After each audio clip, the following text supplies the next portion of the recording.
3 seas regions. I note that the Greening Island Foundation has identified Antigua and Barbuda, Mauritius, and the Kingdom of Tonga as potential candidates for piloting 100% renewables in seas. I'm grateful to know the presence of the Honorable Prime Minister of Tonga. His leadership, commitment, and Tonga's willingness to be a candidate as a pilot seat for 100% renewables is a testament of the commitment of the small island states to addressing and reducing adverse impacts of the climate change. I also know that discussions with the government of the Mauritius and Antigua and Barbuda are progressing. As the Secretary General for the 4th International Conference on Seas, I have heard the strong calls from seas on their specific needs. Throughout the conference preparatory process, the call for genuine and durable partnerships to close the critical gaps has been especially clear. Seas need support to advance the financing, technology, and knowledge capacities that are essential to accelerating progress towards resilient energy systems. I hope today's discussion will serve as a stepping stone, supporting seas on their path to prosperity. I wish you all the best for a very fruitful discussion. I thank you. I thank the Undersecretary General for his video remarks. And I do note that while we were looking forward to having the Prime Minister of Tonga with us, he's unfortunately unable to be here, but we're very pleased to have Ambassador Tony in his place. I would now like to invite Mr. Gianni Cianetta and Mr. Hank Rogers to deliver a keynote presentation that will set the scene for our panel discussion today. So Hank and Gianni, you have the floor.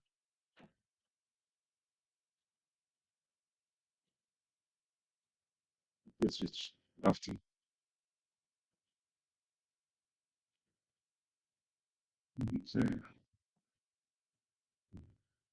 There is also a presentation meanwhile, if you can prepare it, please.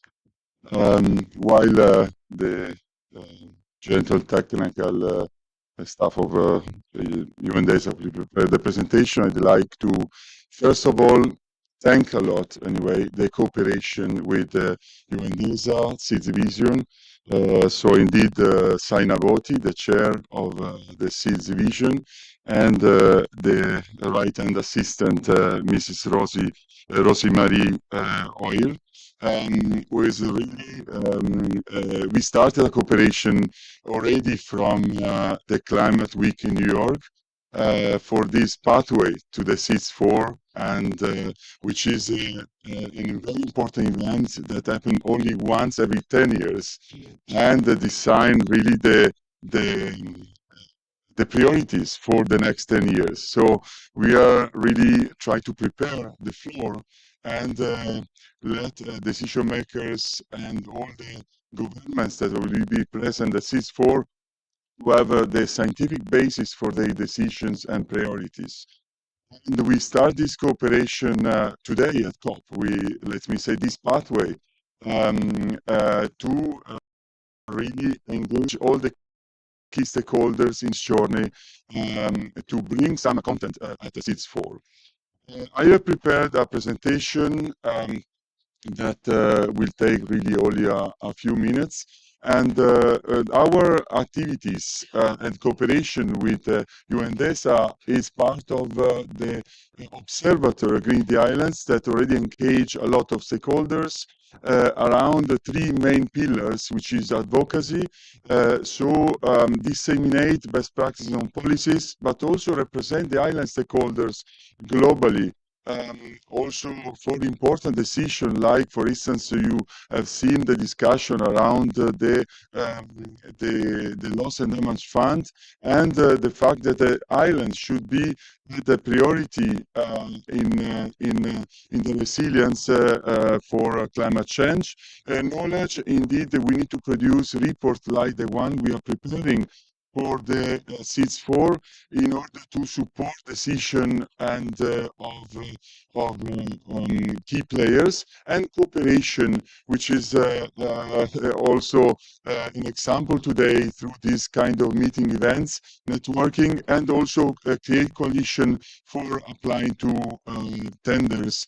We have mainly three committees: the Island Advisory Committee that give the priority for the islands, for the activity of the observatory, and the Strategy Scientific Committee. Many players are also here in order to transpose the priorities in activities of the observatory, but also engage an island companies committees, because these are advisory board, because the real transition need to be led by the islands companies first. In the 100% renewable initiative, island initiative that we launched in New York, but now we do a step forward as the Undersecretary General of UN DESA, that we really thank for his welcome speech. We have selected three islands: Curacao, Rodriguez, and Tonga, one for the Caribbean, one for the Rodriguez in the Mauritius, Indian Ocean, and the Pacific, in order to bring to SIDS4 a roadmap for the 100% renewables. And I thank also the partnership, of course, of Rogers and Blue Alliance, also to cooperate but also sponsor this initiative. And of course, we need, of course, our goal is to build a scientific base for this roadmap. During these months, we will cooperate with Global New Alliance and all the founding members, starting from the Long Duration Storage Council, in order to have really feedback on these studies, and in order to create case studies that globally can demonstrate to the world that islands, that 100% renewables is technically, economically feasible, can be applied on islands as a laboratory, but can be replicated other islands, also in the mainland.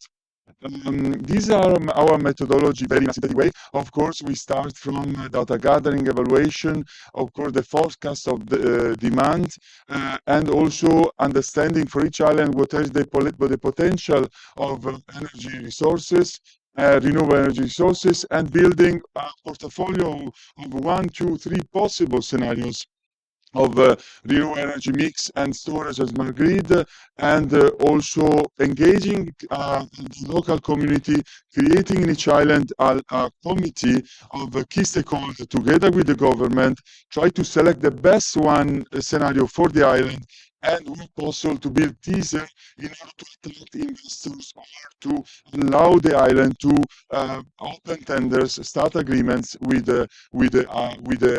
private, or apply for public funds, building a stakeholder map, building a project teaser map, as you see here. This is what I was saying before. We will leverage on our network of technology partners, investors, etc., in order to attract and put a light on this project. We are presenting now an intermediate cases of Rodriguez, because we already started. Rodriguez is an island 600 kilometers far from Mauritius, the main island, only 108 kilometers, 44,000 people. Now is only at 6.7% of renewables with solar and wind. But we have foreseen a plan for 2030 and 2035. You can see that already between the solar, it will be one of the main, but also wind offshore, and also there is a rooftop solar. There is in the 2030, there will be still some backup of diesel, which will count very little. But on 2035, we will reach the full decarbonization of the island from 78% to 100%. You see here the curve where we will have really a split already. Is even more. We're saying 82% reached in 2030, you see the percentage of the different technology. We have one scenario where in the last 24% will be reached through wave energy, but we have another case. You see here the split of the solar capacity and the electricity mix. You still hear in the solar capacity some diesel as backup, but the production and the demand will be satisfied fully by renewables. And you see a second scenario where instead of having wave energy, we can have also floating offshore wind. But during the study, we will consider also a mix of them. And let me say, this is not the conclusion of the scenario, because we open the floor today at COP of having input, of course, with the observatory members in order to give technical feedback in a way that we will deliver to the island committee the possible scenario recommendation that had feedback endorsement by all the key stakeholders in the world, or indeed Global New Alliance. IRENA will be an important partner for us, is already from a while, and of course we cooperate with Blue Pan Alliance for this remark. This is the pathway from New York to COP. We have selected the islands. Of course, we are waiting some final confirmation from Tonga, but there is already a discussion ongoing, and we will present the roadmap to the CIS4 in a joint event with DESA, and we will work in a report together with the Global Alliance, and the final in the summit of Green the Islands in October, we will of course sum up a final report and also establish the way forward. I give the floor to Anne Rogers, of course, and sorry, maybe been a little, maybe 1 or 2 minutes longer, to continue and complete this keynote speech. Thank you. And change. And how do we do this? We decide. First, we must of all decide. It's like we are making a building. It's not about hoping that this building is going to get built someday. It's about deciding that we want this building to be built by a certain date. My theory of change is that we need to have a deadline. Every project must have a deadline, and fixing climate change must have a deadline. I don't have hope. I have determination to achieve this. So my test case is Hawaii. I was living in Hawaii when I first found my mission to end the use of carbon-based fuel. And I decided we have to clean up my home, my room, before I ask other people to clean their room. And so Hawaii, at that time, we spent $5 billion a year on oil and $1 billion on coal. And this is for 1.5 million people plus tourists. So how do we do this? First of all, we went to the governor, we went to the utility, and the answer was, what are you talking about? We make our electricity from oil and coal. That's how we do it. We've always done it that way. Why should we change? Are you asking us to take a chance on some kind of new technology that may or may not work? No, our job is to make electricity for the people 24/7. It has to be there. That's our primary job. And so it was a difficult start. I mean, and this is the difficult start that we face everywhere in the world. Everybody has some reason for, oh, we can't do it now, or we should wait for something. I said, and the answer is no. So how did we get Hawaii to make the change? Well, first of all, we decided that it must be coming from the people. It can't be something coming from the government. Because what happens is some government makes a decision, and then another government takes over, and they say, well, you know what? We change our mind. We want to do something different. And so we have to get the people on our side. So how do we do that? Well, first of all, we try to talk to the people and so on and so forth. But you know, older people, it's like talking to people who smoke and say, hey, you know, you're smoking. It's bad for your health. You're going to die. Yeah, someday I'm going to quit smoking. The way that we got adults to quit smoking is we got to their children. So the children are the voice. It's the children's future that we are destroying here. We adults are putting our children at risk. It's their world. So the first thing that we did is we did a program where we had children go door to door, elementary school children, and exchange 300,000 light bulbs. This light bulb will save you money, and it will save my future. That is the conversation, the start of the conversation. Then we had children go, junior high school students, draw on sidewalks where high tide would be in a 1 meter rise in sea level. This is the minimum sea level rise predicted by the IPCC. It's probably going to be 2 or 3 meters. So 1 meter, by the way, Waikiki is underwater. And we televised this. So it was on all the TV stations, so everybody had the awareness what's going to happen in a 1 meter rise in sea level. When we got the people on our side, they told their politicians, we need this. So we were the first state in the United States to have a mandate of 100% renewable energy. Now, what does a mandate do? Does it actually solve the problem? And the answer is no, it's not enough. The mandate basically put all the companies in Hawaii on notice that they had to think about this, because up till then, the utility never thought about this. And so now that they had a mandate, being a public company, they had to think about how they are going to do this.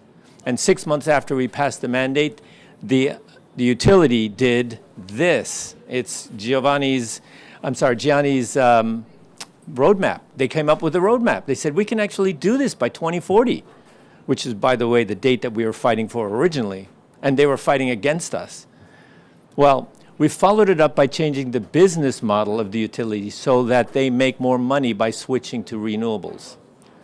Guess who's our best friend now? So now, today, the utility, when they talk about the future, they sound just like us. In fact, I think the big thing that we did in Hawaii is we changed the conversation. We changed the conversation from no, we can't to yes, we are, or yes, we will.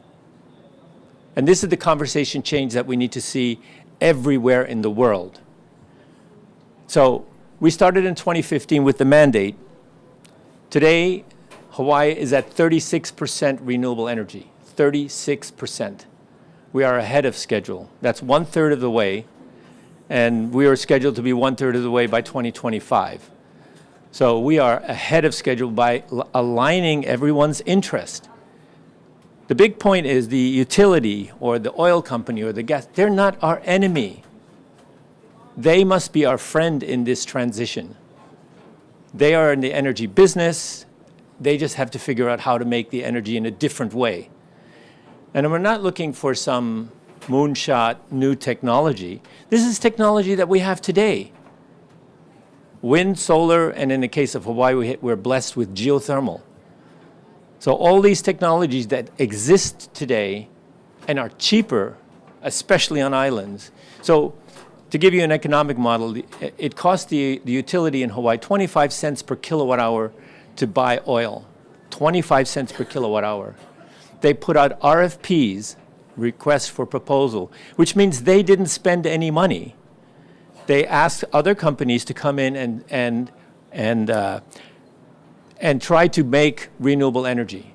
And the bids came in at 8 cents per kilowatt hour for wind and solar. If you add storage, meaning batteries, we're up to 12 cents. 12 cents is still less than half of their cost of oil-based electricity. This is, and their old business model, by the way, was they make 10% on the price of oil, which is 2.5 cents. Now their new business model, I don't exactly know what it is, but let's just say it's 3 cents per kilowatt hour. That's a huge difference for them. And so guess who's our best friends in the electric company? It's their shareholders, because their shareholders are going to make more money. So in this transition to renewable energy, all the people who are in the energy business are going to make a huge amount of money. Our problem today is not that we don't have the money. We have the money. There is a huge amount of money out there waiting for this change. A huge amount of profit that's going to be made by the companies that make the transition. It's not about the technology. We have wind, we have solar. Solar prices come down so far, it's a commodity. This is not the problem. The problem is willpower. That's the only problem that we have today is willpower. What we need is people to say, I want this and I want this by a date. The date I've chosen, actually it was given to us. We negotiated, we were trying to get 2040, and the politicians were ready to give us 2050, and we settled for 2045. But my son points out to me, 2045 is actually a great date. I said, why? It's the 100th anniversary of the United Nations. What better date to solve all of climate change than the 100th anniversary of the United Nations? Let's draw this line in the ground and say, this is our deadline. We can totally do this. All we have to do is decide.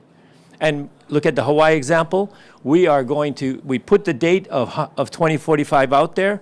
We are going to beat this date by far, just by putting the right incentives in the right place. So 12 other states in the United States have copied our legislation. That includes California, Illinois, and New York. Basically, over 50% of the people in the United States now have a mandate to go 100%. We would like to do this for the rest of the world, because the United States is only 4.3% of the people of the world. Even though we produce 25% of the carbon dioxide, we're only 4.3%. And the rest of the world has every right to be just like the United States. So if everybody becomes just like the United States, we're talking about a massive increase in carbon. That's not the future. The future is renewable energy. And so our new foray is to help island countries.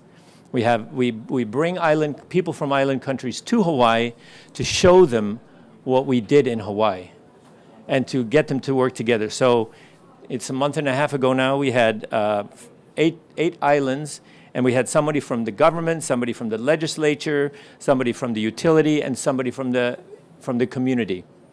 And they worked together in Hawaii for 5 days, and we showed them what we did in Hawaii, and then they learned how to make the plan for themselves for their own home country. And now we are working with them. This cohort was Palau, Tonga, Tuvalu, Micronesia, Pohnpei, American Samoa, Guam, Northern Marianas, and the Caymans. We will do this every 6 months until every island in the world has a mandate. So please join us. We're the Blue Planet Alliance, and we're going to make this happen. We're going to do this. Thank you very much.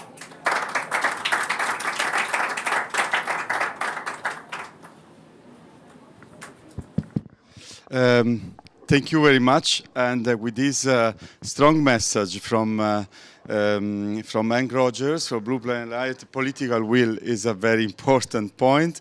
And I'd like to invite to as panelists Mr. Miliami Vainga Tone, Ambassador and Permanent Representative of the Kingdom of Tonga to the United States, to the United Nations, please. So we have Mr. Albert Motis, President of Climate Change Program, Government of Curaçao. Yes, with us. We have Julia Sauder, Chair of the Global Renewable Alliance and CEO of the Long Duration Energy Council. Please, Julia. And last but not least, very important, also Arieta Rakai, Gunolovu Rakai, Program Officer and lead of the Seeds Lighthouse Initiative, Irina, which is a very great partner of ours. Thank you very much. So, welcome to all, and first of all, I'd like to ask a reaction. Anyway, I hope myself and Rogers, we give some input, stimulation to the debate. Anyway, indeed, political will. There are scientific, there is already technologies there, it's mature. There is a lot of, anyway, we need to, of course, build capabilities locally, etc. And what's your view, starting from Arieta, maybe as just was the last sitting, but the first, anyway, you have the lady first. Thank you, Gianni, and thank you to the organizers for the opportunity to be here. From the International Renewable Energy Agency, SEEDS is at the heart of its mandate. And we have the SEEDS Lighthouses Initiative, which is the framework for action, where we work together with partners. And I'm excited in response to the keynote, the presentation, and the examples from Hawaii that, the partnerships needs to be strengthened, and we need to move into action, mobilize action now. And with action comes the tailored investment, the support that is needed. Not that, not any technologies work in all these islands. Not all the technical assistance apply, but we believe that it has to be tailor-made and fit for purpose. And we should also, one thing we've noticed over the years, that there is finance, but the access to this finance continues to remain a challenge. We applaud the efforts in Hawaii, in the European islands, in the territories, but for the small island developing states, it is so difficult to access this finance. So if we work together as partners, I think we can do this. We have the ETAF and the Climate Investment Platform. We are taking out the investment forums to the regions. We've concluded the Caribbean. We are going to the Pacific next. We're hoping to do it in the first or second quarter, where we will bring all the partners, including proponents, investors, and the private sector, into the same room and look at how we make the projects bankable and secure the funding that actually can facilitate the implementation. I will stop there, and then I'll come back. Thank you very much, Arietta. I think you underlined a very important point. Solution need to be tailor-made indeed. There are common factors, and the access to finance really is complicated for seeds. We need to work together in this direction. And anyway, indeed, the Alina Seeds is a good example, also multi-stakeholder partner to bring also investors on the table. And Julia, anyway, we have a long cooperation together, and I'm happy to now continue to cooperate on this journey together. And you represent the storage, which is at the core of the programmability of renewables, but also you represent many associations, anyway, represent all the renewables industry. What's your view on islands before then we switch to governments? Please. Thank you, Gianni. And as you said, it's been a great partnership, and look forward to really growing and really implementing a lot of the actions that we've been speaking about. And I look forward to working with the islands and Irina and our partners. Thank you again also to Blue Planet Alliance and the UN. This is really important work, as islands are at the front line of climate change and really having to adapt first in a very unfair way. And so really want to start working together with industry and partners to start changing things for the better.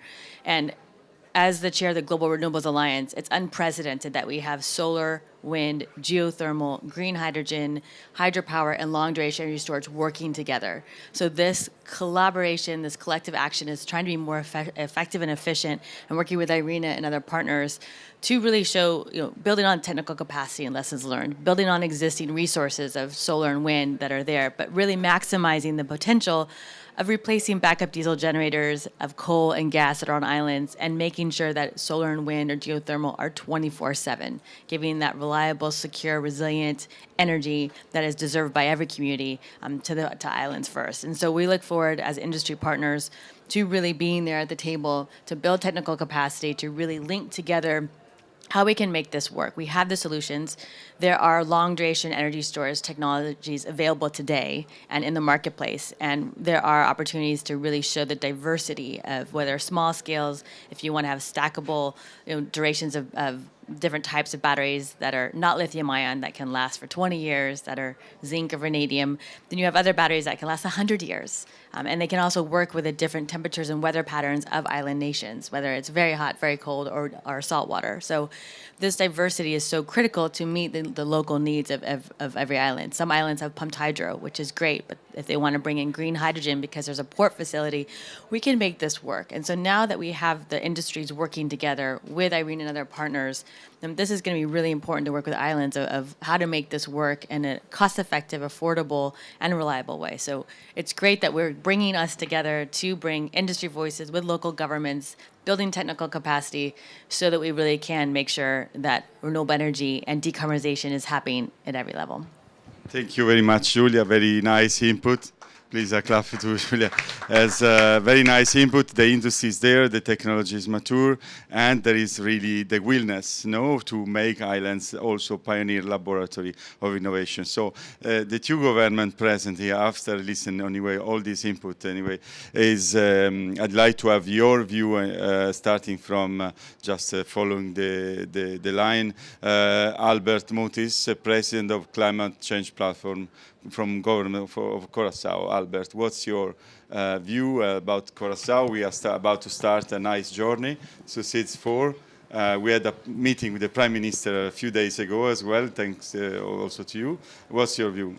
Well, thank you very much. And I think it's really a pleasure to be here because we have been working a lot on the island of Curaçao. And I would like to take the same example of Hawaii. It's not about the technology. We have everything in place. All the scientific reports are there, but it's about the will. And so that's why we, as the platform, I'm chairman of a platform, we are a scientific body trying to figure out all the details, how you will be able to measure everything, how you can set up the project.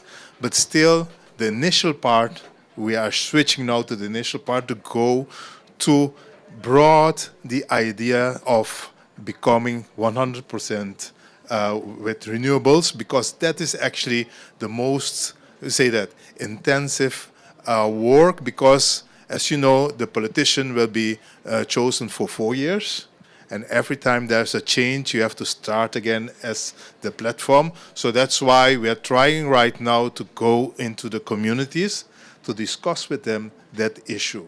And that is where we are right now. And so I was very happy that because of that, the Prime Minister came to the COP. Because normally, since we are part of the Kingdom of the Netherlands, normally the Netherlands will have the say during the negotiation. But now it's the first time that our Prime Minister of the island came to the COP. So that's a good progress we are making. And that is the first thing I think we have to realize. Coming from the scientific community, you think normally you can discuss with people with arguments, scientific arguments, and they will say, yes, we go with you. But in the communities, with the governments, there's an other way of lobbying. And that is one thing you have to go to the heart of the issue by getting them there, that they are willing to sacrifice some things. Because normally they will tell you, no, but it's not every day you will have wind energy. Some days you don't have the sun because it's raining the whole day. So what you will do, like the utilities companies, they will tell you, no. We have to be prepared that 24 hours a day we can give electricity. And those are the discussion that we have to find a way, especially talking about the batteries. We have to find a way how to deal with that too. So those are the issues. And I'm very happy that you showed that one of the islands, you showed that there is no neighboring island that you can get the electricity from. Like large countries, they can go to another area, tap there the electricity. But we, as an island, you're on your own. So that's why it's important to have that very good study. And we will be able to use that to gain more confidence from different communities. So that is what I see right now of the last 2 years that we're working on it. And I can tell you that right now we are at 38% of renewables on the island. And by next year, we will have a new park, a wind farm is coming. Maybe we will go to 45. So this is actually a good way of working with you. And so we will be able to go for 100% renewables. Thank you very much. Yes, indeed, engaging the community is key in the political will, and of course, create a platform that go beyond the change of government, create stability in the plan is fundamental. This is a good example from Curaçao. Now going last on our list, anyway, we have again Mr. Viliani Vaingatone from Ambassador to UN of Tonga. What's your view, and if you could tell more about Tonga anyways? Well, thank you. Well, thank you, Gianni. Thank you for having me to represent my Prime Minister. Of course, unfortunately, not being able to be here today because he's leaving Dubai. Well, I understand from the question that you need a reaction from us with regards to the two presentations that were given to us during your keynote addresses with Hank. My initial reaction is, if I can pick up on the point made by the first speaker, is one of partnership. Because obviously, we are from government, and you represent the partners side of the house, and that's what we need in government. We need partnerships. Of course, we have that principle in the Samoa pathway that was coined way back in 2014 in that third SITS conference about going for genuine and durable partnerships. And I think what we are demonstrating at this event and what you're doing in your respective organizations is testament to that fact. Of course, in government, as you well know, there is a limitation, of course, that was brought up by the first speaker of finance, but we need finance to help us implement the projects with regards to renewable energy. And of course, we really are very excited about your selection of Tonga amongst those three island countries. And we are very excited about that. And we look forward to working with both of your organizations as well as others. Thank you. Thank you very much. And thank you very much for this great commitment in cooperation, and indeed the partnership is really the key word, working together to make really it happen. And again, the islands can be, we are trying to open the light on the islands as an opportunity. The islands indeed are more disadvantaged, etc., but they are an opportunity for the world, to showcase, Julia, that anyway it can happen and it's possible to reach 100% renewables. From your point of view, Julia, anyway, can we really bring these case studies of the islands in the mainland? Anyway, the world is going to be, we have seen the war in Ukraine, that how much is problematic to be all, we need interconnection, but we need to increase self-sufficiency, the storage is so important for that. And this would increase resilience, to climate change, to wars, etc. Anyway, do you think it's possible really to replicate and to showcase this island model in the mainland? Definitely. The islands are the first to show up and step up for the tripling of renewables pledge and really be part of the conversation. Your leadership is what's guiding the rest of the world, the shining light. And as Hank mentioned earlier, too, it really is, there's a lot of examples to already demonstrate what's possible and really show, again, the fact that even if you're a remote or really kind of a microgrid system, that's a leadership example for the rest of the world, too. So it's really to show that no matter how small or large you are, islands are really demonstrating leadership to say, yes, you can reach 100% decarbonization, and yes, you can do this by 2045 at the 100-year UN anniversary. You can even do this earlier. I mean, to hear that 36% of renewable energy, 45 next year, that's more than many large countries. And so it's just wonderful to see the leadership of the islands really push us forward and guide us. And so we look forward as the industry partnership to really be able to demonstrate that we can have solar, wind, geothermal, hydropower 24/7 with storage and with green hydrogen. We can make this work, and we look forward to working with your leadership and guiding us. But thank you for taking this step and showing that the tripling of renewables pledge by 2030 is possible, and we're going to make it happen together. Thank you very much, Julia, for these confirmation remarks, on the fact that islands can be really a model for resilience and self-sufficiency. In that regard, Arietta, anyway, SITS Lighthouse is an important part of IRENA, anyway, join, I think, 38, all the island states.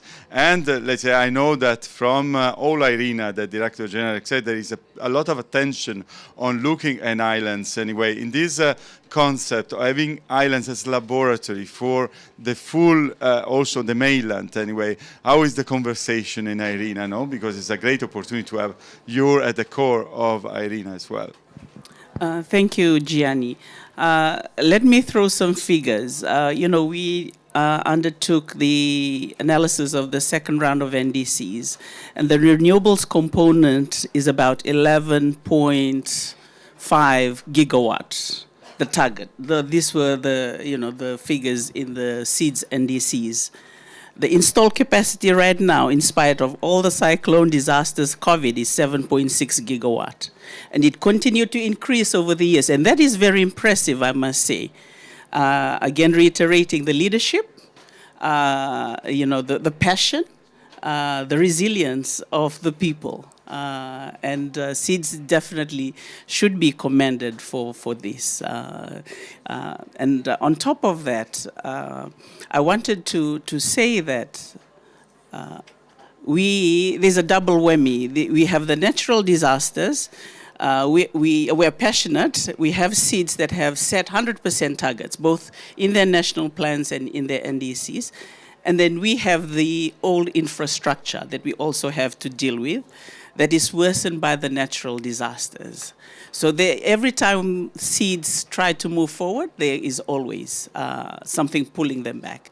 But we've noted that they've never given up. And solutions like battery storage, we've noted Tonga during the volcanic eruptions, it was the only power source. And especially for the first responders, it was very important. And we also have to look at other emerging technologies, green hydrogen, oceans, to, address the gaps there. But again, it goes back to financing and partnerships, genuine partnerships, as His Excellency has said. So we look to all of you, and we look within as well, to work together to achieve this. The conversations in IRENA is endless. Because if we keep our mouths shut, all our members are going to put us to task. So let's keep talking, but at the same time, more action, yeah? Let's talk. Thank you, Jeff. Yes, thank you for this invitation to more action, and thank you for this really view of how fast we can go and our commitment at the island, despite the disaster, climate change disaster. Thank you, Arietta, to bring on the table this topic. And I'd like, on this point of view, indeed there is a willingness from people, very commitment, strong commitment, and indeed the US government has some responsibility to make a just transition. No? Thinking in Curaçao, there is also a refinery, that you are trying to convert. And it's not easy, I understand, from your government to manage such transition, especially in Ireland that has a lot of employees from that field. What's your plan anyway for this? Also, I know you have some plan for the refinery conversion. What's your plan in Curaçao in that regard? Okay, and in regard the oil refinery, it is a very old refinery that was set up during I think that after the First World War, and was intended to help the Allies so they could move to the. You remember the D-Day? So most of the oil that the ships were using at the time to transport the Marines was used from the fueling from the refinery in Curaçao. What we are trying to do right now is set up some offshore wind farm at the out of Curaçao, so we'll be able to start to generate hydrogen.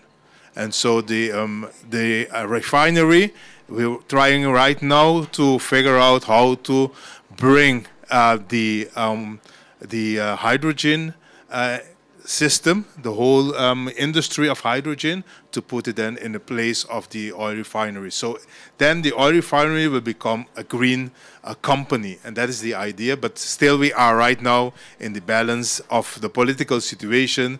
You still have a lot of people working on the oil refinery, how you are going to migrate all those people, give them a training in green energy, so they will be able to take up the hydrogen industry right now. So that is what we are working on it, and by doing that also it will be possible, it will be much easier to convince all the different stakeholders internationally to invest in Curaçao, because right now on the island wind energy is perfect energy in our area. We have a lot of solar days also. That is also something. So that is something we are vision right now to ask a lot of companies if they would like to test their equipment, their system near salty, sunny, high temperature ambience. There is the place you can test your system. So that's why we're working on bring all the different companies to test their make a test case in Curacao, and that is actually what we're doing right now. And I think the most important of an islander is because we don't have the time to wait to prepare for 20 or 30 years, because we have to prepare every year for tropical cyclone season. So that's the mentality that we have on the island. It's not about preparing for 10 years.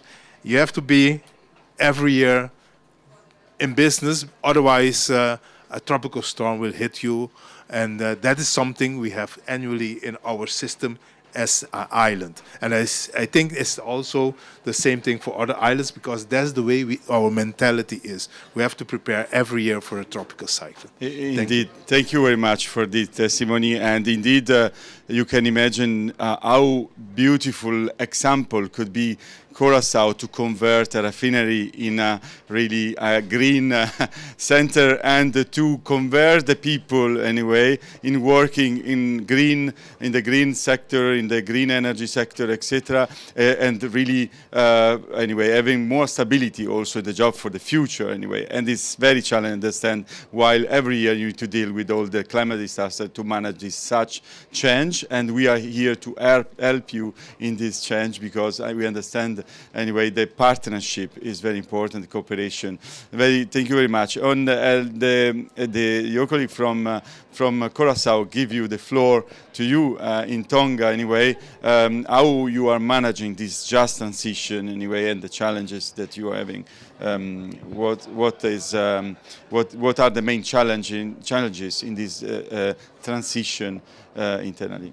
Well, thank you, Gianni. First of all, I think we have to recall that Tonga and many other member states in the United Nations, of course, supported the initiative by one of our Pacific Island countries, Vanuatu, about the ICJ resolution to seek for governments to own up in terms of their use of their obligations regarding fossil fuel, and how they see renewable energy and the climate change. Gianni, from the perspective of Tonga, it is very important that we make a plan, and of course it was covered by Hank in his presentation. To aspire to build a house, you have to first have a plan and the will and the determination to build a house. In the case of Tonga, of course, we can link things to our renewable energy targets. I think it's a very valid, something that we've mentioned time and time again, but I think it is still a manifestation of a country's goal, where you want to take a country to. And of course, there is aspiration in your case for all the countries to aspire to and to work for achieving 100% renewable energy generation. In the case of Tonga, we are aiming to achieve 75 by 2030 and 100 by 2035. Lately, the government made a modification to that plan to bring it forward to achieve 75% by 2025, which is very ambitious, and 100% by 2030, kind of 5 years short of Hank's. I think Hank was giving a little bit more margin in terms of aiming for a 2045, which is a round figure for celebrating the 100th anniversary of the United Nations. But nevertheless, I think Hank also echoed the fact that you can achieve it earlier on, if possible. Again, we have the roadmap. I'm glad to say, Gianni, that in the name of partnerships, and of course, when you talk about partners, it can mean either governments or financial institutions or venture capitalists and so forth. In the case of Tonga, I think the issue of energy mix is very important, because we have different endowments. But I can say that in the Pacific and SIDS and LDCs and coastal states, many of them have oceans, large oceans EEC endowment. So I think this is where you need to factor in your particular endowment so you can capitalize on your strengths. Some have wind, some have hydro, some have OTEC facility in Okinawa. Again, I had mentioned of hydrogen ocean and the use of deep ocean water, not just to create electricity, given the temperature difference of OTEC, but also you linking that to industries, whether it's oysters or cosmetics or aquaculture and so forth. Again, from the case of Tonga, we have the energy mix of wind. Two countries have partnered with us. I think it was Japan and China in that regard of wind farms. In a case of solar panels, we've got assistance from Australia, New Zealand, EU, and World Bank. Again, I spoke about partnership in my first point. I think it's very important. Here we have your organization, of course, Hank Rogers, being very exemplary from the case of Hawaii. We need good examples because we have all these different platforms, for us in government, for partners. So they have the technology, they have the expertise, they have the knowledge. And I think I can also say that it's very important that we link to connect the dots. For us in government, partners who have and for those who have the finance, that was brought up in the first speaker, but also technology. We need to accelerate the transfer of technology to, seek appropriate technology that can have a bearing in terms of our access to renewable energy, whether it's through ocean, to wind, or sun rays. So with that, look forward to further continuation of our partnership. Thank you. Indeed, thank you, Ambassador. And I think a lot of input, and we will be happy during this program to go through your plan and to also have feedback from all the observatory members and try to compare also the roadmaps of Tonga with Curaçao, with Rodriguez, that could not be here now, but is very committed. We already started the study there. And as part of this roundtable, before a last quote from you and the picture, I'd like to put you mentioned the technology, the energy mix, and we have the cooperation with the Global Renewable Alliance. I was vice president until a few weeks ago, and now I'm happy to continue the cooperation. Anyway, bring hands on hands the energy mix, the alliance into islands and cooperate for these studies until SIDS4. And we have a signature of MOU right now, and if you can be part of it, and simply we switch ambassador, and we can please. Yes, and if Francesco, you can bring the. So this MOU is a very true partnership. Irina Pin never signed this. Yes, that's very indicative of our cooperation. Anyway, this partnership is very important because we really will work on a report for SIDS4, and we will work even beyond SIDS4 anyway for a continued cooperation to bring islands as a model for the world as laboratory innovation. So there's yes.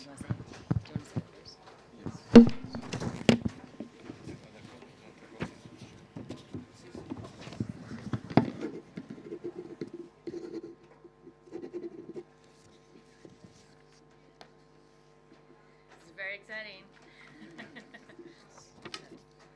I know the GRA is thrilled to be partnering with the Green Islands to really work on this together. So thank you, Gianni, for your leadership. And the GRA all 6 CEOs voted unanimously to support this to make sure that we're working together. So thank you very much for launching this.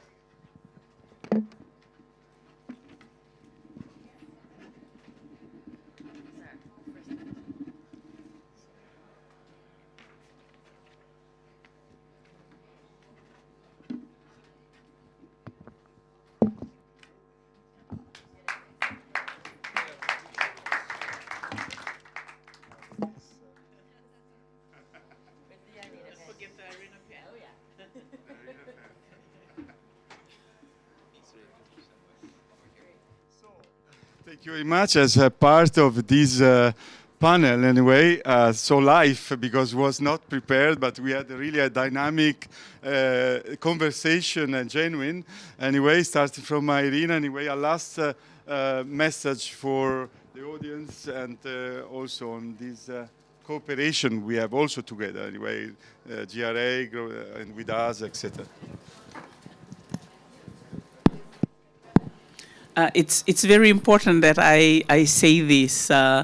The inclusion of women and youths in the just transition efforts.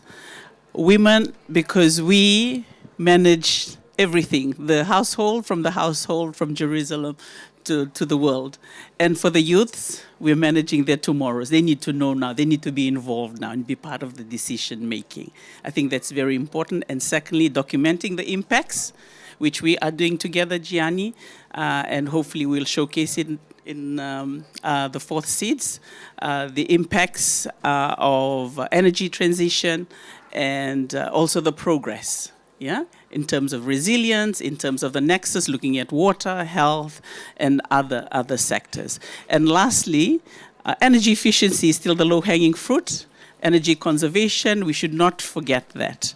Integrate it with renewable interventions. Thank you. Thank you very much. Anyway, yes, indeed, saving energy first, and we are in cooperation with Student Energy to be part of our initiative. Your point of view is very important. The last remark, because a new events will start from your side. Please. Maybe a couple of words to round off from my side. The first one is action. I think it was echoed by the first speaker. The reason being is because we see relevance in connecting the dots. You know, we just come off the UN high-level week in September. We are now here in COP, and for us, small island developing states, we'll be heading to Antigua and Barbuda next year in May next year for the fourth CIS conference. In that conference, we'll be doing a stock take, just very much like what we're doing here, because it's a 10-year program. We'll be doing some stock take of what transpired in the last 10 years, and then we'll we will look forward as to how we will achieve our objectives. You know, the objectives are also laid out for the next 10 years. And this is where action is very important. And my second point is resources. We are in need of finance, and not necessarily finance. It could be technology, transfer, capacity building, whatever the partners can bring to the table to help us implement. There could be low-hanging fruits, but make progress so that we next meet in certain milestone of the year, we can report to the meeting that there have been some progress. So again, two things, action and also resources. Thank you. Last remark. Thank you. Clap for, I think, very important messages, not what is needed from the island, from the voice of the island. Anyway, Tonga and now Curaçao. No, thank you very much. And for me, as you know already, an island is a very beautiful place to be. Great temperature, great season, great wind energy, great solar energy. So we're waiting for you to join us in this endeavor and work with us, partner with us, so we'll be able to go to the 100% of renewable in 10 years from now or 5 years from now. Thanks so much. So we conclude standing with a final picture, and we leave the floor to Henk. You can join us as well. And thank you. Final picture.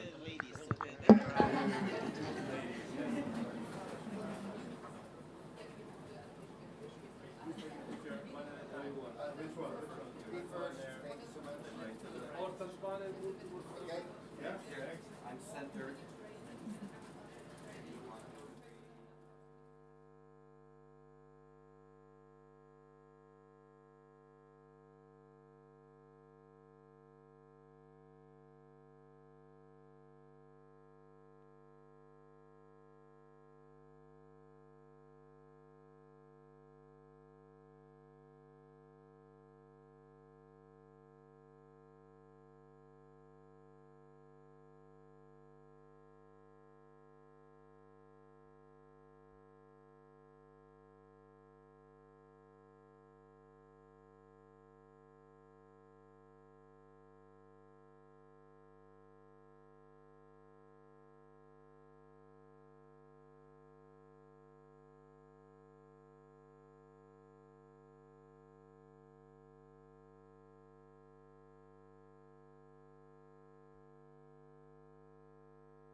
distinguished participant, a warm welcome to this event today. Bienvenidos a todos. We are about to start an event titled The Importance of the Private Sector and Local Governments in the Fight Against Climate Change and their contribution to the implementation of the Sustainable Development Goals of the 2030 Agenda. My name is Andrea Camponogara. I am the Global Coordinator of the Regional Collaboration Center of the Climate Change Secretariat. Just a few words before inviting President Avila to provide some opening remarks.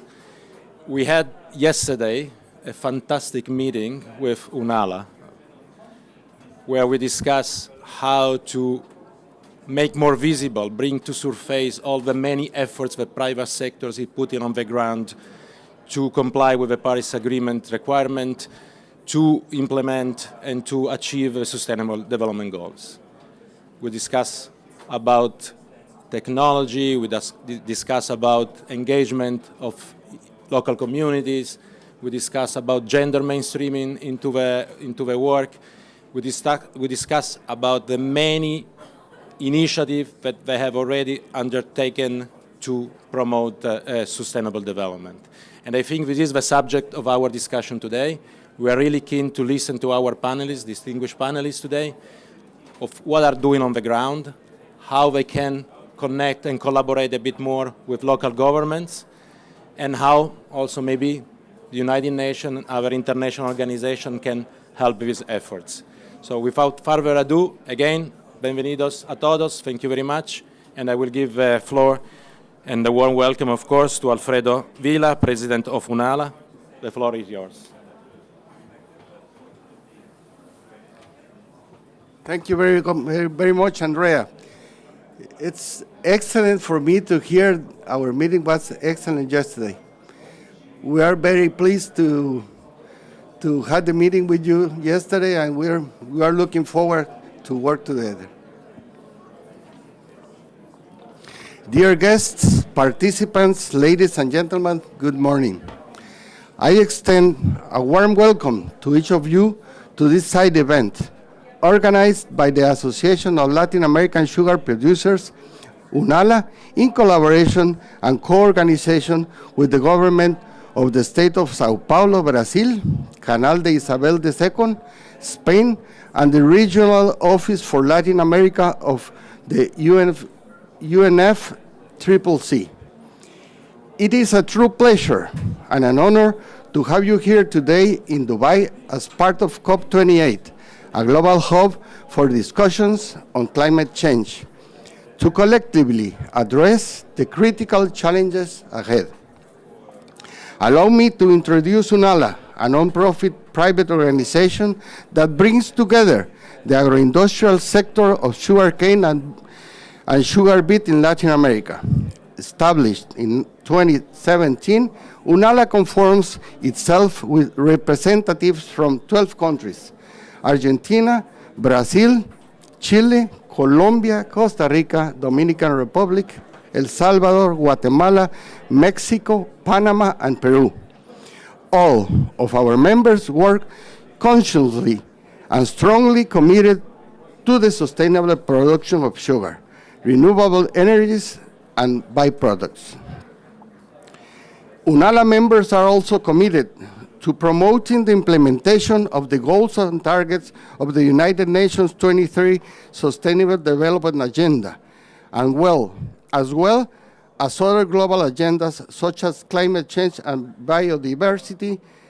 Therefore, we engage in integrated and targeted actions in three key dimensions: planet, environmental; people, social; and prosperity, economic, serving as a foundation to drive and achieve sustainable development in our countries while cooperating with global objectives on climate change mitigation and adaptation. Exploration of the pivotal roles played by the private sector and local governments in this global struggle. Our objective in this event is to deeply analyze their contributions to the Sustainable Development Goals outlined in 2030 Agenda, catalyzing transformative actions aligned with international commitments and frameworks. Our commitment to sustainable practices not only reduces carbon emissions, but also sets a precedent for responsible business operation on a global scale. Local governments, deeply connected to the needs of their communities, play a fundamental role in shaping policies that align with local realities. By fostering citizens' participation and influencing urban planning, they contribute to sustainable practices such as reducing dependence on carbon-intensive transportation. Progressive policies adopted at the local level become beacons that inspire changes at the national and international levels.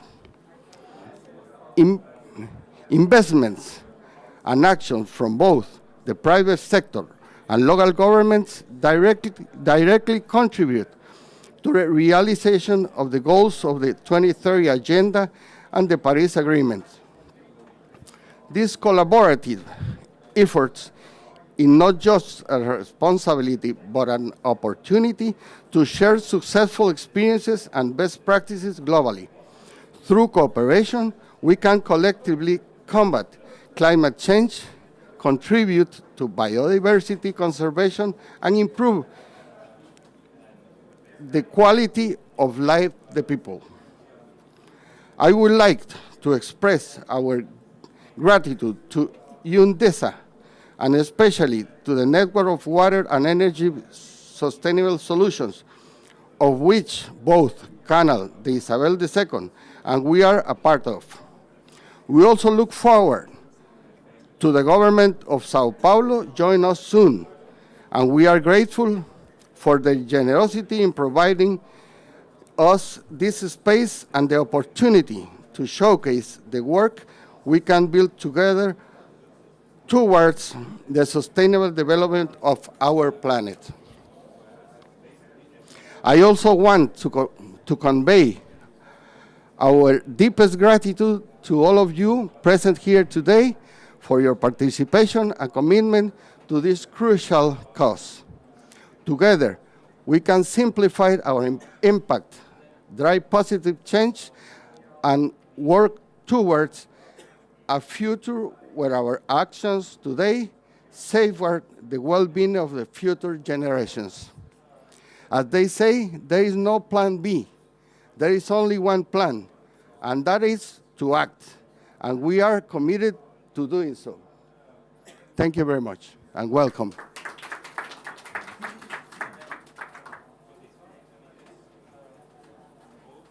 Thank you, Mr. Vila, for your kind words, for your opening remarks. Planet, people, economic.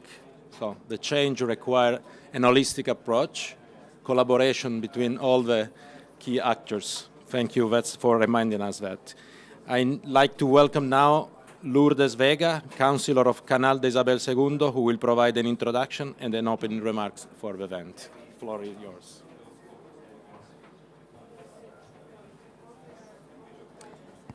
Thank you very much. Ladies and gentlemen, it's my great pleasure to be here today to represent Canal de Isabel II, or Isabel II, as you say. We have a mixture of Canal, Channel, Isabel, and Segunda.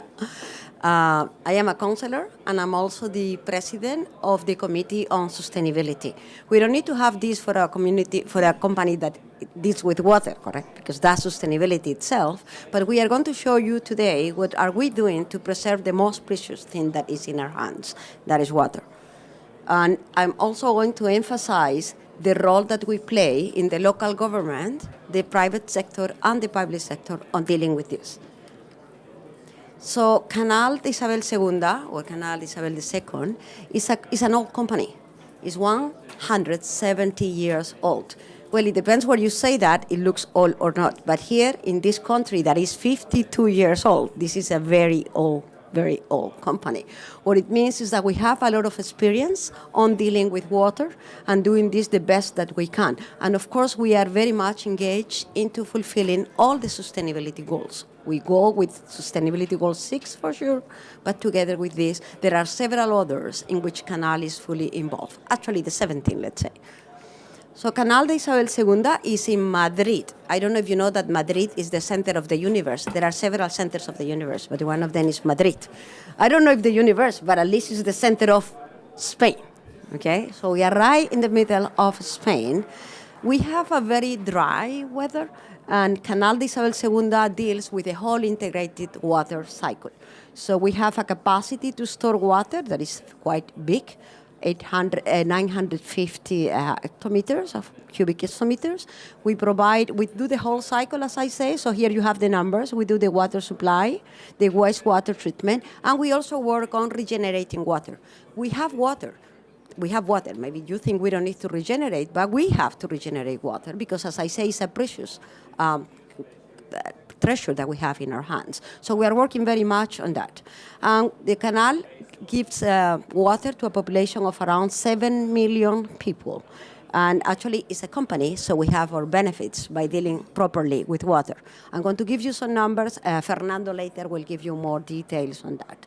So Canal de Isabel II is an old company. I say that already. It was built. This is an old photo. If you go to Madrid, these are some places that you have to visit as part of the history of Madrid. So Canal de Isabel II was started to bring drinkable water to the city. Okay. And then since then, we have been providing this. So it was to the center of the city, but because of the location that it has, it brings water, irradiating water to outside as well. So right now, we cover an area of 8,000 kilometers, and we have 175 municipalities. So then we work with each of these local governments to provide the best service to them. It actually, because of the location again, and because of the geographical situation of the canal, we work for the municipality of Madrid, but also for all the others, and we provide not only drinkable water, but also environmental awareness and several other services related to sustainability. So then this is, as I mentioned before, we provide the water and all the other awareness related to sustainability. And we do. Our base objective is to provide water with the best quality, but also with the less use of energy as well. Oh, sorry. You can see here that Madrid is right in the center of Spain. Okay, so what do? We do the water supply. So we provide this water from 13 reservoirs that we have, excellent water, but nothing that we have to do with this. Nature provided this water to us. But in addition to this, we also have some wells, and we get groundwater. We try to get as much water as we can, and we have actually 14 drinking water treatment plants. With this, we have more than 18,000 kilometers of network supplying this water. We have several tanks, and then we also have the pumping stations to provide this water. We help all the municipalities that I say, and around 7 million people. So this is where we get the water from. What do we do with the water that we use? So we do have several water treatment plants, 156 treatment plants all over the best places around Madrid. And we have 8 of them actually are ready to treat water from 4 million people. So we have the opportunity and the possibilities to expand more, and then Fernando will also build on that a little bit. So with this, we use all the synergies. PPP was said in the previous one, correct? So we have the economics of scale because of the size of the plants. We can help the plants each other, so we get better, cheaper water treatment as well. We have the resilience, so in case one of the plants fails for some reason, another plant can supply, for example, the power or water, etc. And of course, we try to do the best for the environment as well. So we use the circular economy. We provide energy, we produce biogas, you will see that later. We have anaerobic digestion, so we try to optimize the resources helping the environment and the planet as well. So here you have, for example, the regenerated wastewater that we have. This is, again, the map of Madrid, in case you didn't realize, the tiny point in the middle of Spain. And here you have all the points in which we have the regeneration facilities, and we provide the water, for example, to the golf courts. We irrigate several parks, etc., with this water. This we started in the year 2000, and we continue increasing these facilities more and more. Because of the way we handle the water, and because we are very lucky with the location that we have and the quality of the water, we are actually providing quite cheap water with the best quality. And this is explained here, where you have graphically, where you have the cost of, this is not working. At the bottom, you have the cost of water per square meter in euros, and over there, you have the regional competitivity index. And this is compared to other water companies in Spain, and you can see that Canal is at the top, so it's very competitive, but it's also at the left, which means it's very good in price. And then Fernando will give you some numbers. Canal is also working on technologies to improve the water treatment and to help the society. So, for example, the map that you have here, again, the map of, I'm not from Madrid, by the way. I was not born in Madrid, in case you have a doubt. I'm from another place. I'm talking about Canal. So this is the map of Madrid, and this is one of the technologies we developed. We developed the program Vigía, that was to see the virus in the water during COVID. And with this, we could plan the hospitals, etc. That was the biggest application we had in Spain for that, and it's technology developed from Canal. Here, the one that you have at the bottom are the intelligent counters for the water to save as much water as possible, that we are also implementing in the in Canal for all Madrid. So in summary, Canal is an example in this particular event that we are talking about of a company that is handling one of the most precious resources that we have, and is really a synergy between the local government, the community government, the private companies working with us, and Canal as one of the public companies. One of the biggest water companies, by the way. Sustainability is in the DNA of our company. We try to do as much as we can to help the planet, the people, and to make money, prosperity as well. Because that reverts, again, in the people, by the way. And then actually, as you can see, the community of Madrid, Canal of Isabel II, is very, very much committed to this. But I cannot finish without giving you a thought. So my thought for today is that we need to jump into sustainable solutions for our planet, because we have no plan B for our planet. So thank you very much.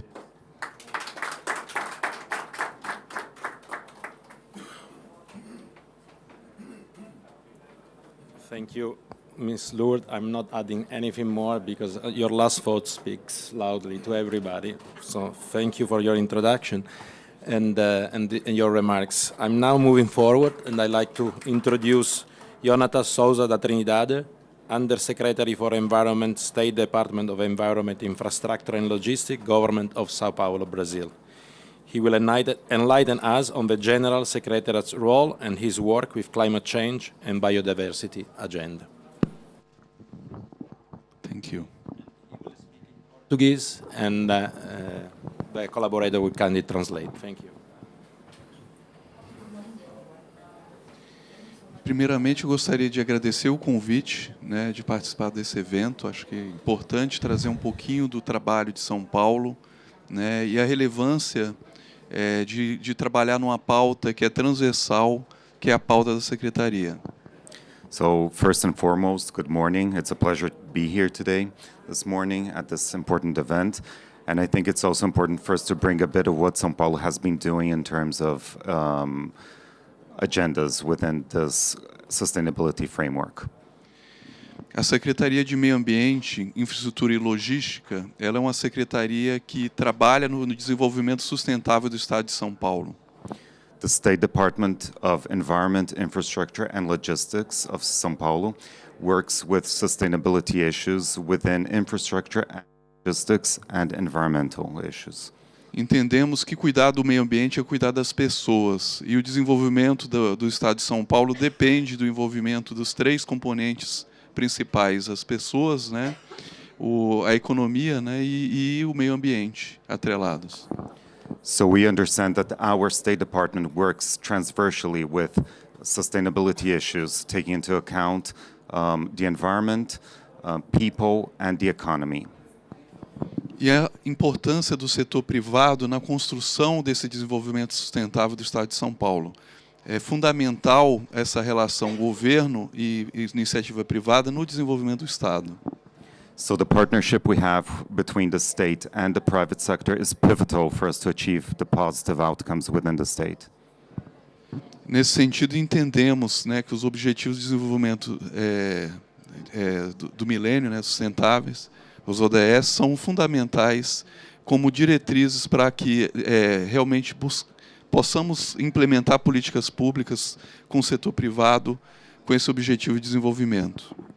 We understand that the implementation of the SDG goals is fundamental together with the private sector for us to achieve the best possible outcomes.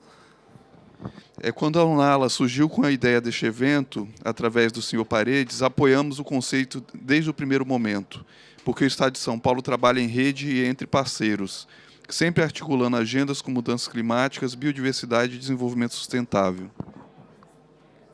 So when UNALA came up with this idea of hosting this event through Mr. Paredes, we gave our full support to this initiative since the very first moment we heard about it, because the state of São Paulo works within networks and among partners, always linking important agendas such as climate change, biodiversity, and sustainable development.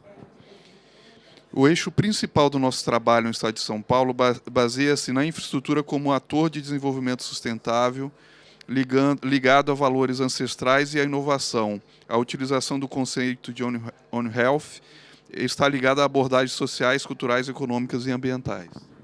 So the main initiatives and actions spearheaded by the State Department of Environment, Infrastructure and Logistics considers sustainability as the core element of our public policies and infrastructure as a key for social, environmental and economic development. Dentre uma das estratégias que visam cuidar, né, tratar essa questão climática no Estado de São Paulo, podemos relatar o desenvolvimento do Plano de Ação Climática, que é o nosso PAC 2050, e ao lado do nosso portfólio verde, eles têm se destacado como um papel de desenvolvimento sustentável do Estado, tendo em mente os nossos compromissos com a corrida para o zero. Protegemos e restauramos vegetação nativa, florestas, manguezais e águas. So we have been working with our Climate Action Plan 2050, which is one of the most important pillars we have as public policies, and also with our green portfolio, highlighting the interconnectivity between the environment, infrastructure, and logistics, and the joining of São Paulo to the Race to Zero campaign. 2 dias lançamos aqui na COP o nosso portfólio verde. Esse portfólio ele indica 20 mil hectares de áreas a serem restauradas no Estado de São Paulo. São 20 mil hectares selecionados e prontos para restauração, o que inclui a estratégia do programa Refloresta São Paulo, do programa Nascentes, do Corredor Verde e do Banco de Áreas do ITESP.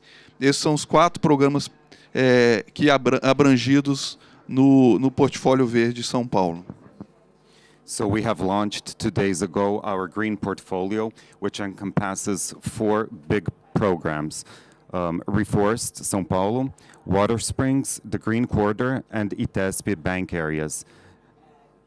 Dentro do plano climático está em desenvolvimento o Plano Estadual de Adaptação e Resiliência de São Paulo, acompanhando as medidas de mitigação. O workshop estadual sobre cadeias de impacto climático já abordaram 5 temas da região metropolitana de São Paulo, que são segurança alimentar, eventos extremos na zona costeira, segurança hídrica, biodiversidade e saúde única. So within São Paulo's Climate Action Plan lies our adaptation and resilience plans under development. We held a workshop on climate impact chains covering 5 themes in São Paulo's metropolitan area: food security, coastal zoning extreme events, water security, biodiversity, and One Health. A Secretaria, de forma conjunta com a agência alemã GIZ, do governo alemão estão identificando as principais ações a serem consolidadas como ponto de partida do Plano Estadual de Adaptação e Resiliência Climáticas. O próximo passo, no próximo ano, permitirá a conclusão do Plano do Estado, detalhando os riscos climáticos atuais e futuros, permitindo desenhar prioridades e medidas de adaptação, considerando as populações vulneráveis e as infraestruturas como temas transversais e considerando também alguns aspectos como bioeconomia, zoneamento, reforço do litoral e áreas marinhas, áreas protegidas e restauração de ecossistemas, incluindo paisagens terrestres e marinhas com destaques para os manguezais. So the State Department of Environment, Infrastructure and Logistics of São Paulo has been working together with the German Agency for International Cooperation, GIZ, on identifying the main actions to be consolidated as starting points for the state plan, which will be concluded next year. The state plan aims at detailing present climate and future risks, allowing to design priorities and adaptation measures, considering vulnerable populations and infrastructure as cross-cutting themes, and adding the following elements to it, such as bioeconomy, zoning, reinforcing the coastal and marine areas, protected areas, and ecosystem restoration, including landscapes and seascapes, highlighting mangroves. Conectando o ponto entre as agendas do clima e da diversidade biológica, podemos ilustrar através do papel do carbono azul. O estado de São Paulo tem mais de 1 milhão de hectares com áreas marinhas protegidas administradas pela Fundação Florestal do Estado, onde o programa de manejo integrado de manguezais, com protocolo de monitoramento próprio, vinculando como componentes chaves o apoio às soluções fornecidas baseadas na natureza, envolvendo as comunidades, selecionando serviços e ecossistemas para cada região e implementando o uso público e a educação ambiental, apoiando os gestores e melhorando o banco de dados. So connecting the climate and the biological diversity agendas, we can illustrate the role of blue carbon. The state of São Paulo has more than 1 million hectares of marine protected areas managed by the State Forest Foundation, where the Integrated Mangrove Management Program is developed, supporting nature-based solutions involving communities, selecting ecosystem services of each region, implementing public use and environmental education, supporting managers, and improving databases. Ao atuar em parcerias dentro da agenda regional, da agenda nacional e da agenda global, convidamos vocês a se juntarem a nós neste caminho comum. Muito obrigado. So acting together as with the private sector and the government, we can achieve all the outcomes we wish to have within the Sustainable Development Goals. Thank you very much.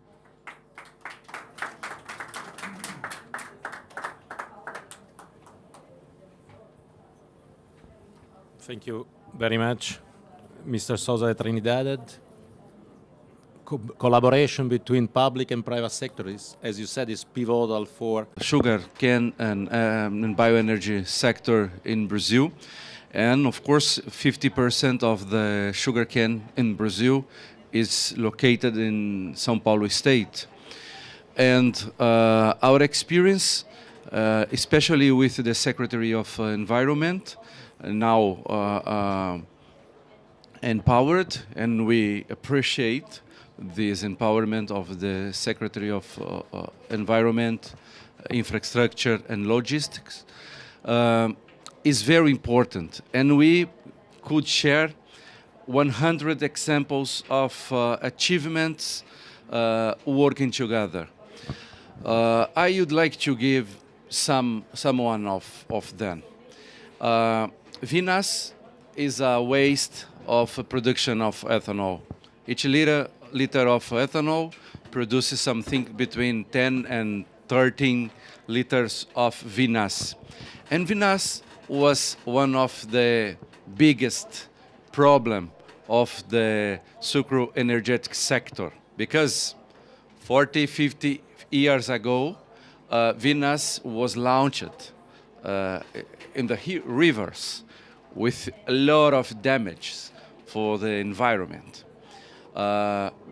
When we see what happens nowadays in our sector, it looks like a joke, but it was 50 years ago it was, between commas, a solution.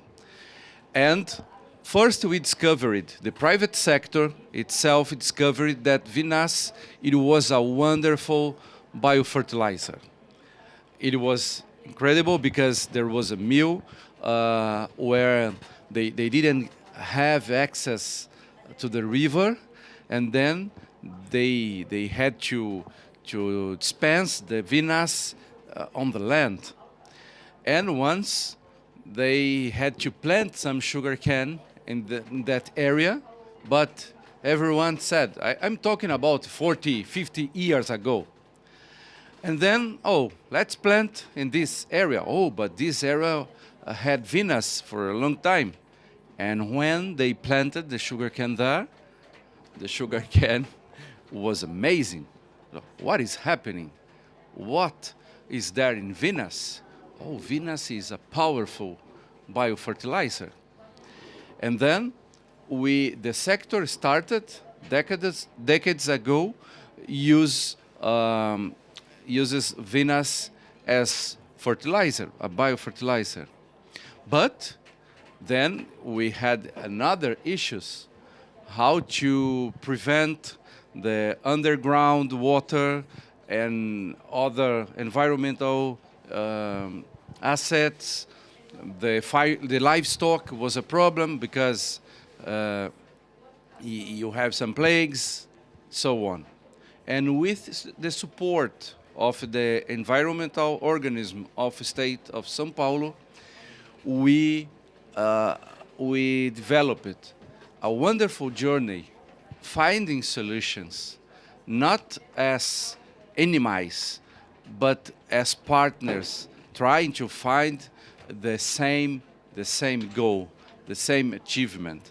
And to resume a very wonderful, very beautiful history, nowadays vinasse is one of the best cases of success of the sector. First, we apply vinasse in a system where in which you don't have any problem with underground waters. And more than this, now we are using vinasse to produce biogas and biomethane before to launch in the field as biofertilizer. Then this will allow the circular energetic sector in Brazil to be responsible for, in the next years, to be responsible for something like between 50 and 60% of biomethane supply offered in Brazil. What means to be able to replace something between 40 and 50% of diesel consumption in Brazil. It means it's a lot of biomethane, and biomethane, one important part will be produced from vinasse, from filter cake, another waste of the sector, and sugarcane straw. I'm talking about that because when you have a serious treatment of environment, as we have in São Paulo, we have a very strong regulation, we have a very strong enforcement of the environmental rules, and this is important, but not against private sector. As the Undersecretary Jonathan said, as partner, of course, if someone makes mistakes, the regulatory organism must enforce the law. I believe in it. But when a sector wants to provide sustainability, as provide in three aspects, social, economic, environmental sustainability, the government must be tied with the sector, must reach the sector to support, to develop new goals, new achievements. And I am a witness of that. the bureaucratic team in São Paulo is very compromised with this, and the government of the Governor Tarcísio, Secretary Natalia, and of course with the Secretary Jonathan, the President of CETESB, Tomás, they are committed with this. Who wants to make crimes or illegal practices, the power and enforcement of the law.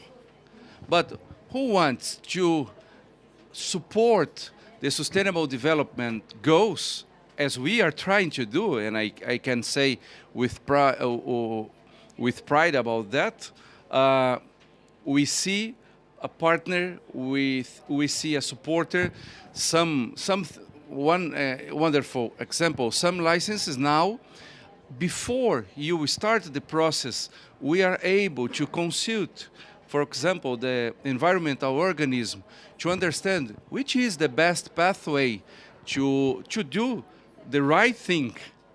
And then we have the open doors in São Paulo state. And with this, we achieved a lot of things, and I will finish, and we will achieve a lot of wonderful things, because in few years São Paulo will be the most power bioenergy state in the world, because ethanol is a wonderful solution yet for sustainable mobility. Of course, electrification is one important technological route. We'll support and help our climate developments in energetic transition, but it isn't a solution for worldwide, especially where the investment in infrastructure costs a lot in global south. Especially, we are talking about something between 3 and 4 billion people involved in this. The rest of the world, I say the rest of the world because once I was a deck of slides of OEM and strategic view 2050, and the strategic plan showed United States, Europe, China, the rest of the world. And I asked for my team, how many people do we have in the rest of the world? We have something like 4 billion people. Oh, I don't care about United States, Europe, and China. I would like to take care only the rest of the world. And then, okay, and then no one showed them before. Sorry. And then what we have is the potential in ethanol for mobility, for land mobility, and then for aviation, because sustainable aviation fuel will be the most important solution for aviation in decarbonization, and biobunker for maritime, and São Paulo will supply one important part of that. Thank you. Thank you. Thank you, Mr. Gussi, for offering your experience. I think that's the importance, the key role that private sector play in identifying innovative solution, in converting waste into resources. That's the experience. And also thanks for reminding that the importance for the public and private sector to work together to design policy that are not compromising the efforts of private sector, but on the contrary, are supported and facilitated. It's now my pleasure to welcome Luis Miguel Paez, CEO of Guatemala Sugar Producer Association. He will discuss how his work aligns with the 2030 agenda and climate change, and presenting case studies projects. The floor is over to you. Thank you, Andre. Thank you very much. So I'm going to talk quickly about the private sector and local governments, the key players in climate action and SDGs implementations in the 2030 SASWA, the Guatemalan sugarcane agri-industry. Very quick, sugar agro-industry in Guatemala is formed by 10 sugar mills. There is a timeline when it was formed in 1957. Then in 1990, we founded the Sugar Foundation that has a focus in social work. In 1992, we created our Research and Development Center. Actually, when we produce all the new cane varieties, in 1994, we created the export terminal, that it's one of the most efficient terminals in the world. And in 2010, we created the Private Institute for Climate Change Research. And in 2022, we had the Innova Hub. It's basically a hub where we search for new technologies, especially in 4.0 agriculture. Our strategy in sustainability, it's based on ESG. It's environment, social, and governance. Our focus is committed in promoting the implementation and achievement of the goals and targets of the 2030 agenda, while advancing in climate change mitigation and adaptation through integrating innovative, sustainable water and energy solutions. We, as ASWA, is member of the Water and Energy Network of the Department of Economic Affairs, DESA. In the economic, we create jobs and economic development. We hire directly more than 55,000 people. That means 278,000 indirect jobs. 6,000 small companies are vendors from the different mills, and 324,000 families depend on the Guatemalan sugar industry. The economic footprint goes to 90% of the departments of the country. In the part today, power plants and related industrial infrastructure for the electricity generation from the sugarcane bagasse built by the sugar agro-industry contributes to the social, economic, and environmental sustainability of Guatemala. Actually, in the economic part, Expo Granel, the terminal that I just told you, it's playing a key role in the successful exportation of the sugar from Guatemala. Sugar export from Guatemala reaches the 5 continents. Guatemala is the 6th largest exporter of sugar in the world, and sugar is the 2nd agro-industrial product most exported in Guatemala. In the social pillar, we have a program that is called Better Families, where we train and we give education to women. We have trained more than 500,000 women since the program was established. A reduction of poverty and chronic child malnutrition after taking this program, it was by 7%. We also have a social clinic that is called a Fundazucar Clinic, where we attend 45,000 patients per year. We have 5 medical specialties in the clinic, and it's the payment that they have to make to use the clinic. It's less than $5. Fortification of sugar with micronutrients. In 1975, the sugar agro-industry started fortifying with vitamin A sugar due to a problem in health of child blindness.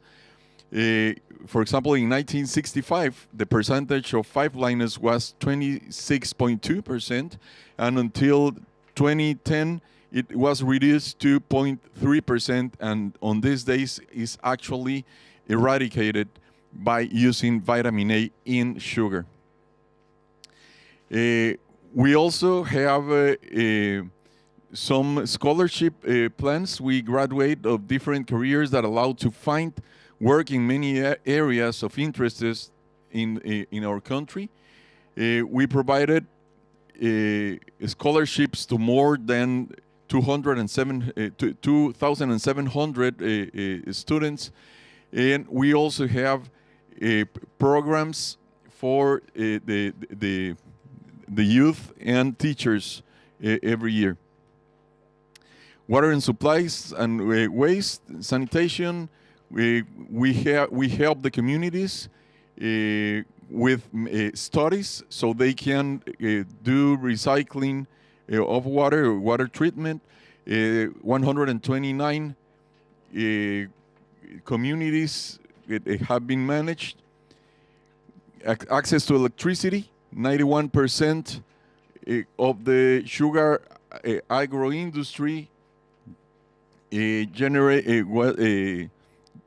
that the mills provided was by the use of sugarcane bagasse. In the total matrix of the country, almost 30% of the energy that was produced or was needed by the system was generated by the sugar agro-industry.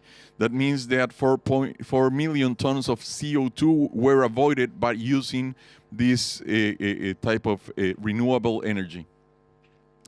The part of environment, water supply, repair of forest. We had a reforestation plan that by this year we're going to reach 8.8 million trees planted and around 7,000 hectares. We have used a lot of technology in order to reduce the water usage.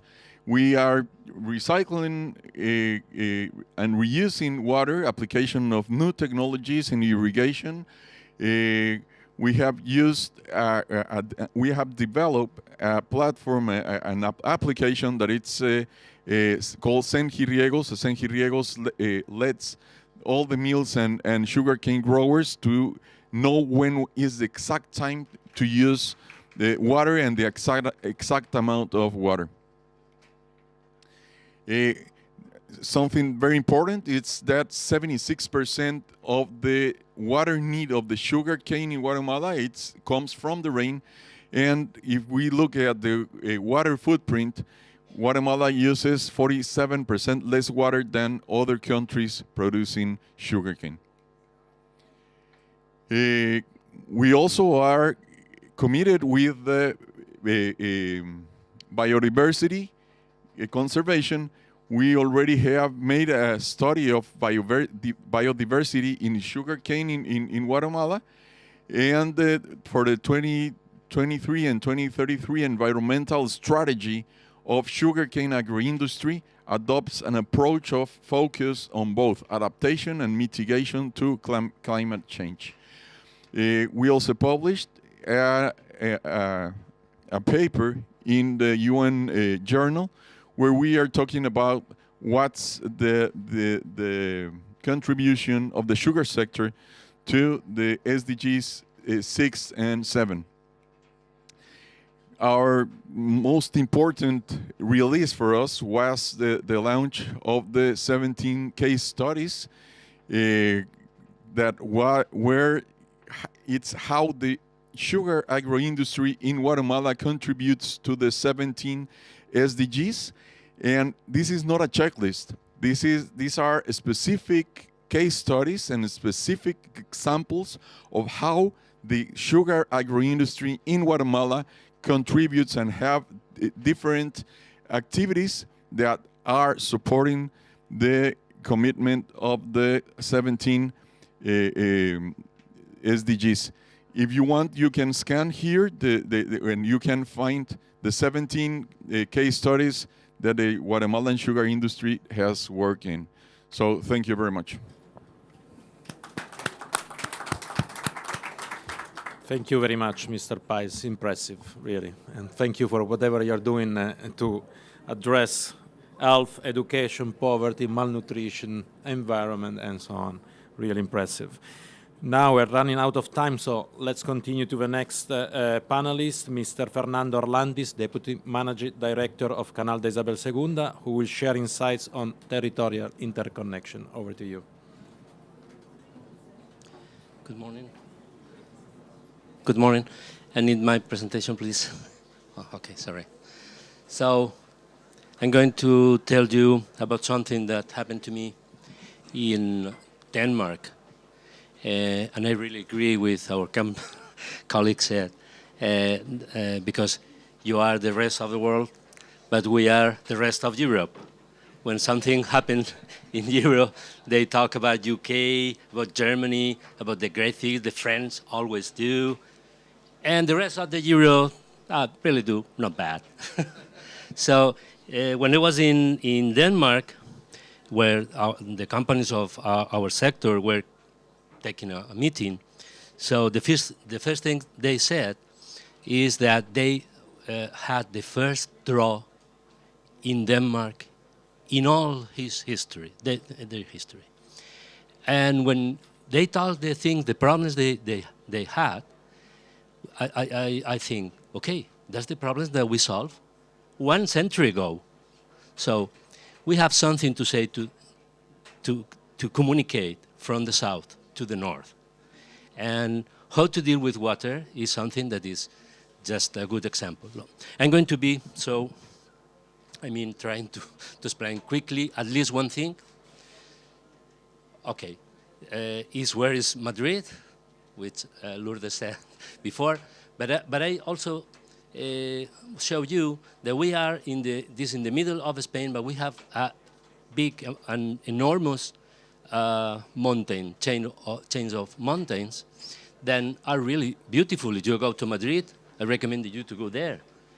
But this front of this chain of mountains stop rains, and then Madrid is in a very dry area.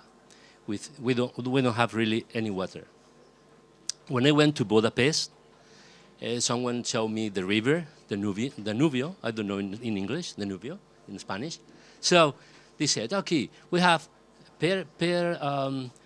we have like I try to remember the level of water is like 2,000 cubic meters per second, and I make a rapid calculation and I say, okay, that's all of the river in Spain doesn't arrive to the Danube River just in 1 minute. So imagine how dry is our area. So just to be very quick in my presentation, this is how operate a standard water system. So we have like a city of Madrid, it can be Mexico or can be London, and then a river. And the first thing you have to do is to have a reservoir or a well or whatever, and to bring the water to the city. Previously treated in a drinking water plant or having water storage on everything, and then with wastewater plants to bring this water to the river, discharge the water to the river. So this is a standard system of water, drinkable and wastewater. Imagine the difference of what is a super municipality water management model. These kind of models try to combine everything in a big area. In our case, in 179 municipalities, all of them combined to join to bring the water. So the idea of if you sum up everything is to have a lot of reservoirs and a lot of treatment plants and a lot of wastewater treatment plants. That's the standard thing. So what a true super municipal water management model is?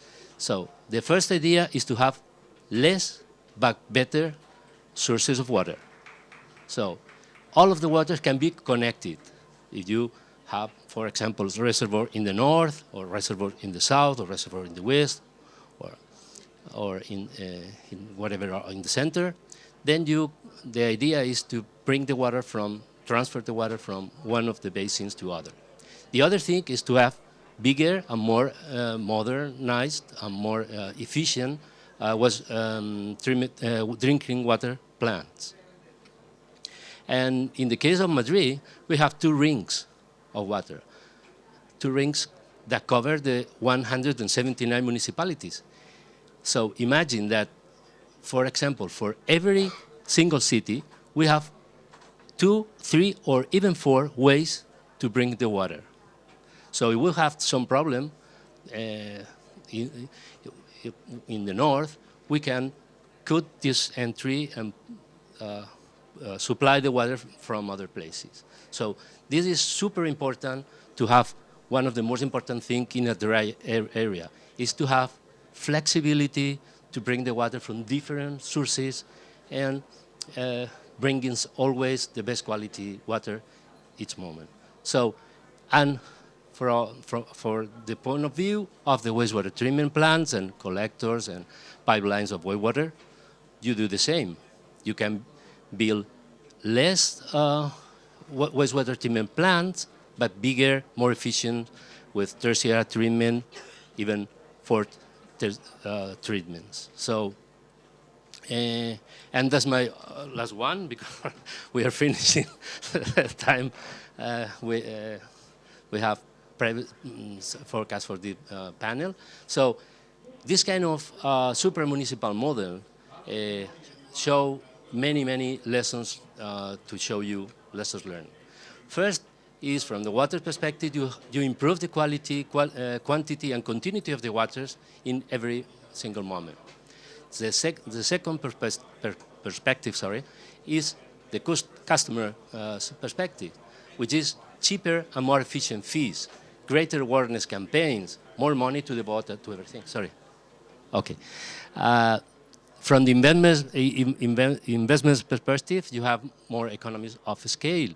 From the contractual perspective, the volume of your buys, your purchases are bigger, you have more power to buy things. And the organizational perspective, of course, is more efficient, and technologically is super important and super good for having this money to devote to facilities, remote operation, integrated control center, and everything.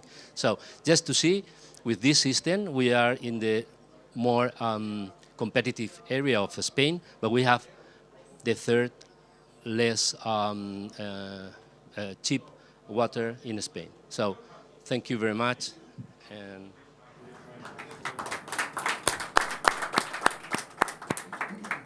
Mr. Arlandis, thank you very much. Just another example of innovative and sustainable, more sustainable approach to managing important resources like water. We move now to, and we welcome Joan Larrea, CEO of Convergence Blended Global Finance, that she will shed light on a more cooperative vision and financing approach. Over to you. Thank you very much. It's great to be in a room with people who do real things like running water companies, running municipalities, running the ethanol business and the sugar businesses in actual places. I feel like I'm landing from a spaceship from the finance industry. So I run Convergence Blended Finance, and we operate as a global network for blended finance. All that is the strategic use of donor resources and philanthropic resources to get the private sector to invest in things that serve the SDGs. So what I think about when I listen to all of you is, how do you take the low cost, high quality service that a private water provider offers and take it to the rest of the world? 1.47 euros is a great price, but you cannot serve the people of Burundi with that number. So the idea of blended finance would be to take donor money and insert it somewhere into the capital structure of your water treatment plant or in your tariff structure to get all the good qualities of a privately run water process down to the people who cannot afford it in pure commercial terms. Similarly, you have a green plan in Sao Paulo. Imagine if you were running a municipality in a much poorer place. How could you get private investors to come and co-invest with you in your green plan if the country risk and the municipal risk is much, much higher? So the rest of world issue, as he said. And similarly, how do you, if the private sector has the best logistics chain and the best knowledge of farming and the best ability to reach last mile healthcare, how do you tap that ingenuity and that efficiency as a donor, as a development bank? How do you partner with the private sector? There are ways to co-invest, and just to make up an example, let's say that you had somebody who was running diabetes clinics in a country and serving only the wealthy, nice sofas, clean facilities, top-of-the-line healthcare, and they don't touch poor communities because it's not in their business model. And let's say you are the government in that country and you have a diabetes problem in your country. You could go building a whole lot of clinics for $100 million, or you could give this guy maybe $20 million to subsidize them going into poor communities and offering, international quality health care. And we saw some things like that happening in pandemics where the best way to get to people was actually to use, private sector logistics and knowledge. So like I said, I feel like I've landed from another country. I'm here to tell you that there's a lot of conversation going on in the donor and the development community about how to trigger private sector investment by juicing returns or lowering risks slightly so to make something that's not investable because it's too risky investable. So I applaud all of you for what you are doing, and I hope we can take those business models into places that can't quite afford them or where the country risk is so high that it does not appear possible yet. So I'll stop there in the interest of time, but thank you all for educating me in what you are doing in the real world while we're playing in the finance world across the street. And thank you. Thank you very much. It was really important also to hear from you with financial sector. What is your perspective? It's just one more piece in the puzzle, not only private, not only public, but also finance. Business is about money, and this is important also to deal with that in a sustainable way as well. And the pleasure to arrive to the end of this event and to give the floor to Ms. Karen Oliveira, Public Policy and Government Relations Director at TNC Brazil, who will provide the final remarks and the closing of the events. Over to you. Thank you very much.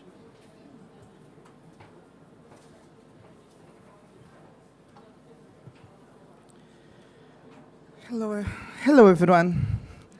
A pleasure to stay here with everybody, and thank you so much for this invitation.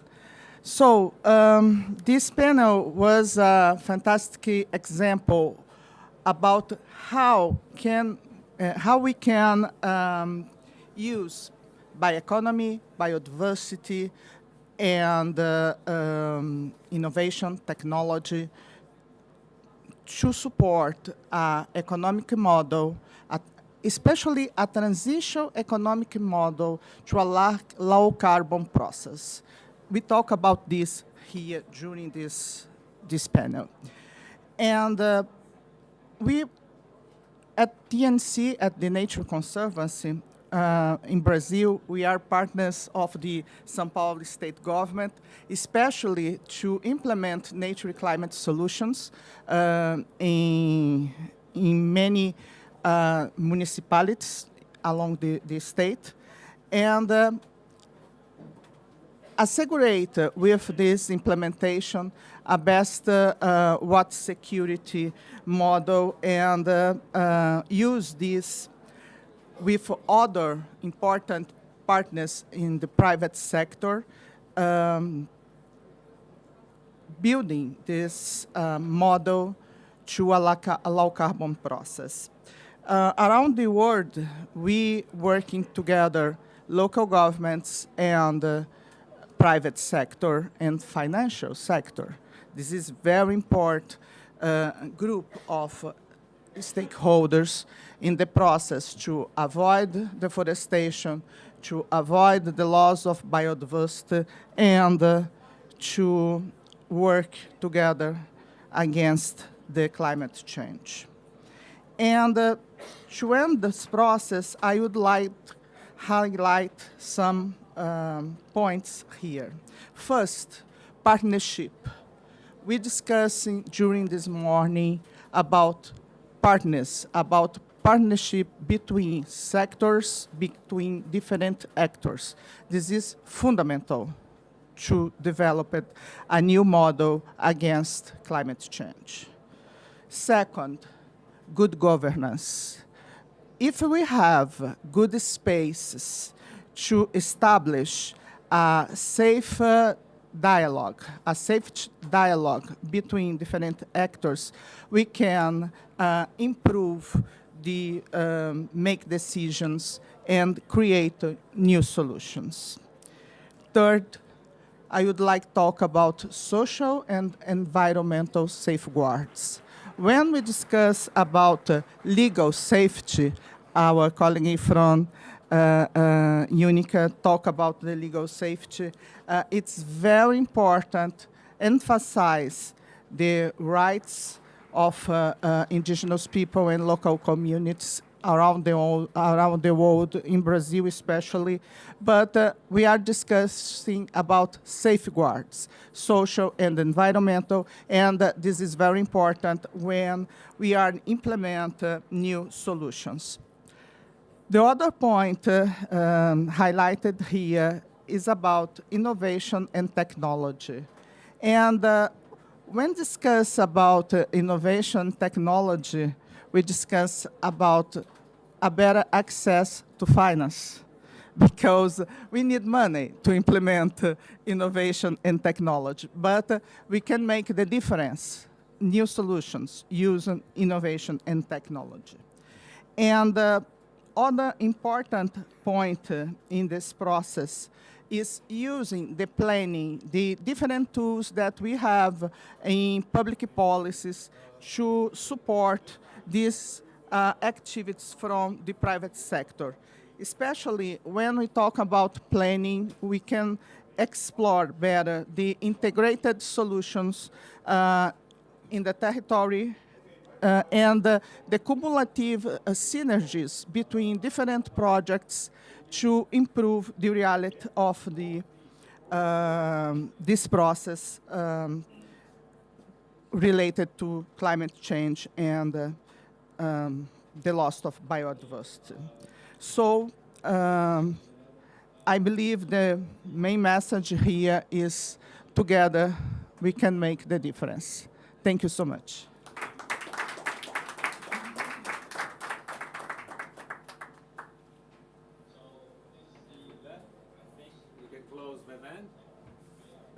Thank you all the panelists for being here with us and for offering your great experience with promoting sustainable development. The event is closed officially. Thank you very much. Bye.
Good afternoon.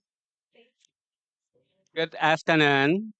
Thank you very much for joining SDG Pavilion at UNFCCC COP28 live from Dubai. Thank you very much for joining. My name is Minoru Takada. I'm the UN Energy Secretary at the UN Department of Economic and Social Affairs. Today is the so-called Energy Day at COP28. And we talk about, obviously, our favorite topic called energy. Now, in the context of climate discussion, you have been hearing a lot about energy transitions. But step back a little bit. We should look at where we are in the world. You have established collectively what we call sustainable development goals. Number 7 is goal on energy, which has 3 targets. 1, ensuring everybody have access to modern, reliable, sustainable energy solutions. So that's called Universal Energy Access Agenda by 2030. Are we there yet? Unfortunately not. Electricity, we have about 700 million people who do not have access to electricity in the world. When it's come to clean cooking solutions, over 2 billion people still do not have access to clean cooking solutions. That's a big problem. We have to solve this problem by 2030. Are we up for that challenge? This is what we'll be discussing as part of the discussion. Second, renewable energy. This is a growing area. Then we have to double, triple renewable energy, and this is one thing that is part of the SDG 7 framework. And thirdly, very importantly, doubling the rate of improvement in energy efficiency. No matter how much we add, unless we use it effectively, efficiently, we will not be able to maximize our resources for the benefit of the people, to leave no one behind, and make things more sustainable. So that's the objective of SDG 7. Now, in New York, we have been working on supporting the acceleration of action toward achievement of all SDGs. This year, we had SDG Summit. Guess what? Only 15% are on track. And when it comes to SDG 7, some goals, targets are doing well, but many things are not sort of doing very well, including energy access agenda. So today, we are going to hear from the leaders from the governments, and as well as my colleagues from the on the technical background, debate a little bit about how can we accelerate our agenda moving forward. With this introduction, may I now turn to the 2 distinguished speakers to have deliver remarks. First, may I introduce His Excellency Dr. Satya Widya Yudhar, Vice Minister and a member of National Energy Council of the Republic of Indonesia. Over to you, sir.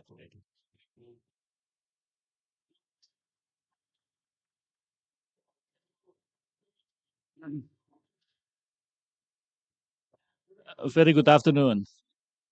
And thank you very much for inviting me on a very short notice. But I'm happy to be part of this wonderful crowd and discussion about the energy. And particularly, of course, I'm going to report to all of you with the progress that the Indonesia so far. As you probably know, that Indonesia wants to quit from the middle income trap by 2045, announcing that 100 years Indonesia independence.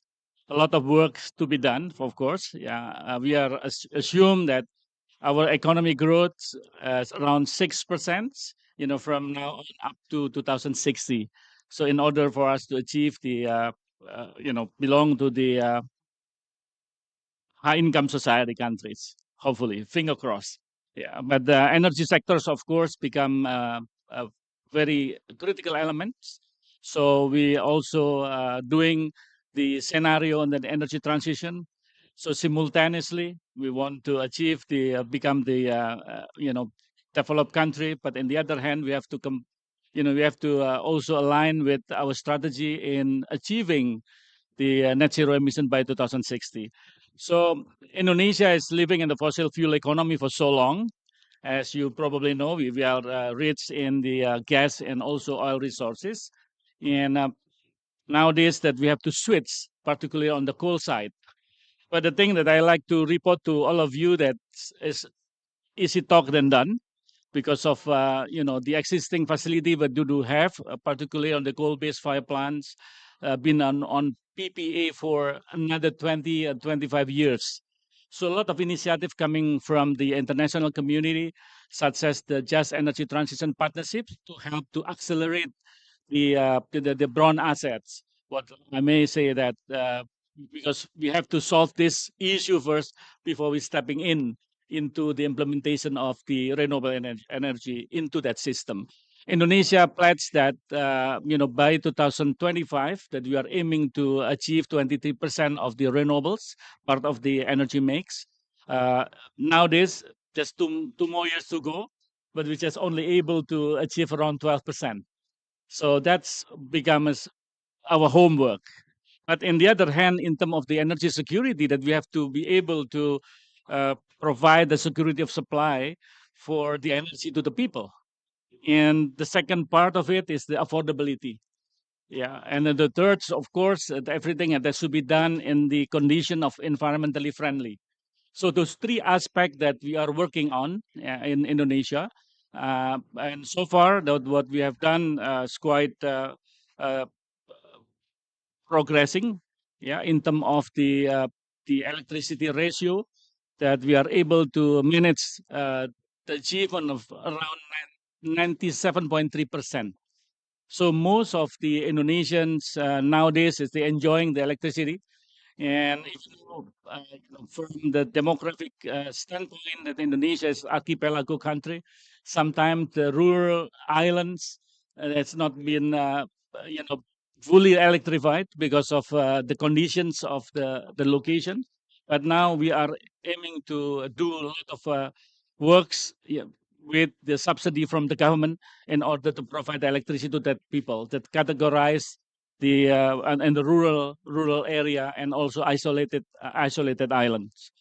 And the bigger scale on the issue of the achieving the net zero emission by 2060, we like to do in both sides. One is we like to decarbonize our fossil fuel because of our existing asset.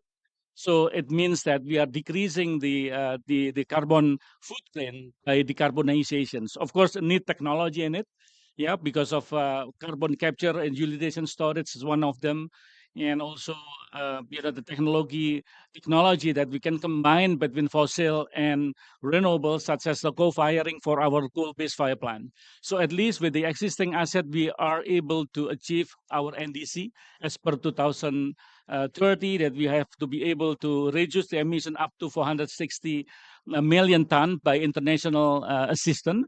But if without international assistance, around 336 million ton by 2060. And this year, I may report to achieve the reduction of the emission up to 112 million ton. So still, few works more to go in order to achieve that goals. So in the broader scenario as well, that the way the government of Indonesia managed on the achieving of our energy policy, we cascade down all the energy policy that down from the center to the provincial levels. So we call it the provincial energy policy. So we're monitoring whether their policy is in line with the center government. So all the goals that we are setting up, it has to be comply and has to be followed by the provincial levels up to the governors and district levels.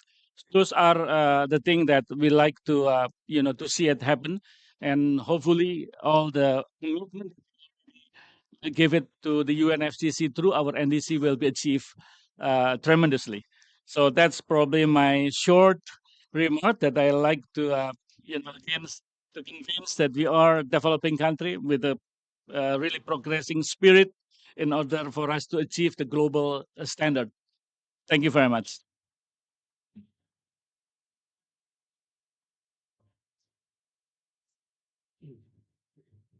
Thank you very much, Vice Minister. May I now turn to the His Excellency Ambassador Munir Akram, Permanent Representative of Pakistan to the United Nations. Over to you, sir.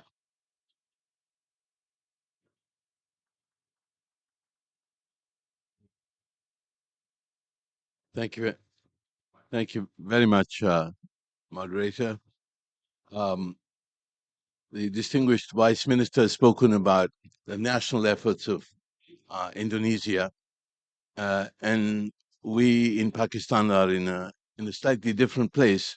We emit only 1% of the world's carbon emissions, but we are one of the most vulnerable countries to climate change. The achievement of SDG 7, in particular, the energy transition, will require actions by both the developed countries and assistance to developing countries in making that transition. As far as the developed countries are concerned, I would recommend at least 3 actions. Firstly, we need to double down on the mitigation goals of the industrial countries. These require a minimum of 45% reductions by 2030. These are not on track, although some of our friends say that they are on track.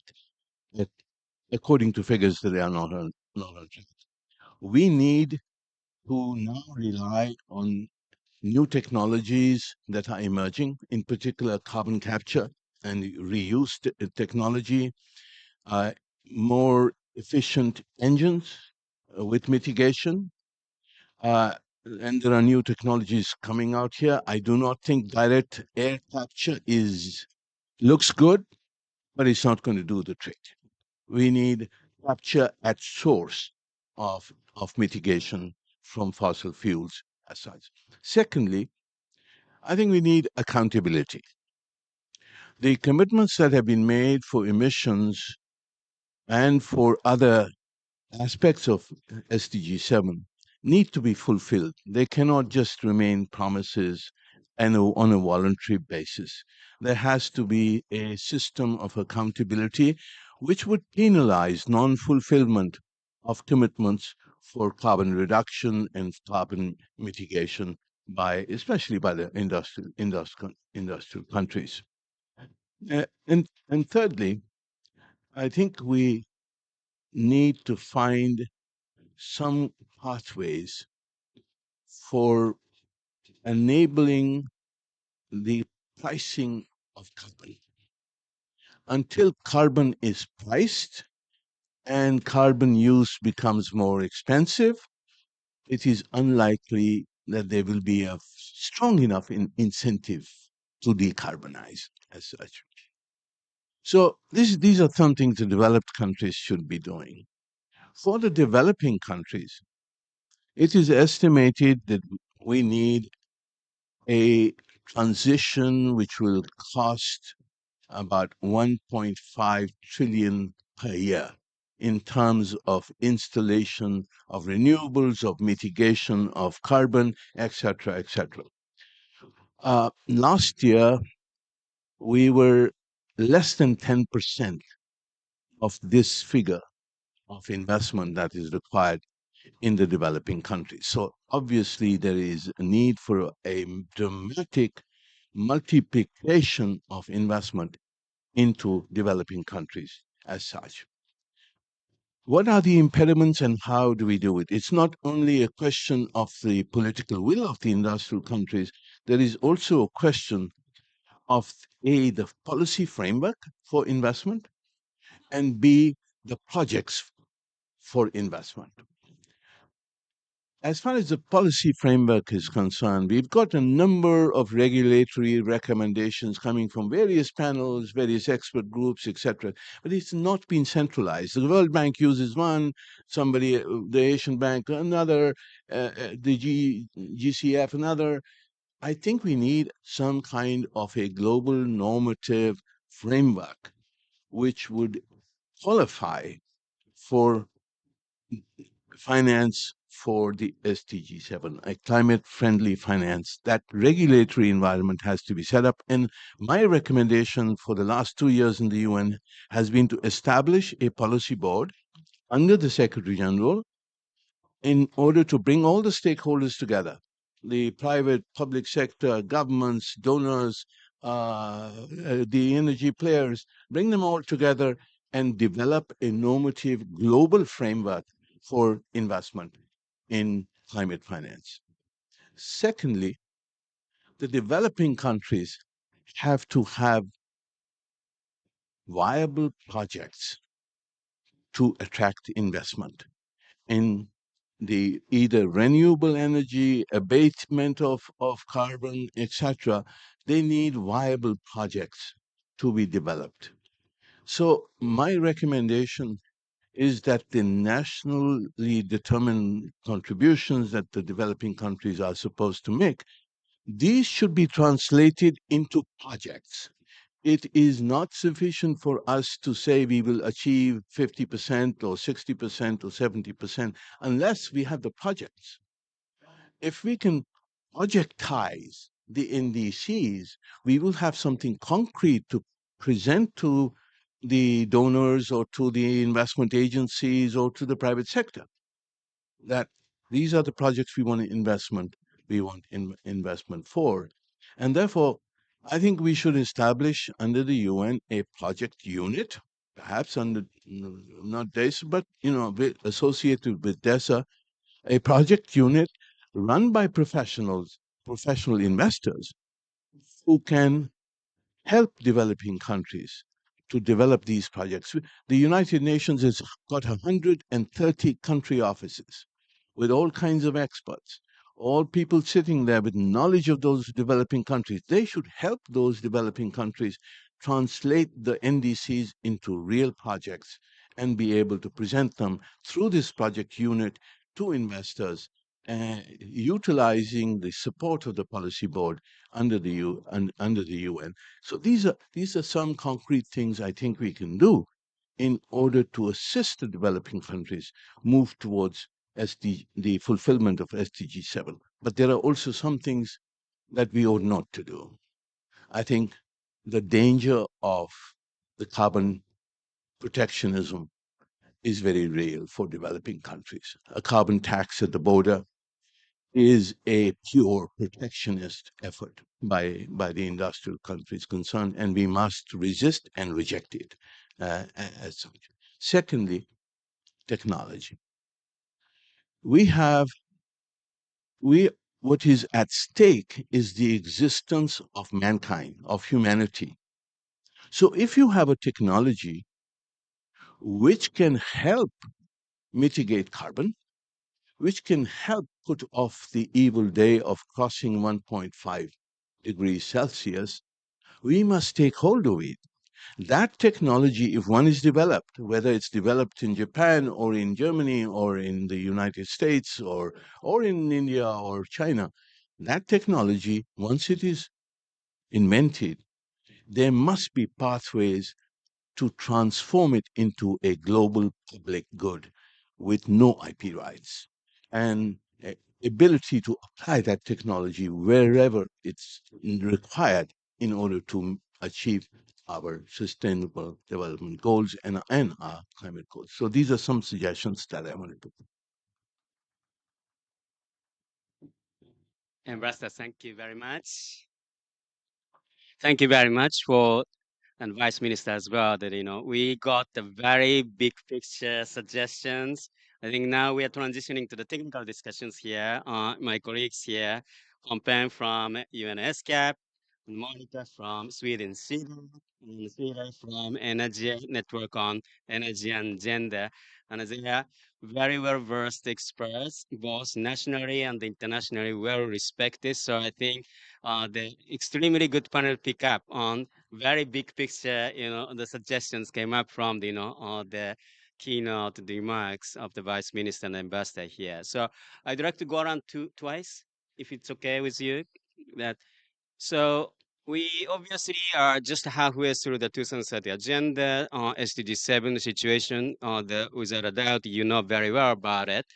And of course, we are also looking at, toward net zero. This is sort of where we are discussing here, going into the, 2050, needs to be achieving, but making sure that, that transition is going to be just inclusive and prosperity to be sort of shared with everybody. So I think that's a challenge that we need to carry those things.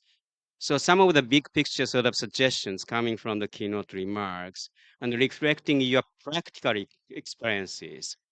What do you see that next 3 to 4 or 7 years up to 2030 that we as international community should focus on so that we can actually accelerate SDG 7 moving forward? May I start with Hompen? Thank you, Minoru. Thank you for inviting me to this very important event.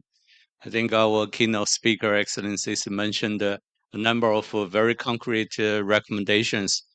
If you look at SDG 7, we just have 6 years to go. So, but there are great challenges. I think you mentioned about the global review. Every year we are doing this monitoring and assessment of progress of SDG 7 at the global level. For us, Asia Pacific, we also do the regional review. So one side, we see the progress. It's not enough. There's a great challenge. As you said, there are 3 targets.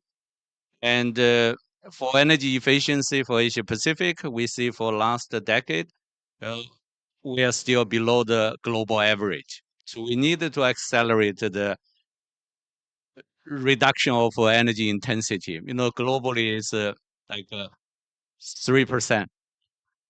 But for Asia Pacific, we have only 2.8%. So that means we still need to catch up. And for renewable energy, probably Asia Pacific absolute kind of installation of renewable energy for last decade, we are leading the globe kind of progress for renewable energy. But the share of renewable energy in Asia Pacific for last decade still static. So even declining because Asia Pacific's energy demand is growing up quickly, population, urbanization, that's the main cause. And also the fossil fuels. The share of fossil fuels is going up at the same time. But the renewables, although we installed probably the largest installation of renewables in Asia Pacific, but the share of renewable energy is still declining. So that's a major issue. As you said, how you do this energy transition, especially just energy transition, you really need to pay attention. I think from the policy side, from technology and investment. Probably the most important part is policy and the investment. I see the technology I can see it's readily available in the market, but where the money come from, especially for those developing countries. I think our Vice Minister mentioned about the JETB in Indonesia, JETB in Vietnam. That's only 2 countries. If you think about the large number of developing countries in the world and also in Asia Pacific, lack of money probably is the most kind of a challenging one. But we can't just say depend on the investors from outside of the country. We have to think about how to do it from the country itself. I think one of the things the government can start to think about how you just reduce the subsidies for fossil fuels.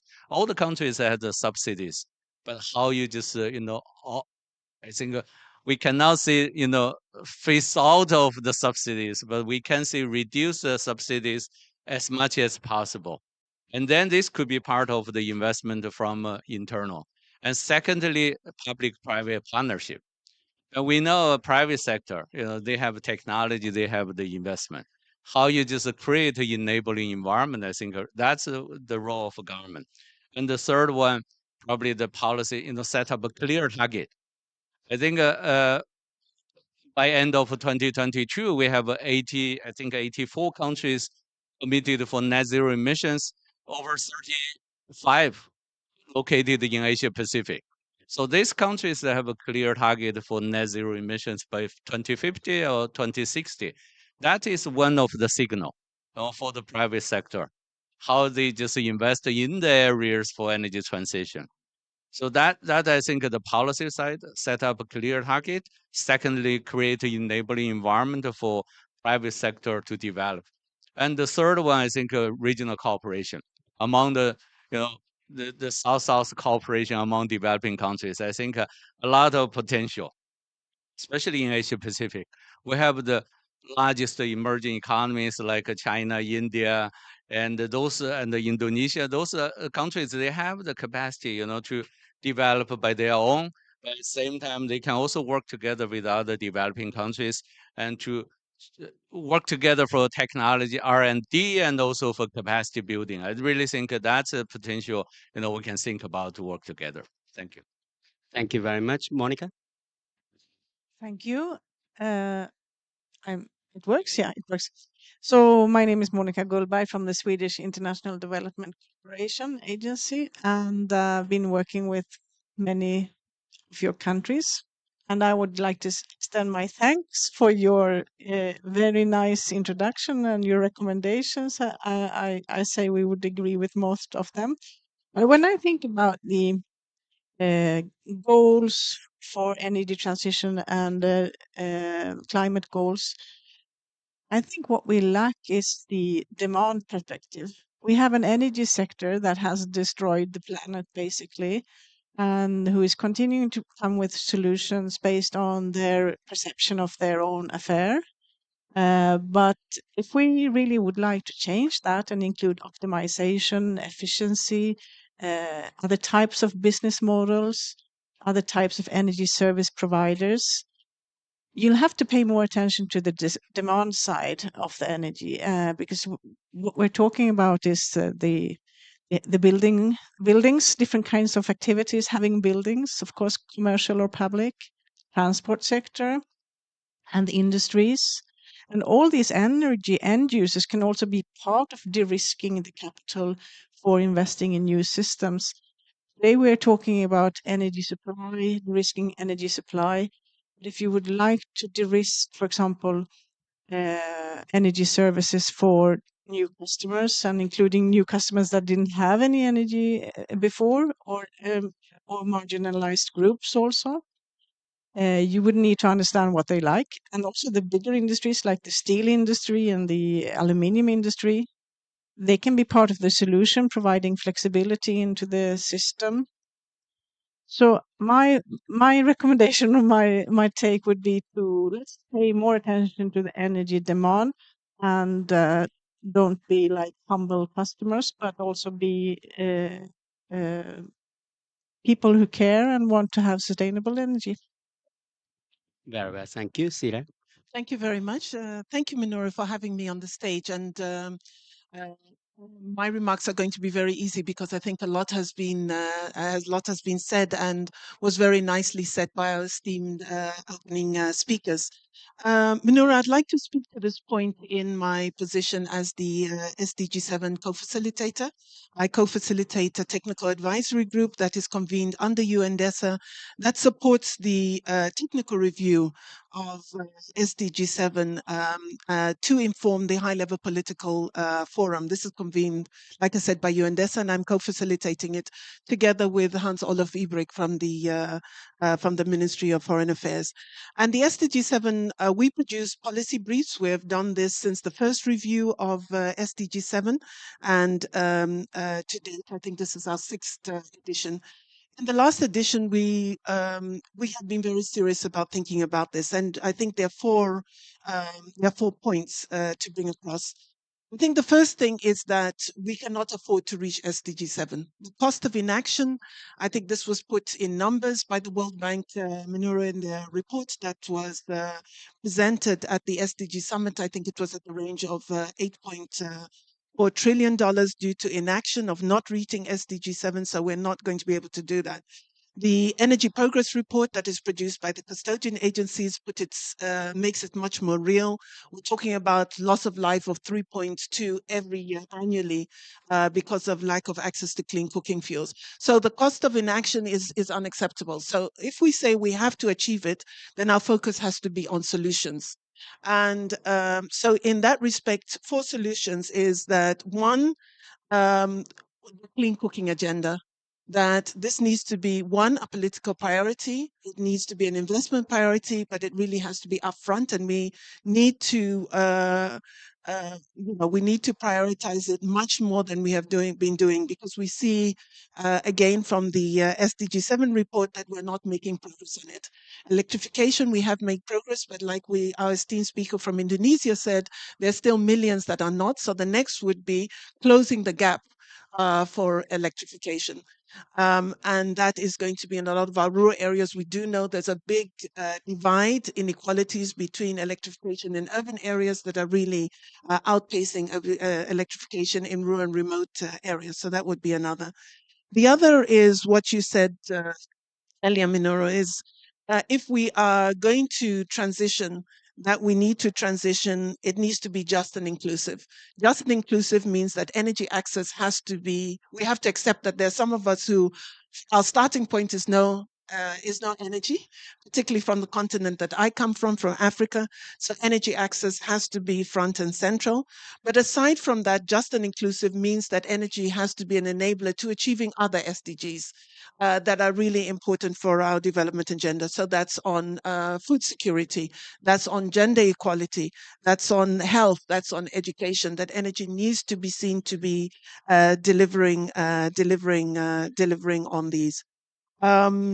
And then just to the point that our esteemed colleague from Pakistan had said about finding an institutional platform where we are not just speaking, our member states and our governments are not just coming together to reflect on progress that has been made, but also re-energize the commitments at ad hoc meetings.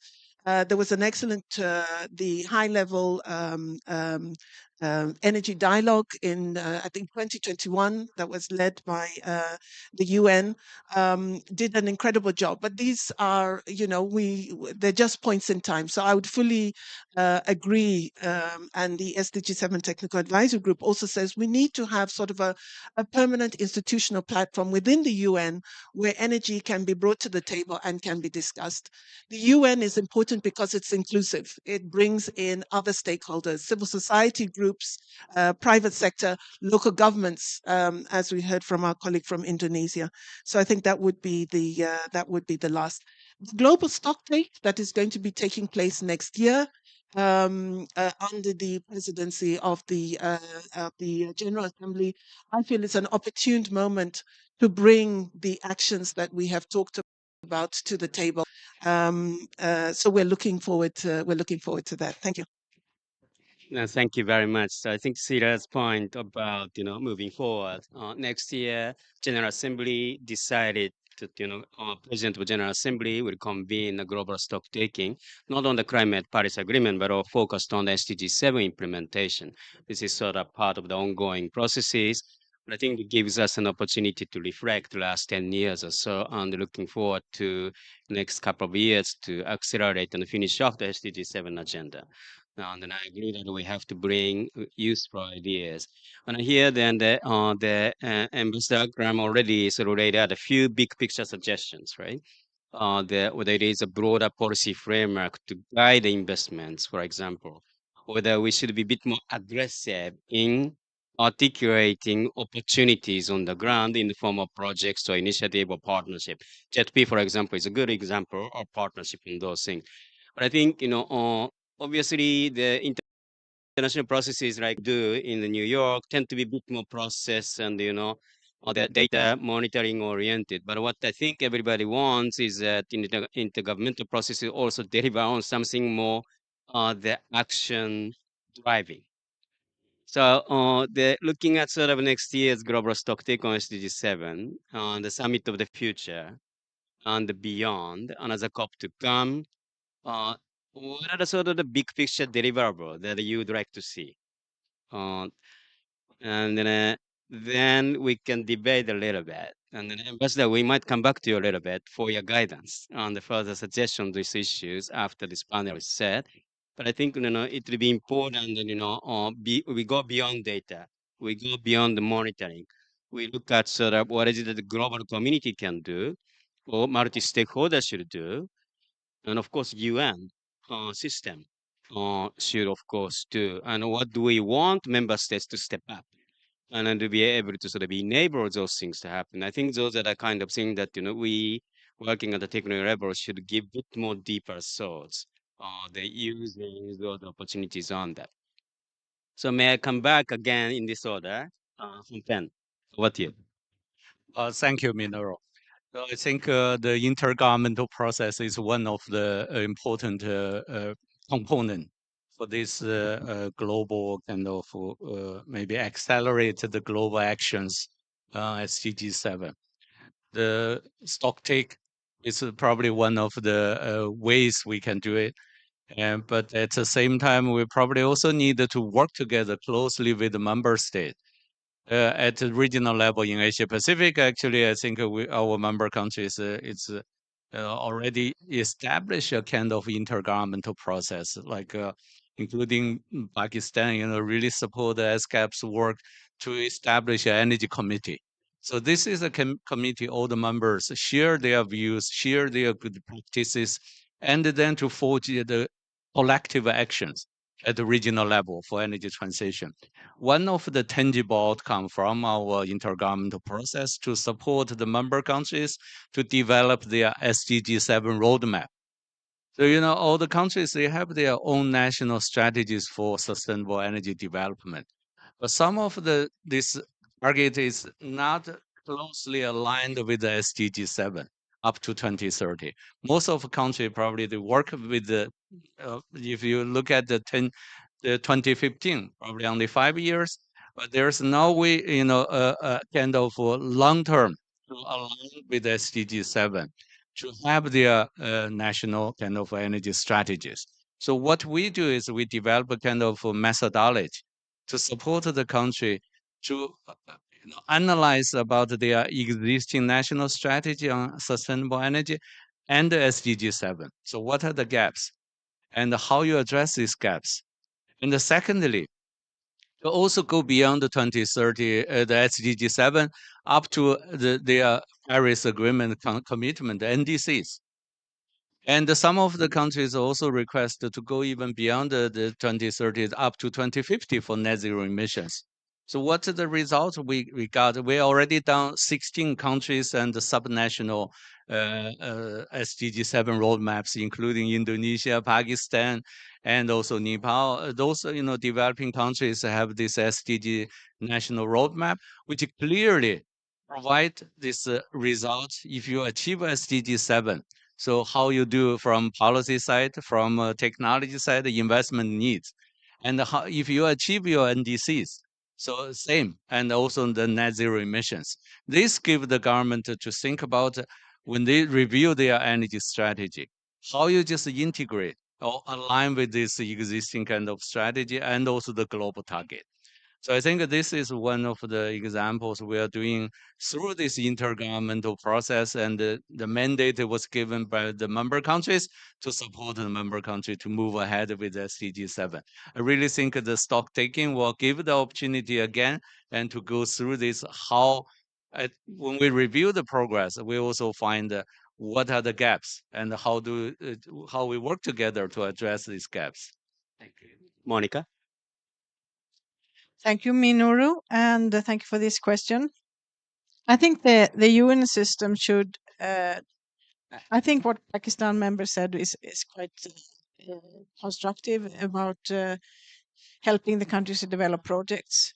But I also think and referring to what I said just recently, I think we also have to support countries to have a structured dialogue with the energy sector and to have say on what kind of energy that you need, rather than just looking to investing in IPPs and just complementing the system that we have and that we're not happy with fully. I mean, we should utilize the competence, but we should also ask for better solutions.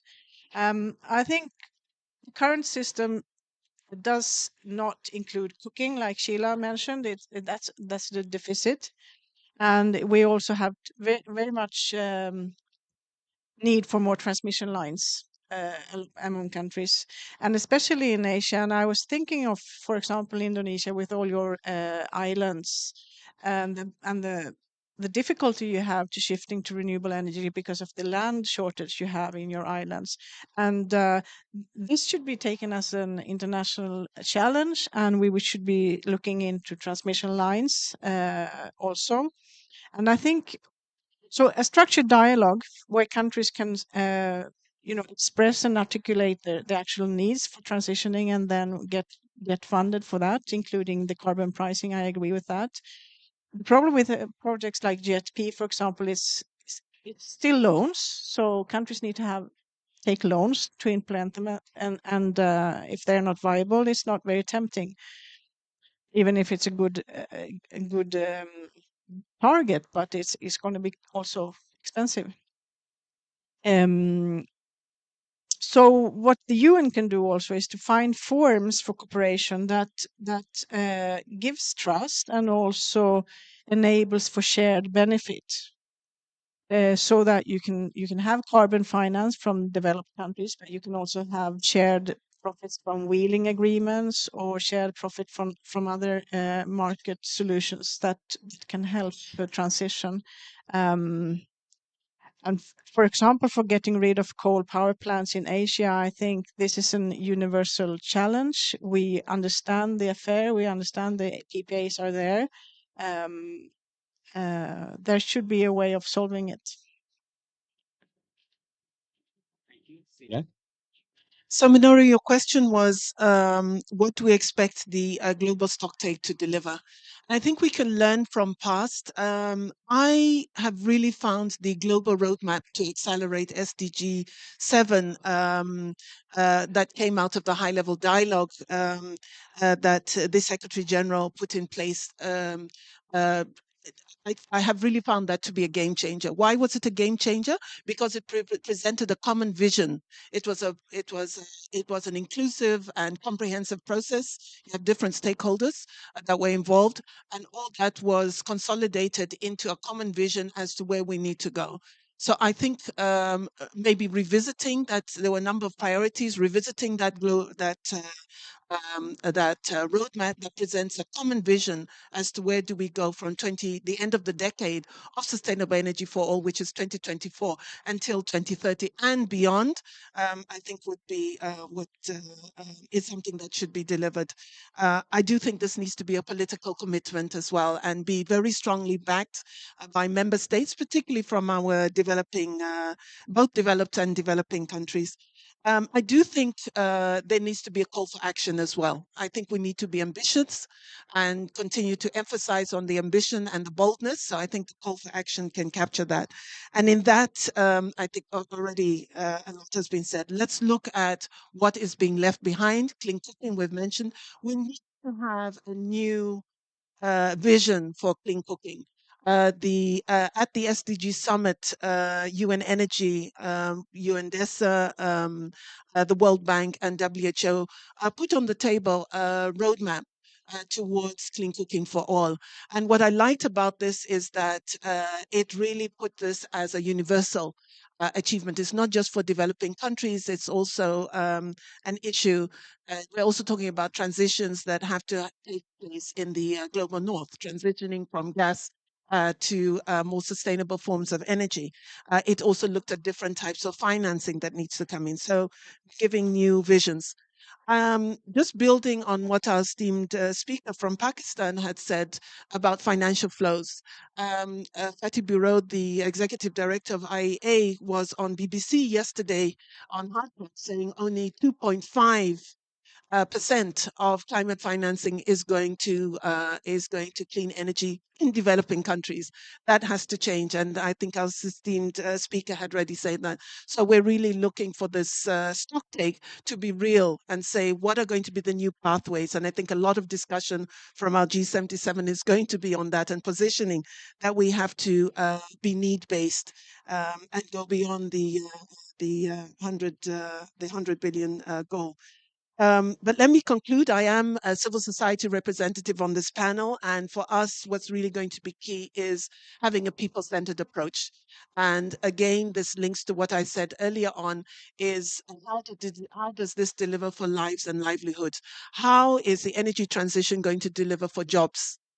in Africa, particularly for young people, is something that I think we need to get tangible and real. We can be talking about the billions of investments, but at the end of the day, people want to know, what does this mean in representing a job for the 70% of youth that are in Africa? How is it going to deliver for turning gender inequalities that we see, the lack of energy access, women are more disproportionately impacted? How are we going to see in delivering on that? So taking a much more people-centered approach is that. And I fully agree with earlier speakers that we have to go beyond 2030 to look also towards 2050. Thank you. Thank you very much. One thing that I came out, that I also be in this sort of supporting role for the intergovernmental processes almost like 20 years now. And it seems to me also that in the area where intergovernmental process could deliver more explicit action. This is my general sense. Then that it might take some time, but then as Hompe mentioned, that when they are united, they could give a guidance strong enough to trigger some actions at the country level. And I think some of the big picture ideas that the ambassador already mentioned and the vice minister also pointed toward do require some member states united guidance in my mind. And I think this is the kind of thing that we expect from global stock taking. Before I come to the closing, I want to know the ambassador and the vice minister have any final word would like to share for a minute or so for guidance. Thank you. I'm as a member of National Energy Councils. Uh, I think the guidance from the United Nations is really needed, because one thing that I learned about the global compacts and also the energy compacts, they give tools, for the country, yeah, to fulfill it. So at least when we do some benchmark with the other country with the same parameter and framework, that is quite helpful. And also another tool that has been promoted lately is about science-based technology. Initiative is also one of the tools that could help, for a country like Indonesia, for instance. So when we stand up and we are saying that we are on that level, so there is a norm that we refer to. Thank you very much, Ambassador. Thank you, and thank you to all our panelists as such. I want to make just 2 points in conclusion. Firstly, we all know that the SDGs are integrated. There are 17 SDGs, so you cannot separate SDG 7 from the rest of the SDGs. And for developing countries, the important SDGs are SDGs 1 and 2, at least for the lower income countries and so forth. So we have to have a strategy which is integrated as well, as such. Next year, you will have the stock take on SDG 7, but we will also have a stock take on all the SDGs. And I think that they are both very important and we have to evaluate both. Secondly, I want to say a word about finance. Financing is key. Without finance, we're not getting it. Whether we are rich countries, middle income, low income countries, without finance, we can't. We have to mobilize the finance. The proposition that the developing countries will be able to mobilize private finance to turn billions into trillions, I think it is a fallacy. Infrastructure, energy, and other infrastructure is financed 83% from public finance historically as such, still today. So the developing countries, if they are going to reach that 1.5 trillion in a transitional infrastructure, energy, and so forth, it has to be mobilized publicly. And we have the route, we have the modalities of how this is going to be mobilized. When the COVID pandemic happened, $17 trillion were mobilized by the developed countries to inject into their economies, but less than $1 trillion for the developing countries. So we have to use the same tools, that the industrial countries have used for their economic survival, for the development and a just transition to a green economy by the developing country. And we know what the tools are. We've agreed on those tools in the political declaration of the SDG summit, but we have binding commitments on climate under the UNCCC. We do not have binding commitments on SDGs. And one of the objectives of the developing countries and of the world should be to make them both binding. Binding, and that is the way we will have a fair transition. Thank you very much. I think we have got the clear guidance and the clear set of discussion on those things. Let me say that, toward next year, at the United Nations Secretariat, will be fully ready to support the President of the General Assembly and the member states' effort to discuss further on these issues. There will be a series of preparatory processes that the President of the General Assembly will be launching toward global stock taking of SDG 7.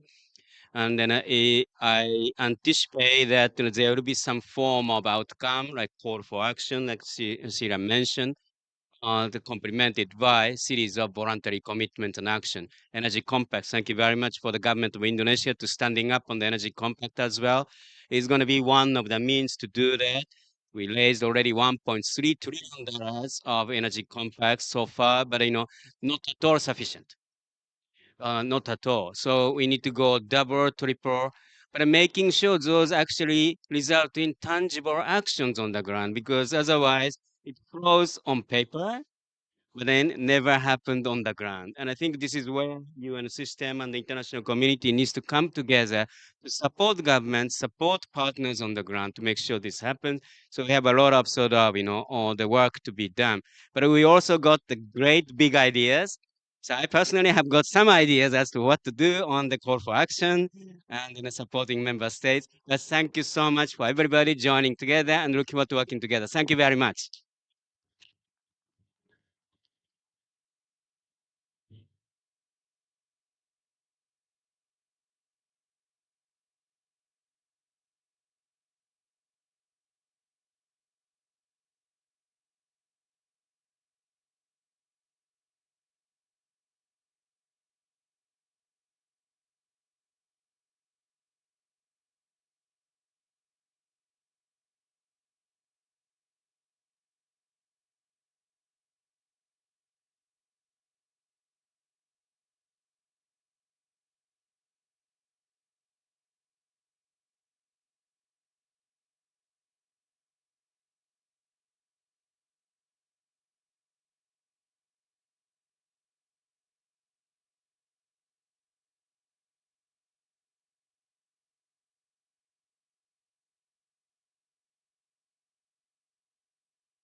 Okay, good afternoon, everybody. We've sorted out our technical issues. So thank you very much for joining us this afternoon here at the SDG Pavilion at COP28. We have the pleasure of having your presence here today and these honorable officials and our country representatives to discuss a very important issue as we aim for global stocktake. We have seen that emissions have been trending upwards last year as we have recovered in our economies around the world. And as we aim to achieve the SDGs, we also have a lot of different goals to fulfill, including energy access. So for all of these issues, including SDG 13, we have rooted our discussion here today on the importance of global accountability and the innovations that we can adopt and take up globally for the issues of GHG measurement, reporting, and verification, or MRV. So you'll hear the term MRV, and for those who are not familiar, we're referring to measurement, reporting, and verification for specifically carbon emissions and other greenhouse gases. So these are the topics that we're going to be discussing today. I would like to invite our first speakers to the stage here, our mini stage. So I will introduce our head of office at the UN Office for Sustainable Development under the UN Department of Economic and Social Affairs. This is Mr. Chung-Kyu Park. If you could please take the stage. Mr. Park has over 30 years of experience in the Ministry of Environment of the Republic of Korea before he joined the United Nations, and his expertise is on the area of carbon markets, and so he has made many impressive achievements. I won't take your time to explain them all, but let's just say he wrote the book on carbon markets and carbon trading. So next, I will invite Mr. Jung Soo Yoon, who is chair of the International Union for Conservation of Nature in Korea. He has also had a long track record of expertise in the public sector and with the United Nations on the issue of carbon markets and climate change. So we also have this event that is co-hosted by the UN Convention on Climate Change and the colleagues at the Climate Change Global Innovation Hub. So in case our colleague Masamba, who was off-site today for a training, is able to join us, he's on his way. We will give him the stage as well. But right now, we'll just proceed as is. So with this, I would like to give the stage or the podium first to Mr. Chung-Kyu Park, who will be leading us with some introductory remarks. So I think you come here to the podium. Thank you. Thank you. Thank you, Sarah. First of all, thank you so much for coming here, to taking very valuable time to be here. I'm very happy to see you again. As Tomoyuki, thank you so much coming here, and my colleague, and Dr. Yoon, and Dr. Jung is also.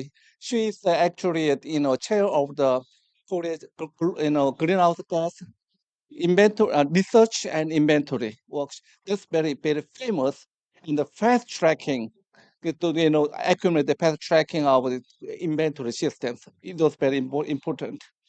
First of all, I would like to begin by expressing my sincere gratitude to our distinguished colleagues and partners, and also especially our partner UNFCCC Tomoyuki, and also United Nations Economic Commission for Asia Pacific, and the Greenhouse Gas Inventory and Research Center of Republic of Korea.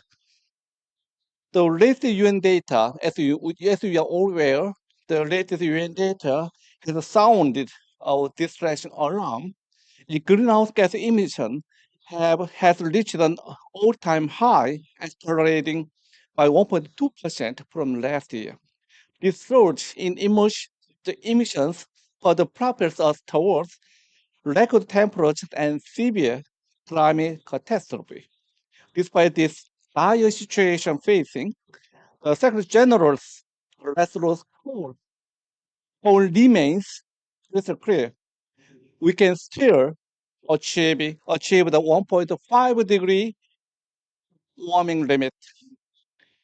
Measurement reporting and verification MRB of our global and national progress towards these targets depends on our shared transparency, accountability, and shared innovation. Leveraging frontier technologies can allow formal, comprehensive, and predictable MRB to track progress on related sustainable development goals and targets, relying on GHG mitigation efforts. However, wait, regional global cooperation on the use of frontier technologies such as quantum computing and satellite data or other methods to strengthen MRB is necessary. Global reporting on climate targets on the NDCs and SDGs requires comparability and the strengthening of national capacity to ensure enhanced transparency. Similarly, carbon markets rely on accountability and open data to underpin financing as we aim for a net zero future. This morning, I had a chance to attend the jurisdictional approach for the Article 6. It means that based on in the past, we've been focusing on the project-based approach to get the credits. But nowadays, we needed to expand our approaches activities to further to get the jurisdictional approach. That means subnational, but much more bigger approach. That is why I think that's very important. If we reach those targets, what is the precondition or requirement? That is enhanced transparency framework. We call the ETF. So to get those ETF, we need to but sometimes we face level capacities and infrastructures, especially on the MRB. And also, my colleague from the Ministry of Oceans and Fisheries and former Korean ambassador to the climate change is coming. They are working for the tidal floods new methodology to explore the credits from the tidal floods. I think that's Dr. Kim is over there, Seoul National University over there. Thank you so much. That's so important. So from this moment, I think we can further explore new methodologies. Of course, that will be verified by the UNFCCC, but still, I think that is very, very important. We need to try. We need to try the new methodologies. So that's why I think this, our side event is also focusing on the new methodology, exploring the new methodology. So I think that's very important. I think we invite the very important people the eminent experts from UK. Thank you so much, and Dr. John and I also. Yeah, thank you so much again, and other participants. Once again, thank you for your active thank you for all your participation here today, and I wish you all productive discussions. Thanks.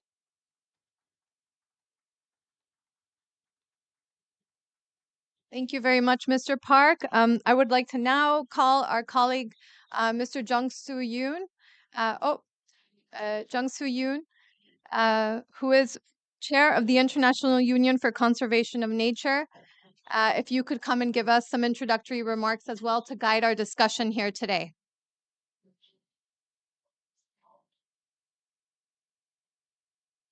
Thank you, Sarah. Ladies and gentlemen, good afternoon. It is my honor to deliver opening remarks at this significant event. I extend my gratitude to Mr. Chung-Kyu Park, head of UNOSD, for the invitation and for organizing this event. Thank you. I would say the DX, digital transformation, and the GX, green transformation, to be the mega trend that will dominate the next generation. What does it mean? GX and DX are interconnected transformative process, highly likely to merge even further in the next in the future. companies and governmental bodies are emphasizing environmental sustainability while embracing digital technologies to enhance operational efficiency and foster innovation. A little bit digging deeper, here are some reasons why GX and DX are likely to accelerate their convergence. First is increased importance of data. Analyzing and understanding data are crucial for businesses to gauge and minimize their environmental impacts. Digital technology is indispensable in collecting and analyzing this vital data. Second is resource efficiency. Digital tools and platforms can assist companies in resource management, optimizing energy consumptions, and implementing circular economy models. Third one is sustainable innovation. Digital technology plays a pivotal role in exploring novel business models and developing sustainable products and services. In this regard, today's topic is highly perfectly online with this this global trend. More countries and organizations worldwide are acknowledging the benefits of adopting digital MLV systems. They are increasingly incorporating technologies such as blockchain, IoT, AI, and cloud computing to augment the accuracy and the transparency and efficiency of MLB processes, particularly in the context of voluntary carbon market and compulsory carbon market. Korea has been proactive in establishing a robust MLB systems. Actually, Mr. Park and myself are proud of establishing MLB system when we work at the Ministry of the Environment quite a long time ago. And now the Eun Jung, the president of GIL, Greenhouse Gas Inventory Research Center, is present here, and I expect that she will delve into the specifics of these initiatives during her presentation. Lastly, I hope that this gathering will be an insightful time for all the participants here, and may your time here in Dubai be fruitful, leading to a great accomplishment during your stay. Thank you.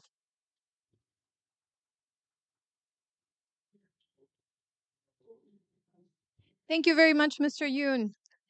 Indeed, these are two mega trends that we see emerging. And so having the perspective of the Republic of Korea is very interesting. And I would like to acknowledge that this event and the UN Office for Sustainable Development and under UN DESA is supported by the Ministry of Environment of the Republic of Korea, which are really thought leaders in the digital environmental trends merging together towards this MRV process. So I would like to now give the stage to our first eminent speaker that we have, Ms. Jae Eun-hae Jeong Jae, who is the president of the Greenhouse Gas Inventory and Research Center under the Ministry of Environment of the Republic of Korea. And yesterday we were together exactly discussing these topics of digital MRV. So Jae, the podium is yours. Thank you. Okay. Um, okay. Mm. I'm very delighted and honored to take part in this meaningful event. I'd like to thank Head of the Office, Mr. Cheong-kyu Park, and also former boss at the Ministry of Environment. And I would like to thank the Sarah and for the former colleagues when I was working for the UN OSD. Before we start, I think many of you already know my organization, but some of you haven't heard of it. So I would like to briefly introduce my organization. I think you can see here. My organization is established in 2010 under the Ministry of Environment to establish national greenhouse gas inventory and assisting the development of Korea's national greenhouse gas emission reduction target. Also, we are supporting the operationalizing of Korea's emission trading system. Do we have this clicker? Okay. This one? Yeah. And we are also having training session for developing countries since the start of my organization. We are having annual greenhouse gas inventory training session. So we're gonna talk about at this session first conventional ways of the greenhouse gas inventory development, which will be done by my colleague Dr. Moon Jung Kim. Then I will talk about some innovative approaches that Korea is developing using the satellite data and some observation. So I will give the floor to my colleague Dr. Moon Jung Kim.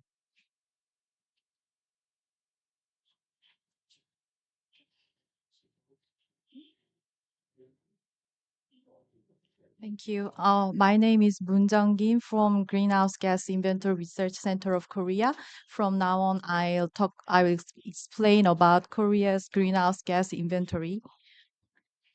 Yeah, as you can see here, these are some institutional arrangement for Korea, and on the bottom, Korea government firstly made a low carbon green growth national development vision in 2008, and the third row from the bottom, you can see in 2010, GIR was established under the Framework Act on Low Carbon Green Growth in 2010.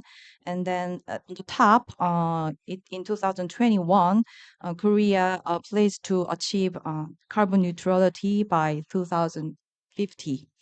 And on the right here, Korea established a national strategy and the first plan for carbon neutrality and green growth in 2023. Yeah, this shows MRB system for Korea national inventory. And we have many responsible ministries here, and also we also have some institution by sector and for each category. So yeah, I will skip it. This shows integrated national greenhouse gas inventory system here. In Korea, we have 3 different greenhouse gas inventories.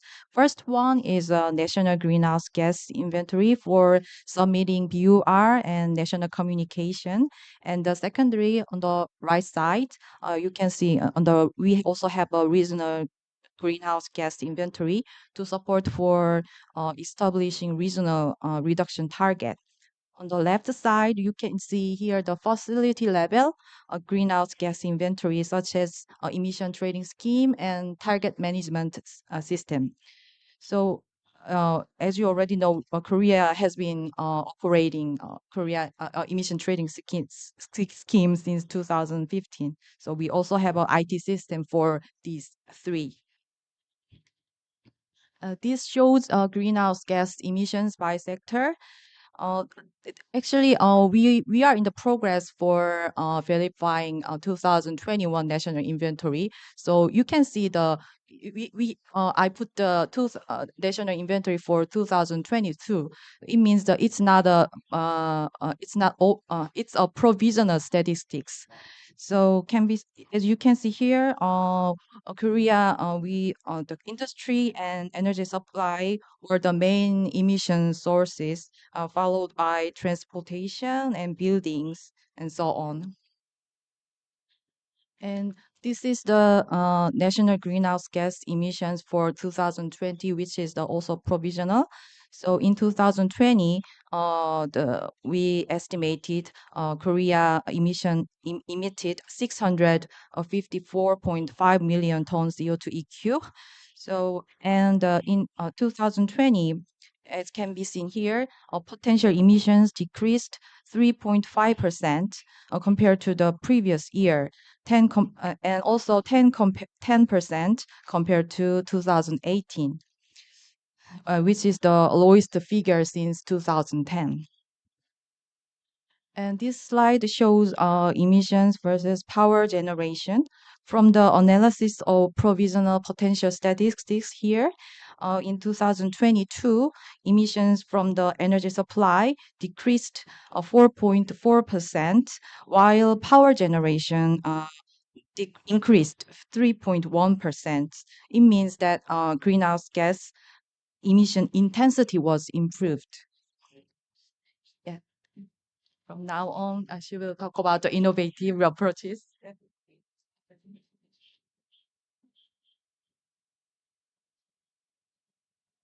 So the Korea's emission actually decreased last year, unlike the many other countries, because of the improved energy mix and some progress. But I'm going to talk about the innovative approaches that Ministry of Environment is developing now. And so the usual conventional ways of the MR greenhouse gas inventory is activity-based using IPCC guideline. But there's another way of the measuring the emission, like using the top-down measurement of air emission we are now talking about. So last year, I think the National Institute of Environmental Research and many other agencies, including United States and many European countries, are doing this kind of the work, compiling all the data, satellite data, airborne emission data, and the vessel observation, air quality ground observation, and compiling all the data to make the air pollutants concentration, then model to the air pollutant emission. So that's the thing that we are doing. And I'd like to show this slide because Korea actually is the first country to launch geostationary environment monitoring satellite in 2020. As you can see here, it covers most of the Asian region, China, Korea, Japan, and part of the India and all the Southeast Asian country. So we are actually having collaboration with the UNESCOP to deal with the air pollutants in Southeast Asia. It monitors the NO2, SO2 particulate matters, but the source of the air pollutants are similar to source of the greenhouse gas emission. So we can convert this air pollutant emission to greenhouse gas emission. And this is the GEMS application international cooperation. As I mentioned, Korea was the first one, 2020, but TEMPO, which covers the North American region, is being launched this year. And the Sentinel-4, covering the whole European region, will be launched next year. So by 2025, 3 geostationary environment monitoring satellite covers most of the part of the globe where the emission occurred, so that we can have some idea of the data of the air pollutants as well as the greenhouse gas emission. And in addition to that, Korea is developing greenhouse gas monitoring satellite. By 2028, I think 5 microsatellites will be launched to monitor methane emission. And by 2033, we are in process of developing geostationary greenhouse gas observation satellite. So that will be available by 2033. And yeah, this is the framework. But I'd like to just share some observation of the conventional ways of doing and innovative ways of doing. Because why we are doing the conventional ways of doing? Because of TACCC, as the UNFCCC, the Enhanced Transparency Framework person is already here. TACCC, the transparent, accurate, consistent, comparable, and the complete. So, but the problem of this conventional way, it takes a lot of time. As the Munjang mentioned, we are now working on 2021 the national emission inventory data. So for 2022, it's just an estimate.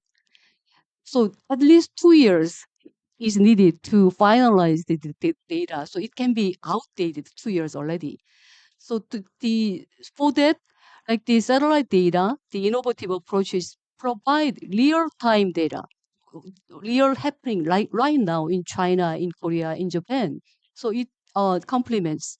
But we need to think about the limitation of the innovative approaches, because I actually checked the carbon trace, the former vice president of the United States, Al Gore, is actively promoting. They are compiling all the satellite data and the database, international database, to give facility by facility, country by country, region by region, up to 2022 greenhouse gas emission. But when I checked the Korea's emission data of 2022, they didn't reflect the decrease of Korea's emission last year. And compared to our estimate, my organization GIR, it was like at least 10% higher than our estimate. So we need to think about the difference, but who's accountable for the data? For Korea, the national greenhouse gas inventory, it is my organization has the authority to establish and measure, report, and verify. So when you think about the innovative approaches, methodologies, and the communication of the results, I think we need to engage the stakeholders, government entities, the other civil society, so that the data constructed by innovative approaches can have accountability. That's my observation. Thank you for your attention.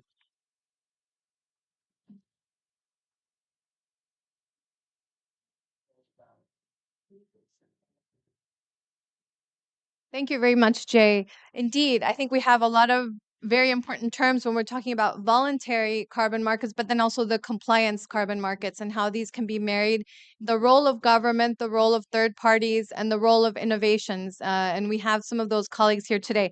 This is underpinned, as I mentioned, by our partnership with the UNFCCC's Climate Change Global Innovation Hub, who is our partner, and Mr. Masamba Tioye, who is the head of the hub, is here with us now. So I would like to invite him to give us his reflections and welcome remarks too. Thanks.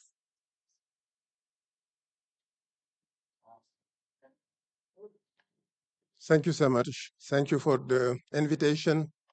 Very pleased to be here with you, and very pleased to have this opportunity to interact and introduce the UN Climate Change Global Innovation Hub.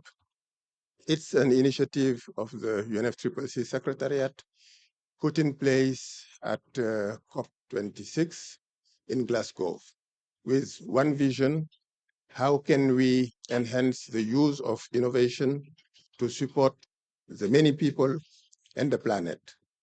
A twofold mission: how can we contribute in accelerating and upscaling existing solutions? And the other component of the mission is how can we identify the mission solution, the missing solution, and accelerate their development. And we have core values that are articulated around three principles: caring, sharing, and daring. We consider that for innovation to serve the many people, we need to genuinely care for the needs and the well-being of the many people and of the planet. Sharing, because innovation for climate and sustainability solutions can only be effective under radical collaboration. We need to share knowledge. It's why we are supporting open source. We need to share experience, and we need to have a solution provider mindset. It's not just about how can I solve my problem, how can I reduce my emission, or as corporate, as cities, or as country, but how can I develop solutions that also others can use. Finally, the daring part is also very important. The problem with climate and sustainability innovation is most of the time when we are setting goal and target, we tend to set the goal and the target based on our understanding of what is possible, not based on what is needed. And I understand why people are doing that, because they want to be credible. If you set a goal and a target and so somebody asks you, how will you achieve your goal? You would like to explain. But the problem is, if you are taking this approach, you lock innovation. So now coming more specifically to the issue that I have to deal with the improvement of methodology through digitalization and the full digitalization of the activity cycle. Probably most of you know the CDM, which is the Clean Development Mechanism under the Kyoto Protocol. There were two main criticisms, let's say three main criticisms against the CDM. First, its complexity. Second, regional distribution of project. And third, the long time that was needed to process project. And there was a need to address this issue. So we did a lot of things. First, we introduced the POA, and it was a means to accelerate and simplify. We introduced a lot of default parameters. This was also good, but it was not enough. We introduced the concept of standardized baseline. This was also good, but not enough. And why is it like that? This is because if you design a mechanism such as the CDM, it is challenging to have the right type of methodology because the methodology require to have very objective requirement so that there is no possibility of interpretation. You need also to have methodologies that are broadly applicable, yet taking into account the specificities. And finally, you need also to have methodology with requirements that are internally consistent and consistent with other methodologies. And you need to ensure environmental integrity. Now, if you want to do all these things, what happens at the end is your methodology is very complex. And this is how the CDM was. We ensure environmental integrity, we ensure objectivity of the requirement, we ensure that the methodology are widely applicable, then it was too complex. Now the question was how to deal with the complexity. We tried several things, but it was not enough. We came to the idea that maybe the vision should be to take the complexity and shift it at the site of the regulatory body so that the user of the mechanism do not see the complexity. Like what is happening with your smartphone. The smartphone are highly complex product, but the user do not see the complexity because the manufacturer has shifted the complexity at its side so that the user can have a very easy to use product. That is exactly what we wanted to do. So how did we go about that? So we took our methodology and then used a very powerful kind of survey monkey tool. And the idea was to develop a system that do not require the user of our mechanism to do something they are not supposed to do because they do not have the competence. If you ask a project developer in a country with low capability to demonstrate additionality, to assess baseline, to calculate emission factor, it's not possible. They are not experts in this area. And this is why there was always a need to have consultants that will do the work. So we come to the conclusion that we are the regulatory body. We know how to demonstrate additionality. We know how to assess baseline. We know how to calculate emission factor. Why don't we shift this burden at our side and the user of the mechanism will not see this problem? So we developed this tool, and if you use the tool, you just go to our website, you start the system, and it will ask specific question, but question related to information on your project. If I'm a project developer, what I know is the information about my project, but I do not know how to demonstrate additionality, how to assess baseline, and so on. So you ask specific question about the project. And once all this data are provided, the system can figure out what type of requirement are needed for the system to be assessed, to be able to assess the project and calculate the GHG emission reduction. So once all these information are provided, the system give the requirement, ask for more data, and then calculate everything and issue a digital PDD. So it means that if I'm a project developer, I do not need to write my project design document. I just provide information on my project. The system will understand what are the requirements that are relevant, use this requirement, ask for more data, and then calculate the GHG emission reduction and generate a PDD. But the only problem with that was you need to know which methodology is applicable to your project, because under the CDM, we have more than 200 methodology. But once you have identified the right methodology, there is nothing else to do. You just have to provide the information about your project. Now we want to, this was the digitization of methodology 1.0. We want to move to digitization 2.0, where the user of the system will not need to know what is the methodology that is applicable to its activity. The system will ask a question, and the system itself will identify which methodology is applicable to its specific case. So the first type of digitized methodology, 1.0, it's done. It is under operation. We are working on the 2.0, where the system select the methodology. And we have planned to go even one step further, 3.0. In this case, the system itself developed the methodology. It's not something existing already, but the system asks question. We will have a modular approach with this type of small methodology in a library. The system will ask you a question, understand what is it that you would like to implement as project, go in the library, find the different components, and produce a methodology for you. Now, this is very powerful, and it will be combined with the work that the World Bank is doing currently on digital MRV, the work that the UN and EBRD are also doing. What we want at the end is to have full digitization end-to-end of the activity cycle. What does it mean concretely? It was a dream, but now it can become reality.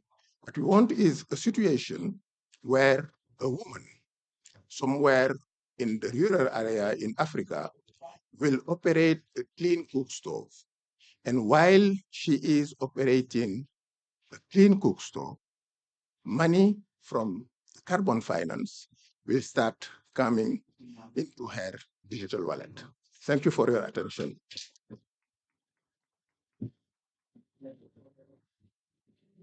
Thank you very much, Masamba. Exactly what we're here to discuss is the role of innovation and being able to enable carbon finance, but also accountability. So exactly as Masamba mentioned, we have these voluntary carbon markets, and we also have the compliance side of carbon markets and the role of central government in being able to manage that process. And actually, our office has worked for 5 years now, building capacities at regional level, which is why UNESCAP is our partner as well for this event. And we hope to also work together with other colleagues in the UN system to strengthen that capacity development for the central GHG inventory monitoring on the compliance side. And so we have our colleague who will join us, Tomoyuki, who is from the UNFCCC Secretariat as well. And Tomoyuki Aizawa is the Program Officer for the Enhanced Transparency Framework. As we all know, many of the UN member states or parties will be part of the Enhanced Transparency Framework going forward and working on the issue of biennial transparency reporting. So Tomoyuki, I'd like to give you the podium now. Thanks.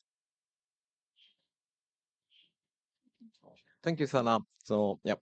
Okay, so good afternoon, everyone. So I'm Tomoyuki Aizawa. Everyone call me Tomo. So then let's go to shortly. So I'm working for the UNSC Secretariat for the developing the GHG inventory reporting tools now. So thank you very much for showing the Republic of Korea's GIR's very integrated institutional arrangement. This one is quite, also I will come back to this point. So institutional arrangement is quite important point for the sustainable, robust inventory system.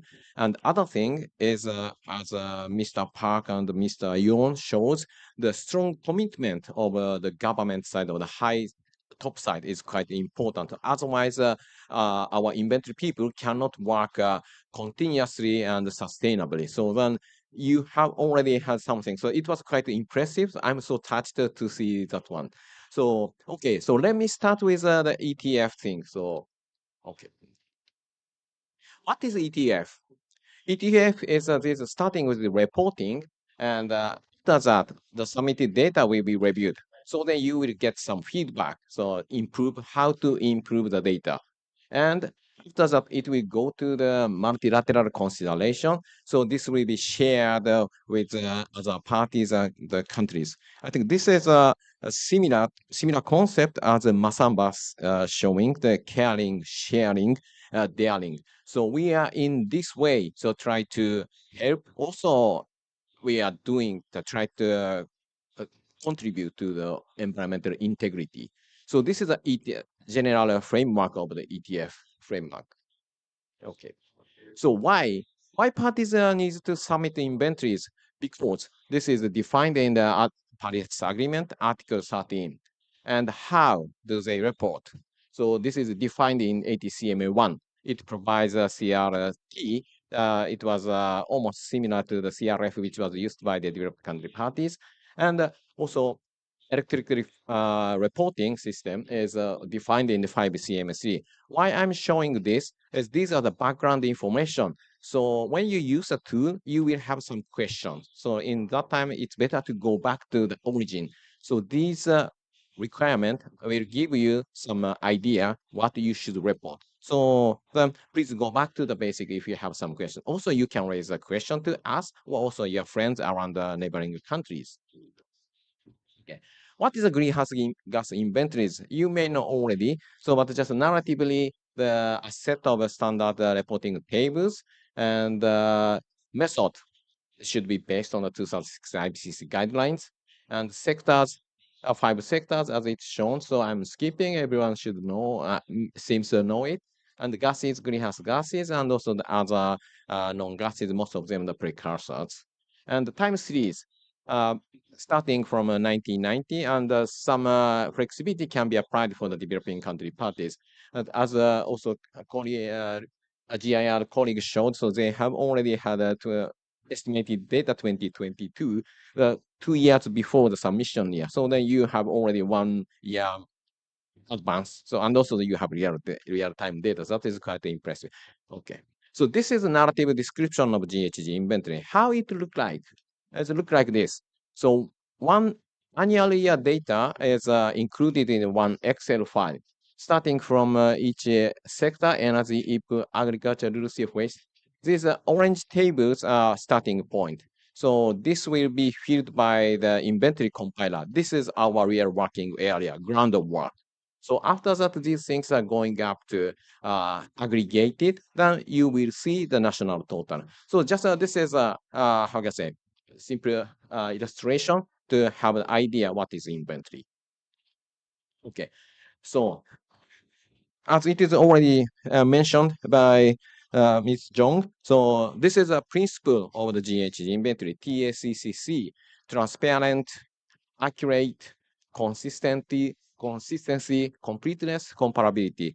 So we are developing our tool to report GHG inventories by parties. So try to ensure or facilitate these principles by automatically. So this is our aim.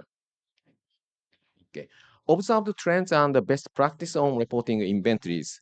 So under MRB, we have had some experience on the also developing countries BUR submission based on the technical analysis and also the inventory from developed country parties. So yes, as you can imagine, so what you can report only manage what you can measure. So then if you try to jump something to more, so that will provide some difficulties. And every party has started somewhere. I remember also I used to work in my country's inventory in the beginning. So it was something. Or then from there, we need to go. So, but the important point is the continuous improvement over the time. So this is as I shown, this is a cycle. So that you will report something, and if something is wrong, someone suggests you that you may bring back consider. This continuous improvement is quite important. And importance of building the robust and sustainable institutional arrangement. This is quite important, as you can imagine. So someone is responsible, so then it will be easy to go. But sometimes, yeah. And country-driven approaches. So of course, it should be your own activities. The ownership should facilitate this challenge. After the last point is technical review and analysis. I think for developing country parties, technical analysis has also some suggestions, but like I said, it was quite difficult to provide more focusing recommendation. So through this technical expert review processes, we expect some feedback, and this feedback will provide this some fuel to this continuous improvement over time. So developing countries challenges. Let's focus on the developing country parties reporting. So something new is report regularly, so every 2 years. But I think it is also helpful for the sustainable or robust institutional arrangement. If you have a regular news report, so you may not forget about that will ensure the institutional memory and in the entity. And second one is applying the 2006 IPC guidelines. Not all of us are using the 2006 guidelines, still using some revised 1996 guidelines. So this will be the big challenge. So stepping up to the next step. And the transition from national communication plus BUR reporting tables. These are just 2 tables. So, but this CRT consists of 50 tables per year. So it's a lot of work. So this is also really, like I say, in reality, it will provide the difficulties and the limitations. So we analyze it. So national institutional arrangement. Sometimes the party may not have a legal background or binding. So this is also important. So politics on a high level commitment is quite important. Also human resources, also dedication, because most of us are quite busy for so many other things. But if it will be required to report regularly, I hope some dedication or some time will be assigned to someone so then it will provide also the technical feasibility, or these things will be improved. And the last one is availability of data. So sometimes the data collection is difficult to find it. So, and also the management. Management means how to get is also good. But also this data is only for the Ministry of Environment. Sometimes you need to communicate with other ministries. So these things are also quite important. So developing countries need further capacity building, not only for the technically, so in so many different aspects, it is necessary to be tackled. Okay, suggestions to improve reporting on GHG inventories. Okay, for GHG inventory preparation, so the very basic, the being familiar with the 2006 IPC guideline, this is the basic thing. And also selection and concentration. Generally, we are not so superstar, so inventory as inventory people. So then we need to focus on the selection and prioritization and concentrated. Some of the things are the lower hanging fruits. We can do it within 1 week, and other things we need to have 5 years or something. So then this selection and concentration is quite important. For reporting, being familiar with the requirement, as I already mentioned, and also being familiar with our reporting tool. This reporting tool is not providing the estimation just for the reporting. Then we are assuming the preparing the estimation is already done. Okay. Then for the sake of time, I would like to skip these things. So yeah, okay. Just I'd like to show the idea of our tool. So we have 3 ways of feeding data. First one is feeding the data in the user interface of the application. I think this one is not so, will not be used to so many users. The second one will be more popular, I think. This will be done by the import export using Excel. So we can download all the Excel file from the application. Then you can connect, you can create a link to your system. And the last one is JSON import export system. This JSON file will be able to import bulk data import. For example, like IPCC inventory software could create a JSON file. So if you use the IPCC inventory software, not necessarily to all the sector, you can import also sector by sector.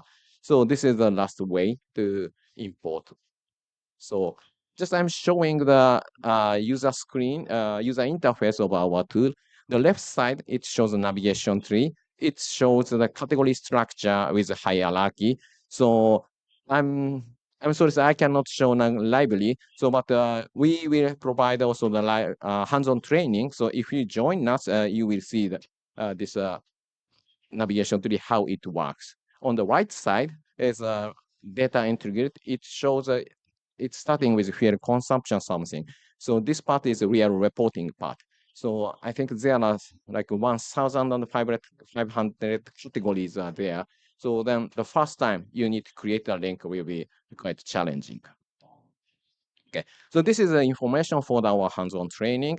So still we have still 4 or 5 sessions are remaining. So please register it. So then you will have a more chance to play with our tool, and also you will know the other background. And also you will have opportunity to raise questions, talk closely to us. So thank you very much.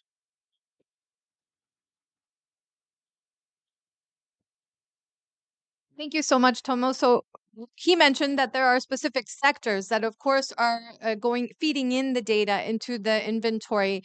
Some of those sectors we have seen through different events here already. Yesterday at the Ghana Pavilion, for example, they are pioneering waste carbon credits. So investments into the waste sector are generating carbon finance for Ghana. So we have our colleague Daniel from the Ministry, the Environmental Protection Agency in Ghana. Daniel, if I would like to invite you to the podium. Daniel Akwete Lamte, he is Program Officer. You can take the microphone and speak there, Daniel, if you prefer.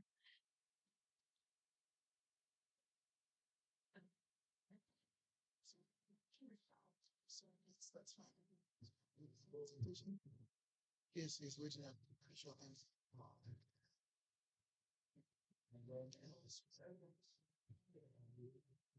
Okay. Okay, thank you for the opportunity to share with you what we are doing in Ghana. So just to give you a sense or a mental picture of how GAG or the MRV processes in Ghana, I'll start with the institutional arrangement. The Ministry of Environment, Science, Technology, and Innovation is responsible for really operationalizing Ghana's obligation under the UNFCCC. And based on that, the EPA, the Environmental Protection Agency, that's the agency is responsible for the coordination. And then at the bottom or from the last part of the tree, you see we have 3 inventory groups, and then we have the mitigation and MRV group, and then we have the cost cutting group. But just to give you a sense of this, our journey started about 2 decades ago when we decided to domesticate our reporting obligation, and we decided to transfer the capacity or transfer the mandate to the line ministries and their departments and agencies. So, for example, if you pick inventory for the energy sector, it is coordinated by the Energy Commission, right? Because they have the mandate and they have the data. So you work with them to really orient them to really come up with data to support your climate reporting, because you don't have the mandate. So yours is to do the coordination and to ensure that they understand their obligation. So in terms of that, the GCAP has 4 components, and then the components allows us to be able to perform the MRV for GAG, MRV for Action, NDC, which is quite new. And then I like the fact that Tomo, right, has really prepared us to understand what is coming as part of the ETF, especially as developing countries, where we must, more importantly, be able to report on the progress and implementation of our NDC, and as well as the use of carbon markets.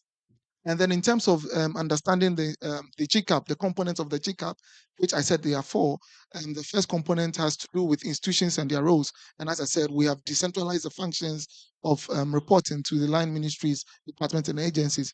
And how do we do that? We do that through the use of data, methods, and IT systems, and as well as entrenching or using the MOUs, adopting the use of the mandates, that's the legal mandates of these institutions.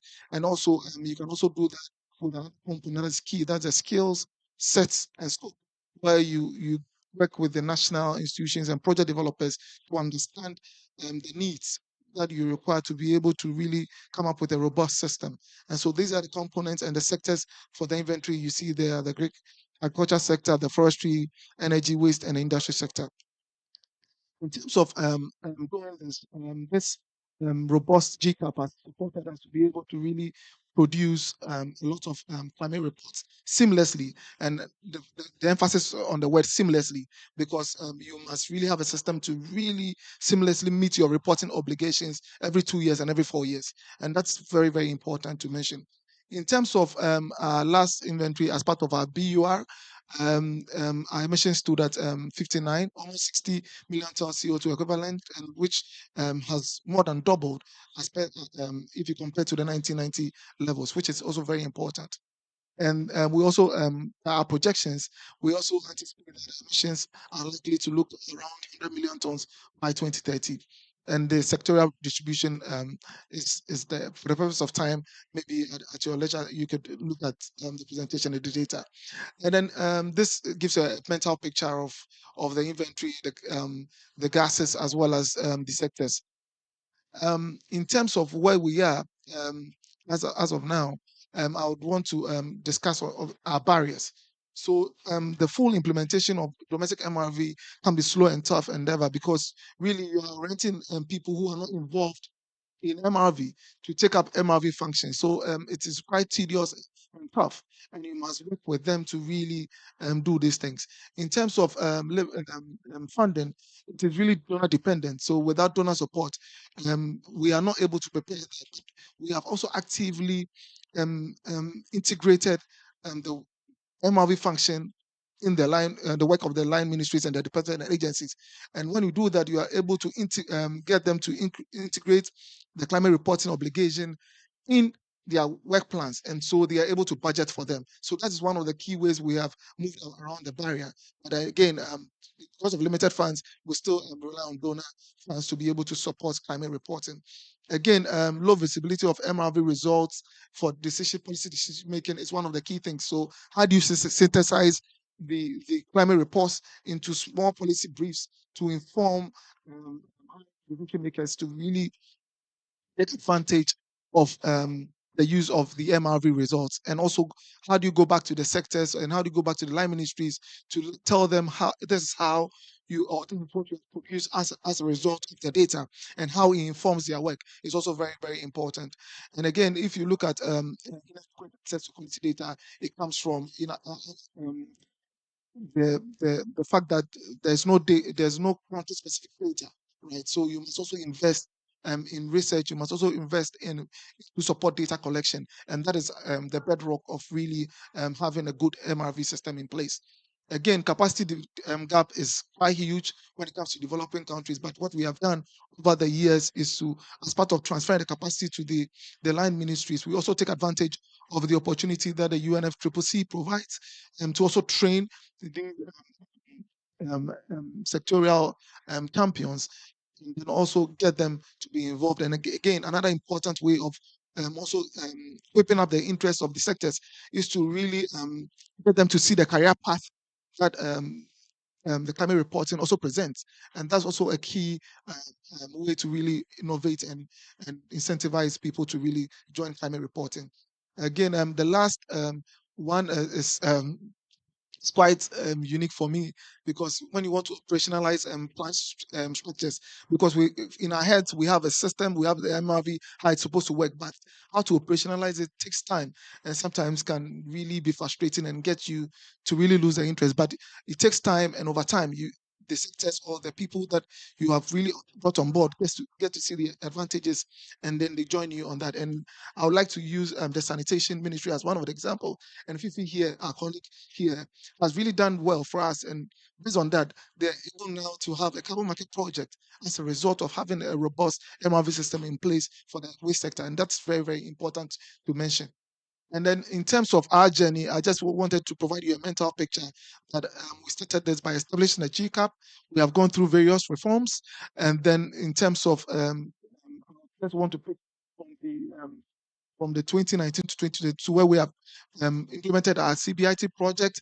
And one of the key things that we have done is to really come up with an NDC tracking tool and a reporting and accounting tool to really support us seamlessly to really do the progress and implementation of our NDCs. Another important thing is also that you must really have a mental picture to really connect the reporting obligation, that MRV of GAG, you do the projection, you do the NDC, and you do carbon markets, right? So you must really have a mental picture of what the reporting obligation is and how you can take advantage of it, right? And so in doing that, we have also developed MRV tools for sectors and then also plant level, and it's very, very important. So, for example, if I decide to do a compost project, right, have an MRV tool that allows me to be able to really seamlessly report my obligation. That is very, very important for us.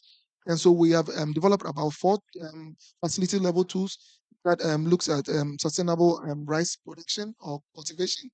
And then we have one for compost, and then we have one for the solar PV by the IPPs, or that's the independent power producers. And then we also have developed one for a boiler program that we are doing, and that is very, very important. So our focus now is to really look at expanding the data system to really cover the facility levels, others that are not covered in there, and look at sectors, and also strengthening the use of domestic tools. Another important thing that we have done to domesticate the use of the IPCC guide 2006 guideline by really converting it into an Excel tool that allows us to easily, right, every year report on our emissions, and also it will also easily allow us to build our PRT tables that were presented by Tomo. So this is just a snapshot of where we are. So thank you for the opportunity. Thank you so much, Daniel, for these innovations and your perspective in Ghana, and really the leadership that Ghana is providing in the region in adapting and innovating. So I think these are really interesting perspectives that we had here. I'd like to open the floor for questions. Do we have any questions from our colleagues here today? Yes.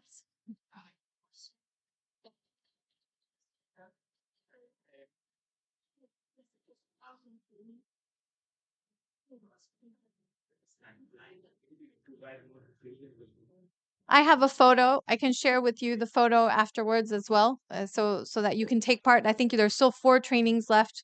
Would you like to sit up here, Tomo, and answer the 4 trainings left in the next couple days, right?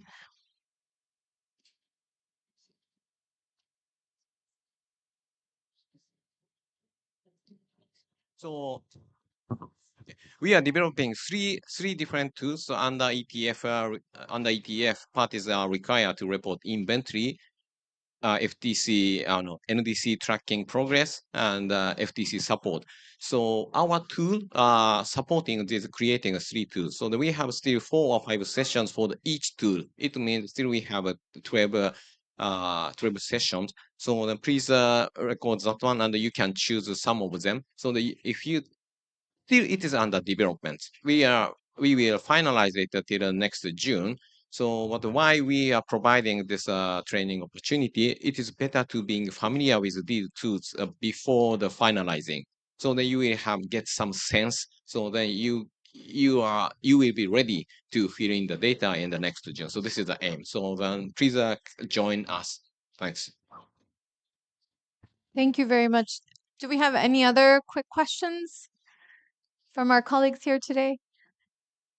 Okay, so we have other country representatives here today, but I think we can connect bilaterally as well afterwards. And in addition, we have our country representative from Kazakhstan, Ms. Aida Maksut. She is our discussant, so she will provide a wrap-up comment. And then we will have another discussant that is joining us from online, who is our partner from SCAP. Well, Aida, I'll give you the podium so you can just start. Go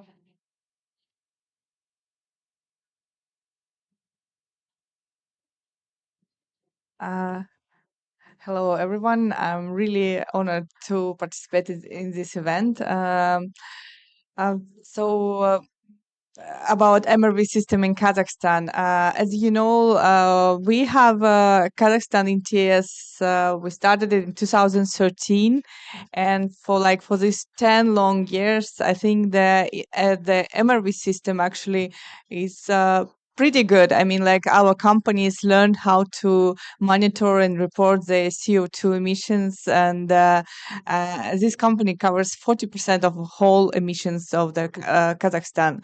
I'm personally work as a verifier in Kazakhstan ETS, and since like this 10 years, I think at the moment on the company level we have pretty good, not perfect, but pretty good MRV system.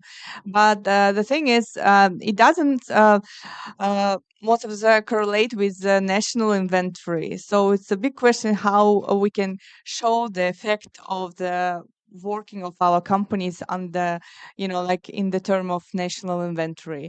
Also, as the Kazakhstan just announced to join Methane Pledge, now our government thinking about how to regulate methane emissions, and this is actually, I think, at the moment it's a big challenge for companies because the methodologies that we have today for the methane emissions, the accuracy is really low, and in order like to achieve some goals on the methane emission reduction, we first need to understand the real situation, what the emissions are at the moment.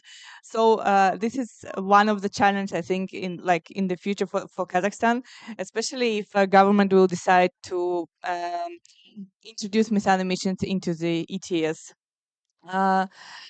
And I was really happy to hear about the CDM tools. Yeah, I think it's really important because like we also work with offset mechanisms in Kazakhstan, and for example, Kazakhstan has a big potential on the like projects like with soil carbon because we have really big territories for grasslands, and it has a big potential because like now at the moment these grasslands are degraded, and in order to prevent further degradation of these lands, we need I think like the offset mechanism. It could be like effect on the investors actually in Kazakhstan, to do something to protect this land. And as we know, like the methodologies we have now, it's quite complex, and we don't really understand how to do it, how to prove it that this additional project, and this gonna work. Because I was really happy to hear this news. I think it would be a really good boost for the projects on the increasing of soil carbon in Kazakhstan as an agriculture country. Also, I'm a board member of Association of Kazakh Green. It's a business association of renewable energy. But on this base of association, we actually launched our domestic voluntary carbon market. So we think that Kazakhstan and region, Central Asia region, has a big potential on the like introducing some voluntary projects, because like this region at the moment it's not presented well as a like offset projects, but we have a big potential. So and in our voluntary like standard of Kazakh Green, we also understand the really importance of MRV system, the quality of MRV system, and we are what we are now looking forward is to make this system as transparent, so you can trust our like projects who are located in Central Asia. Thank you very much. I think. Uh, and as I mentioned, the partner for the work that UNOSD under UN DESA has been doing in terms of the GHG inventory trainings for the last 5 years has been with the UN Economic Commission for the Asia Pacific region. So we have our colleague, Ms. Aneta Nikolova, who is a program officer at UNESCAP and will provide us with a wrap-up commentary as well. Aneta, we cannot hear you. Aneta. Sorry, I have muted myself. Apologies, right? Thank you very much for inviting, for letting me be here. Despite of the fact that I'm not able to be physically with you like last year, but I would like to confirm that our partnership is very strong and we're looking forward to organizing the next regional training on GHG emissions and why not about the FT inventories as well with Tomo. We hope he could join us. We are looking into this opportunity to organize the training in Kazakhstan, and we will be discussing on 9th or 10th the opportunities during our bilateral meetings. So I would like to thank UNISD for their persistence and their very big enthusiasm and putting the talk with the walk right with the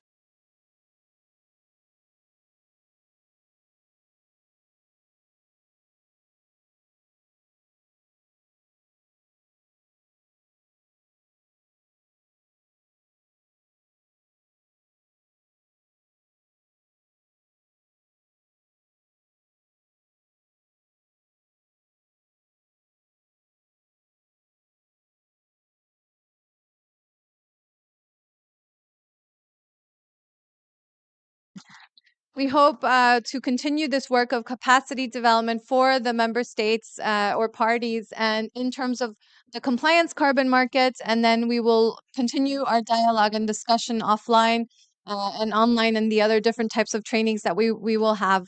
So I don't think we have any more time for questions now. So I saw some colleagues arrive later, but I do think we will continue our discussions here on the sidelines after. So thank you very much. We will have a quick photo up here of the different presenters. So Masamba, Mr. Park, Mr. Yoon, and our different colleagues. I'd like to invite you here to the stage for a group photo.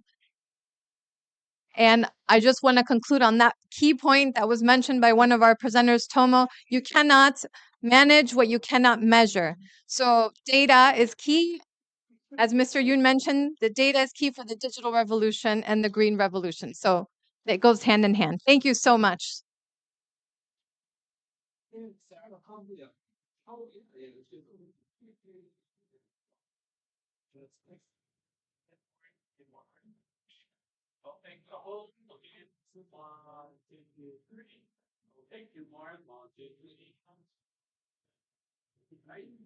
Thank you very much.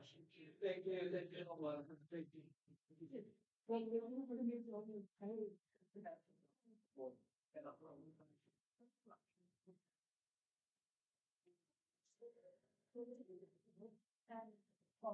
Thank you.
Good afternoon, everybody. I think we are ready to start. There's a couple of participants that will be flowing in during the startup of this session, but I really want to give a warm welcome to everybody here today to this event at the SDG Pavilion. We had a meeting during the General Assembly in New York on the climate SDG Nexus, where many of you actually were present at that time, and together with Deputy SG Amina Mohammed, where the outcome was actually a proposal to establish a high-level panel to take this discussion on climate SDG Nexus forward. And today, that's exactly why we are here. We want to come with a proposal on a high-level working group to how to actually make sure that this agenda moves forward in the future. After the first keynote session, we will have a technical panel moderated by UN DESA, and then we'll finish this session with a handover of the co-chairmanship from UK to Denmark for the NDC partnership.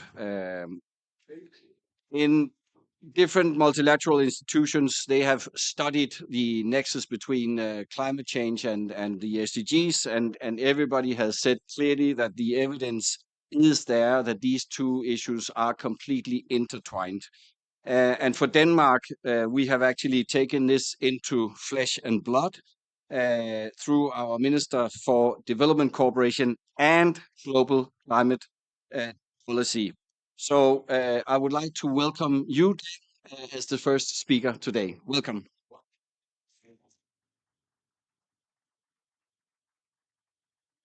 Thank you. So, friends, there's one point that it seems like too many people haven't yet realized, which is weird because we're here at COP28. But climate change is not something that might happen in the future. Climate change is here now. And when I say too many people haven't realized it, it's strange because you just need to turn on your television. Just need to look out the window. There's no country on the planet, more or less, that hasn't been affected. And unfortunately, many countries are affected very severely. So the reason why I'm still saying this is that if you go into negotiation rooms and you listen to what negotiators say, very often you would think that they don't know that this is actually happening. Now, this does not only go for countries, negotiators, organizations that are not ambitious. To be honest, if I look at speeches that I gave just a few years ago, I personally wasn't aware of how big the need for adaptation and resilience building is. But it is, and it is increasing.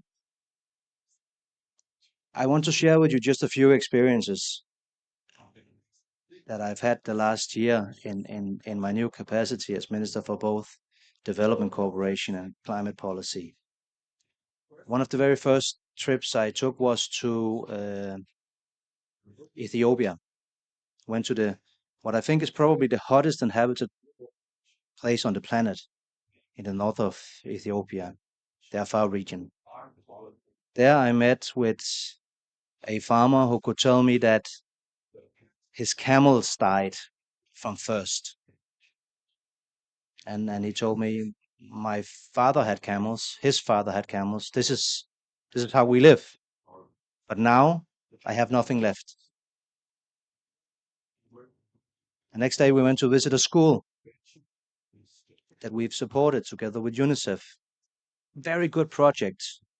The school is there, sanitation is there, educated teachers. But the girls didn't attend from the nearby village. Why? Because climate change has hit them so hard, the drought has hit them so hard, that the poverty means that they cannot afford to send the girls to school. Sometimes they have to be married away, earlier than they would have normally been.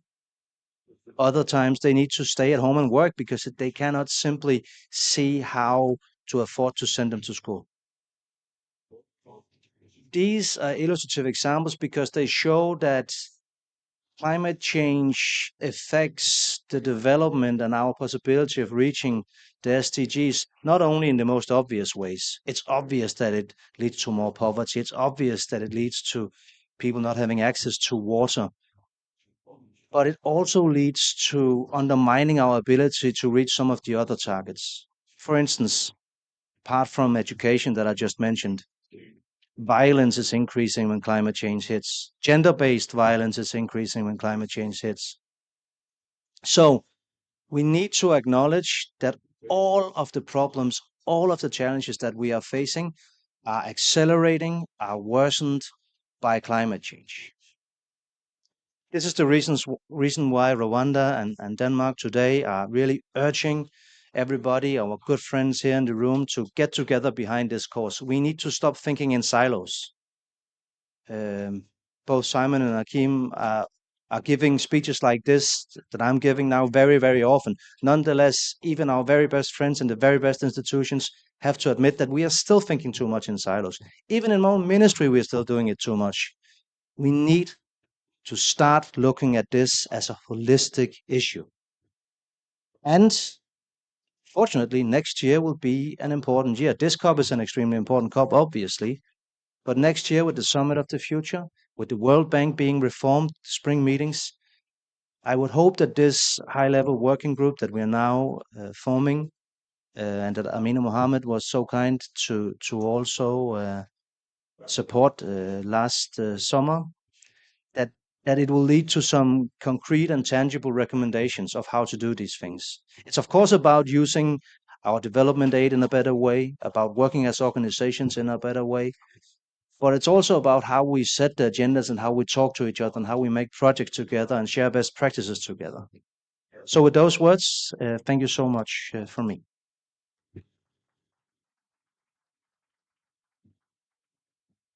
Thank you so much, Minister, for that scene setting and laying the foundations for the discussions today. Now it's my great honor to welcome Minister for Environment from Rwanda, Madam Shondak. Welcome.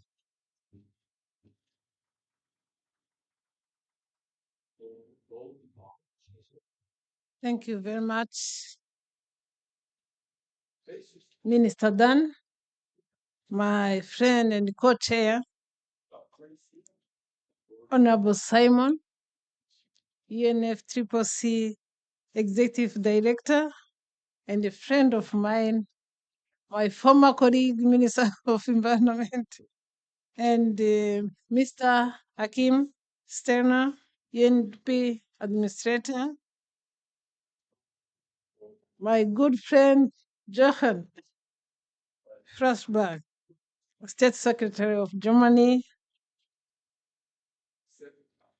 distinguished Yutaka Matsuzawa, Vice Minister for Global Environmental Affairs, the Ministry of Environment of Japan, dear friends, distinguished guests, all protocol observed, friends of environment, and friends of the cause of climate change actions. Good afternoon. It is my pleasure to join you today for this event co-organized between Denmark and Rwanda, focusing on how to build synergy. We can't keep working in silos. This is a global problem that needs global solutions. It is evident that there is a strong linkage between addressing climate change and achievement of sustainable development goals. Let's take an example from the energy sector. Increasing the share of renewable energies in electricity production presents several synergies with the SDGs.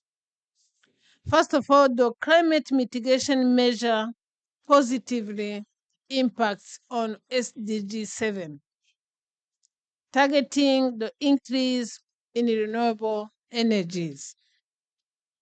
Likewise, switching from fossil-based energy sources to solar, wind, or hydro sources energy leads to improved human health, which is the SDG 3, by improving air quality, therefore linking with SDG 11 on sustainable cities and communities.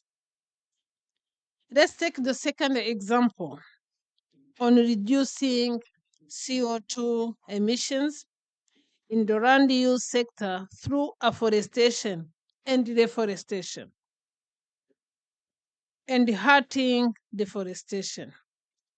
By afforestation and deforestation, we can halt deforestation and directly contribute to SDG 15. For example, halting biodiversity loss. Similarly, forest products supply will contribute to achieving SDG 1, reducing relative poverty. SDG 10, reducing inequalities in income, as well as SDG 3 and 11, reducing harmful air pollutants in urban areas. Investment in forestry, which is a labor-intensive sector with relatively low capital investment needs, could also generate new green jobs, which is SDG 8. The above two examples highlight clear evidence that maximizing the interlinkages between the 2030 agenda and the Paris Agreement by leveraging climate and SDG synergies has the potential of achieving both agenda and guaranteeing a livable planet for next generations by leaving no one behind, all of us together. To tackle this interlinkage, it requires collaboration, partnership on shared priorities between actors participating in SDG and climate and national, regional, and international levels. Rwanda has ratified the UNFCCC climate change and the Paris Agreement COP28. Rwanda also set a vision to become a developed, climate resilient, and low carbon economy by 2050 through its green growth and climate resilience strategy. Rwanda's long-term strategy with its implementation through national determined contributions, as well as environment and climate change policy. More to that, Rwanda fully demonstrated all SDGs into the National Development Agenda as reflected in Vision 2050, National Strategy for Transformation, and the national strategies, programs, and plans. All of this demonstrates Rwanda's willingness to be a responsible member of the global community in seeking global solutions to tackle climate change while achieving SDGs targets. The government of Rwanda committed to work with the government of Denmark to advance the synergies and galvanize the nexus of climate and development for a livable planet to our global citizens. Let us find a global solution to our global problem. I thank you very much for your kind attention.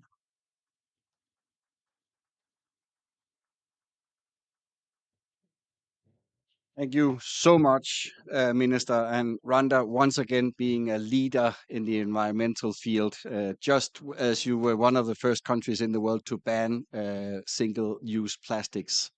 Now we'll move to UNDP, who are represented at the highest level today with Achim Steiner, who I know holds this agenda close to heart. Achim, you have the floor.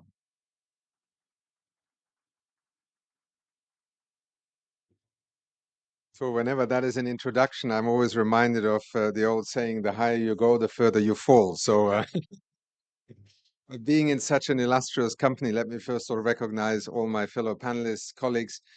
Dan, you have in many ways been an advocate for what we have come together here this afternoon for many, many years. As a parliamentarian, now as a minister, also in the context of the European Union, trying to bring our different tracks of addressing these issues together more effectively.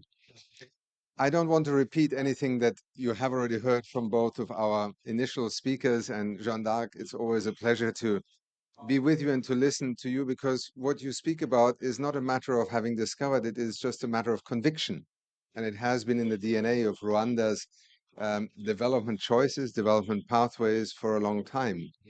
So let me for a moment pivot, and none of you will be surprised if I were to tell you now that UNDP very much thinks along those lines. We think of our work, for example, on climate change as being as much rooted in a poverty eradication paradigm as it is perhaps in creating access to affordable and clean electricity. So sometimes something that I will come to Simon and say, aren't we doing a great deal to help you, is SDG 13, when in fact at the country level it is SDG 7, SDG 1, precisely the logic that you have spoken to. But I would like perhaps to contribute to this afternoon's discussion by taking another way of looking at this nexus. It's not only finding multiple entry points, making $1 or 1 yen or whatever currency it may be, deliver multiple benefits across different SDGs.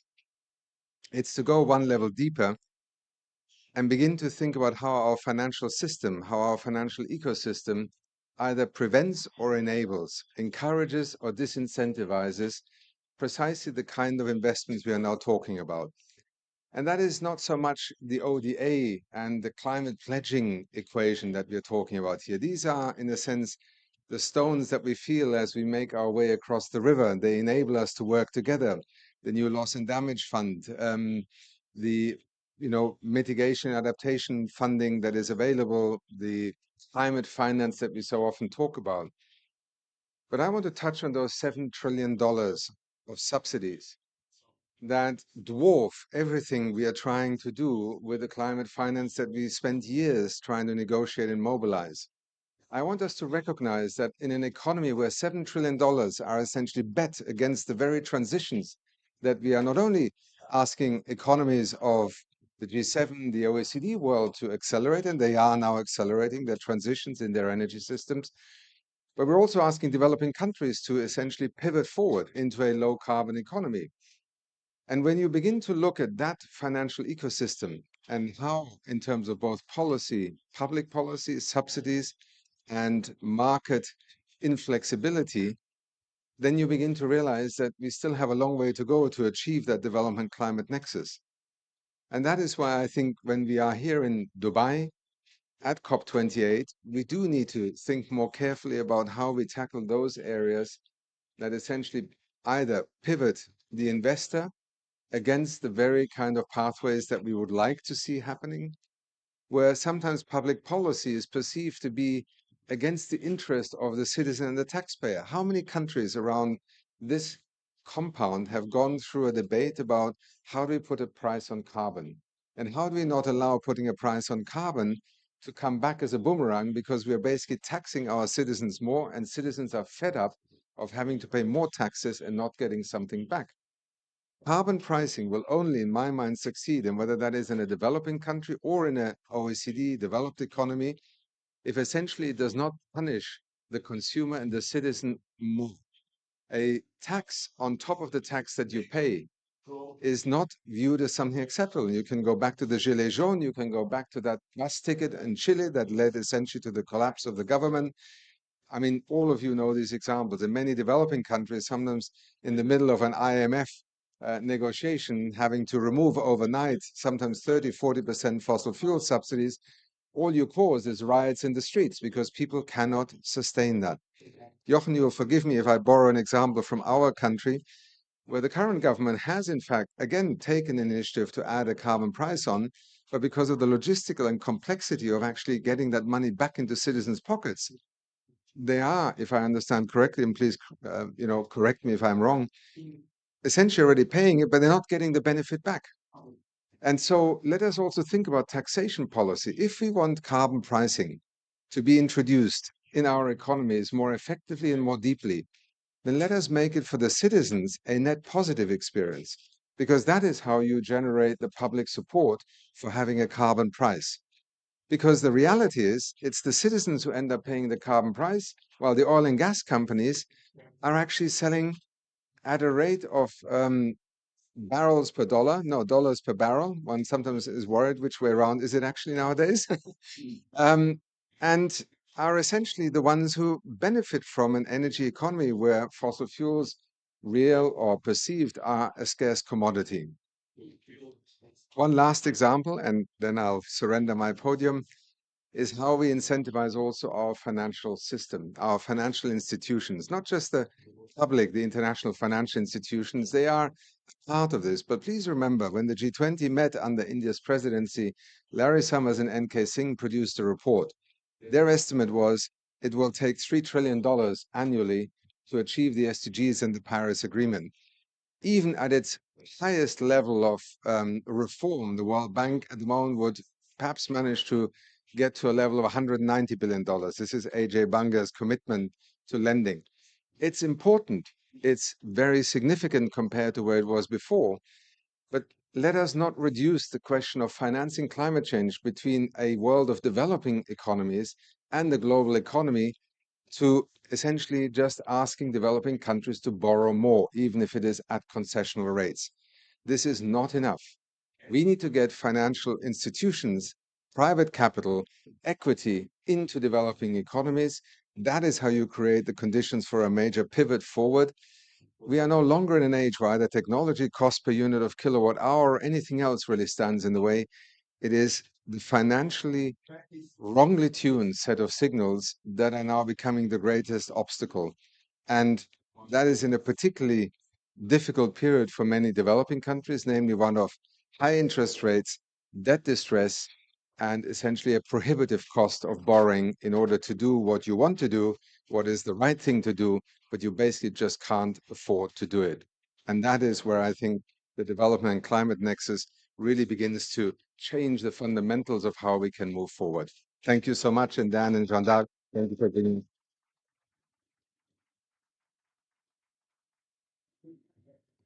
Thank you so much, Akim, and also for broadening this agenda and the dilemmas and complexities that we are facing. Now I'd like to invite Simon Steele from UNFCCC to the podium to tell us about how you work with this agenda. Please, Simon.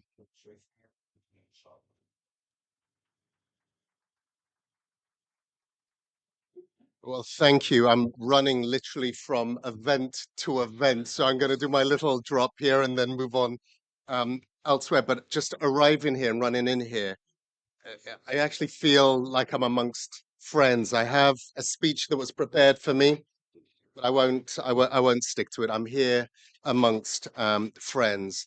I mean, we speak about the climate development nexus. You know, those common areas that exist. Climate cuts through every single aspect of our development and the development agenda. But in addition to all of the elements, and we've spoken to them, but there are some other kind of common elements that exist. One is the same timeline. So whether it's achieving the SDGs by 2030, we're supposed to halve our emissions. But the other common element that we have there is that we are actually failing to deliver on both. But my message here isn't one of what we are not doing. Mine is one of hope and the opportunity that's being presented. And I can speak specifically to the opportunity that's being presented to us here over these next few days in Dubai with COP28. But we know, whether it's developmentally, whether it's in terms of climate action, we also know what needs to be done. I'm sick and tired of the academic debates, the nuances, the semantics that are used. We know what needs to be done, and we know the tools that exist. Here at COP28, the opportunity that's being presented to us and the architects of the Paris Agreement were extraordinarily wise. COP28, the global stocktake, the opportunity for us to check on where we are and where we're not, and we know where we're not. The opportunity that's being presented to us is how do we respond to that stocktake? How do we take all of the things that are working, replicate them, scale them up, and how do we identify and fill those gaps?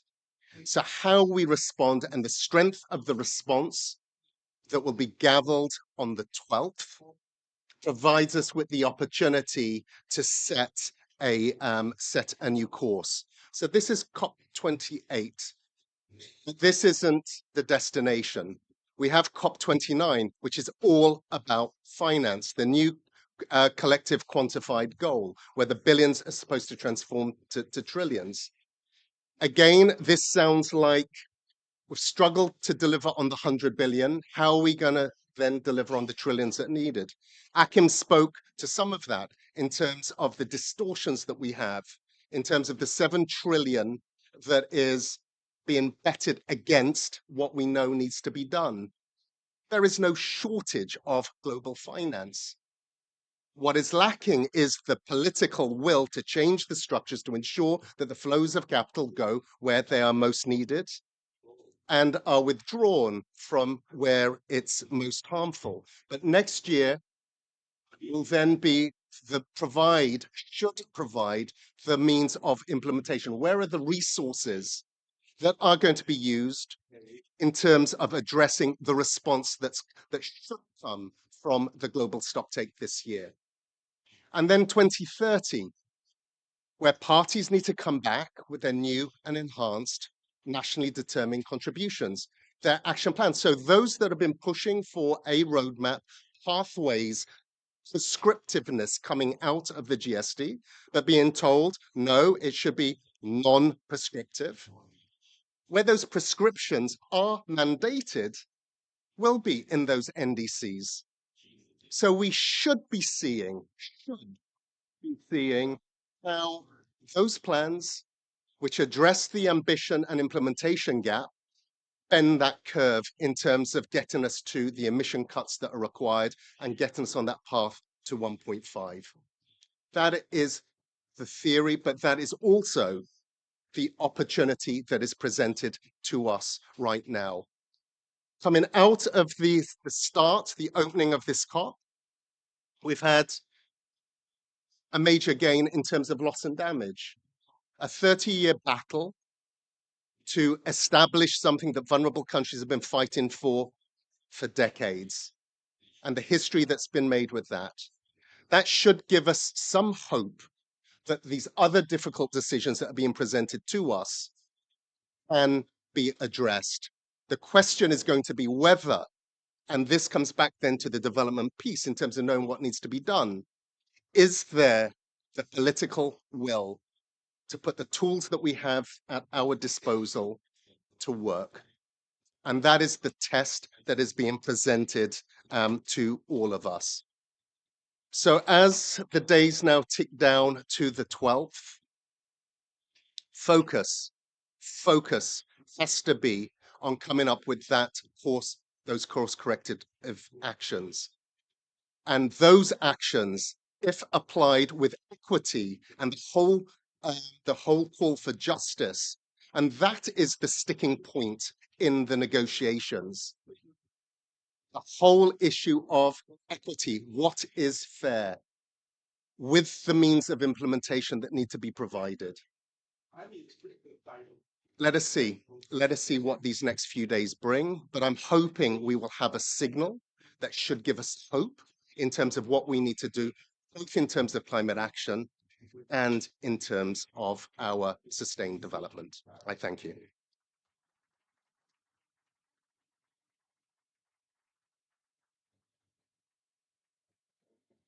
Thank you so much, Simon, for those words, and also for reminding us of how important the process with the NDCs will be as soon as the negotiations this year have been concluded successfully, of course.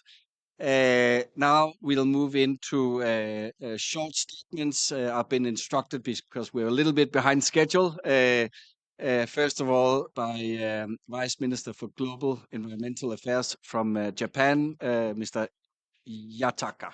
Thank you.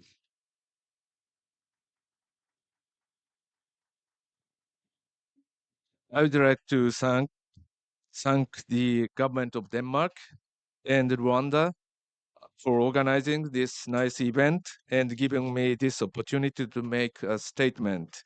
We are currently facing the planetary crisis of climate change, biodiversity loss, and pollution. In order to overcome these challenges simultaneously as well as achieve SDGs, the synergetic approach is attracting attention across the globe. The importance of synergy was highlighted in the communique of G7 minister meeting on climate, energy, and environment in Sapporo, as well as the Hiroshima summit under the Japanese presidency this year. During COP28, there is a series of side events which highlights climate SDGs synergies. This event is the first one, and tomorrow afternoon, UN DESA and the UNFCCC are going to organize side event, a just and equitable transition through climate SDGs synergies. And Ministry of the Environment Japan will organize a side event, Climate Biodiversity SDGs Synergetic Actions in Asia and the Pacific on this Friday afternoon at Japan Pavilion. I would like to thank the expert group on climate and SDG synergies organized by UN DESA and UNFCCC for their great work, the first global report on climate and SDG synergies, which was released last September at the SDG Summit, and this report creates scientific foundation for synergetic approaches. And among the specific efforts of synergy are nature-based solutions. The measures to address biodiversity loss and climate change are particularly important. And Germany and Egypt launched the NBS initiative and Act in COP27. This is one of the remarkable initiatives to advance the synergetic approaches. And International Partnership for the Satoyama Initiative, IPSI, which Japan has been leading with the United Nations University, is also promoting NBS through collecting, sharing, and learning locally accumulated knowledge and practices on sustainable human-nature interactions, such as production landscapes and seascapes. To further advance the synergetic activities, I would like to invite other countries to join the force to tackle the planetary crisis through working together with ENACT and IPSI. To accelerate these activities, Japanese government intends to propose a resolution titled Promoting Synergetic Approaches to Address the Planetary Crisis on Climate Change, biodiversity loss and pollution, and support sustainable development at the 6th United Nations Environmental Assembly, UNEA 6, to be held in Nairobi at the end of next February. It aims to encourage countries to accelerate their efforts to achieve the SDGs with synergetic approaches, as well as promote efforts to identify specific policy measures to enhance synergies based on scientific knowledge. We would like to continue promoting the synergetic approach with Denmark and Rwanda, UN DESA, UNFCCC, and like-minded partners across the world and contribute to the discussion of the Summit of Future next year. I look forward to your participation in it as well. Thank you. Thank you so much, Minister, and for your strong support to this agenda and putting it on the G7 agenda as well. Really, really useful. Now we'll turn to Germany. State Secretary Flashbart, welcome.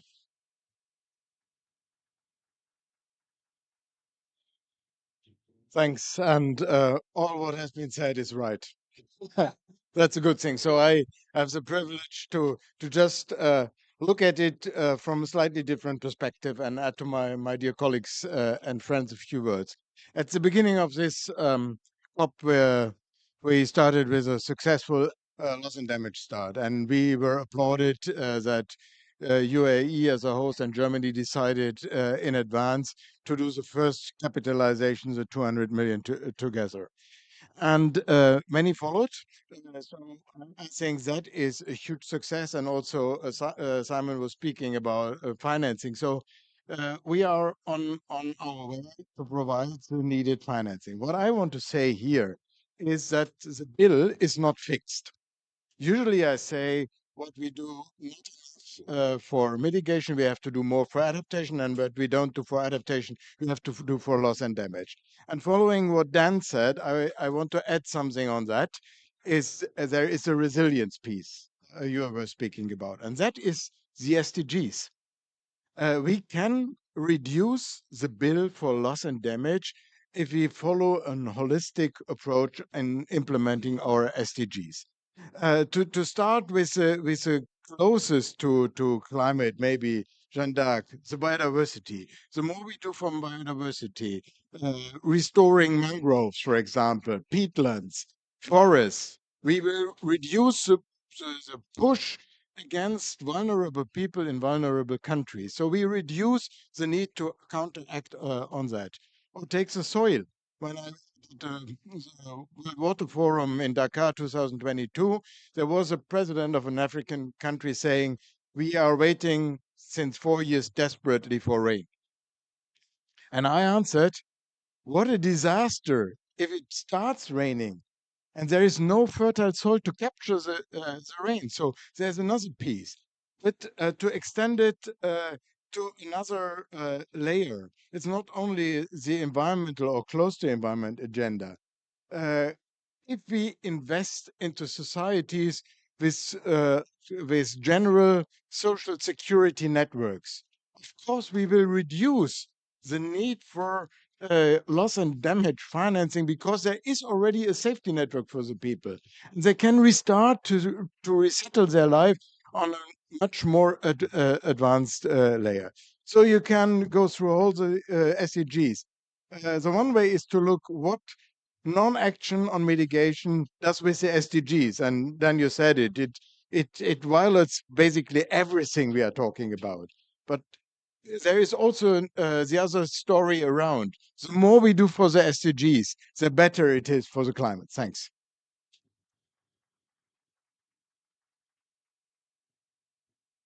Thank you so much for reminding of that perspective, looking at it on the other way around. Then finally, I'd like to give the word to Italy, the Special Envoy for Climate Change. Welcome.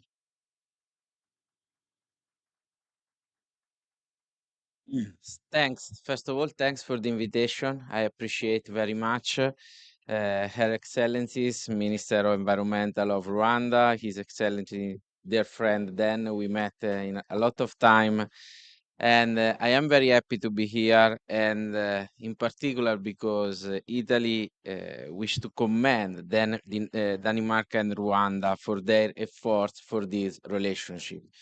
As you know, our Prime Minister said that also for Italy, Africa is a priority in our agenda.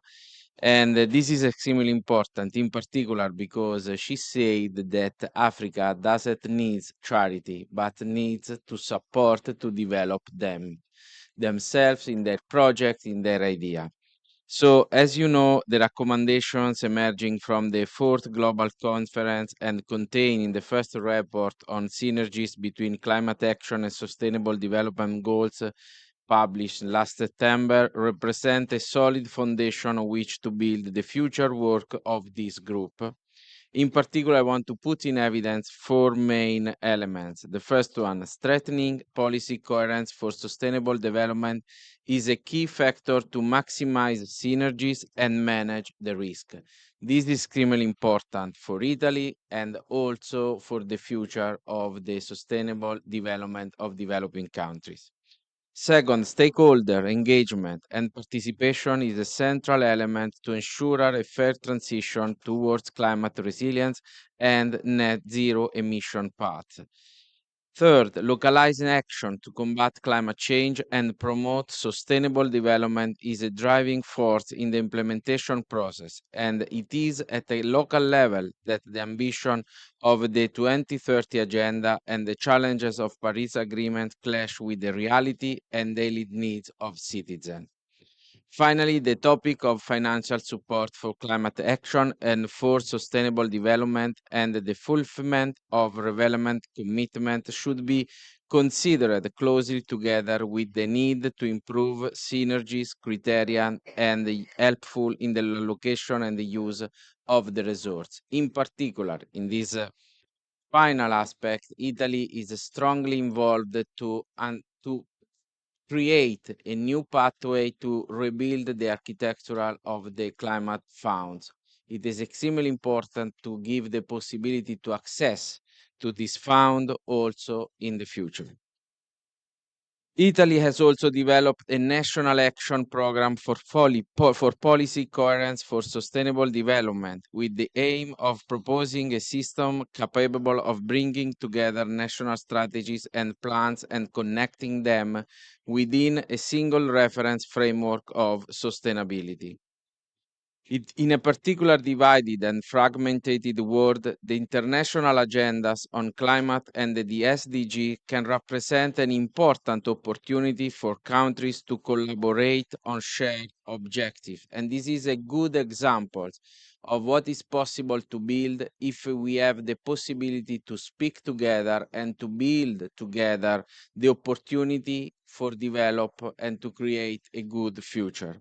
With this hope, Italy also works within the G7 presidencies so that through our continuous commitment to global cooperation and collaboration, the foundations can be created to overcome the current crisis and place our societies on track towards fair and lasting sustainable and climate neutral development. And again, as Simon said, we have no time we have all the capabilities, all the technologies to solve the problem of climate change. The only thing that we don't have is time. Thanks.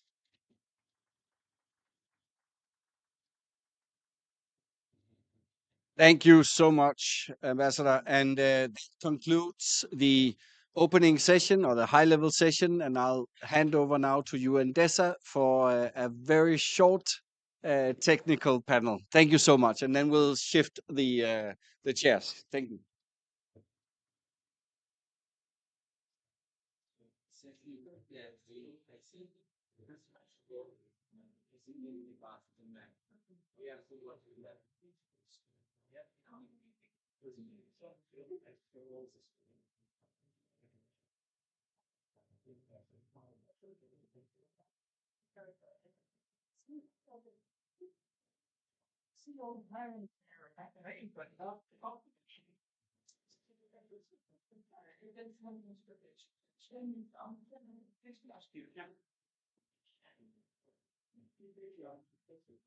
Excellent. Can everyone hear me? Okay, I have the challenge of moderating an exciting panel in a very short time. A little bit more than 6 minutes, but we'll try. My name is Bahar Sayedi, and I'm honored to moderate this segment of the event. We heard from our distinguished representatives of Denmark, Rwanda, Italy, and Germany, as well as Simon and Achim, about the importance of bringing together the climate and SDG agendas together. We know that it needs to happen. There is a growing recognition of the need for it. And now we turn our attention to a more technical discussion about what do we need to do to actually make it happen. The Vice Minister from Japan mentioned the first global report on climate and SDG synergies. Just to provide the context, since 2019, UN DESA and UNFCCC have been looking at this issue of climate and SDG synergies. We have been convening annual dialogues on this topic, and earlier this year we launched a group of experts to dig deeper into this topic and look at where are the evidence, what are the challenges, where are the opportunities, and how do we move forward. And at this during this panel, we'll have the opportunity to hear about the key messages of the report and then perspectives from our distinguished guests. So let me briefly introduce our panel. I have with me Ms. Oyun Sanja Suren, who is the Director of External Affairs of the Green Climate Fund. I have Mr. Pablo Vieira, Global Director for NDC Partnership Support Unit. I have Mr. Yal Krausing, International Director of Concito. And I have Kaveh Ginapun, who is the Vice President for International Strategies, Center for Climate Energy Solutions. And he's also an expert member of the expert group on climate and SDG synergies.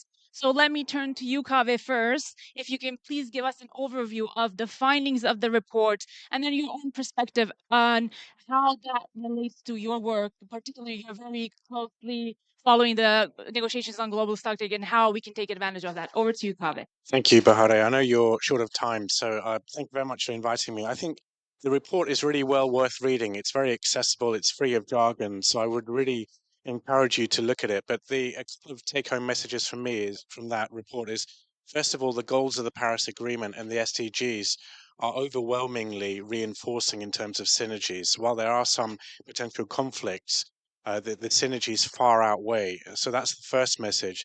The other message, given that we're here in Dubai for COP28, is that if countries, and this is all countries, are serious about net zero emissions by 2050 and climate resilience as well, then plans to achieve that inevitably amount to a development plan for that country as well. So even the notion of synergies is, I think, a little bit outmoded because it's exactly the same thing. And I was really struck by what Minister Jorgensen said, in that what's going on in the negotiating rooms isn't really aligned with what's happening in the world. The recommendations in the report are numerous, but the ones that really I think are relevant to here, again picking up on what Minister Jorgensen and Simon Steele said, is that the global stocktake really presents an opportunity to further bring these agendas together. And in that regard, we need strong references in the outcome of the global stocktake to the SDGs. We need countries to reference SDG implementation in their NDCs and in their long-term low emission strategies. And at the moment, they're not there. So if any of you have access to the ministerial level, please instruct your ministers to make sure that the SDGs are strongly referenced in the second week. Yeah. Excellent. Thanks so much, Kaveh, for being brief and to the point. Next, let me actually turn to Pablo. You are in the front line when it comes to NDC development and NDC implementation. How do you see this conversation around climate and SDGs coming together as part of the NDCs? Well, thank you so much for the invitation. I think that it's becoming clearer and clearer that climate action is a proven driver of sustainable development. And if we don't link the two agendas, then we will not achieve what we need. The limited resources, the difficulties that countries have to actually advance multiple agendas in parallel is a huge challenge. So we need to make sure that we're bringing them together and bring others together. Not the CDP process, for example, also needs to be part. Nature needs to be part of this conversation. And as NDCs, being the cornerstones of the Paris Agreement, they become a fundamental tool in driving that alignment.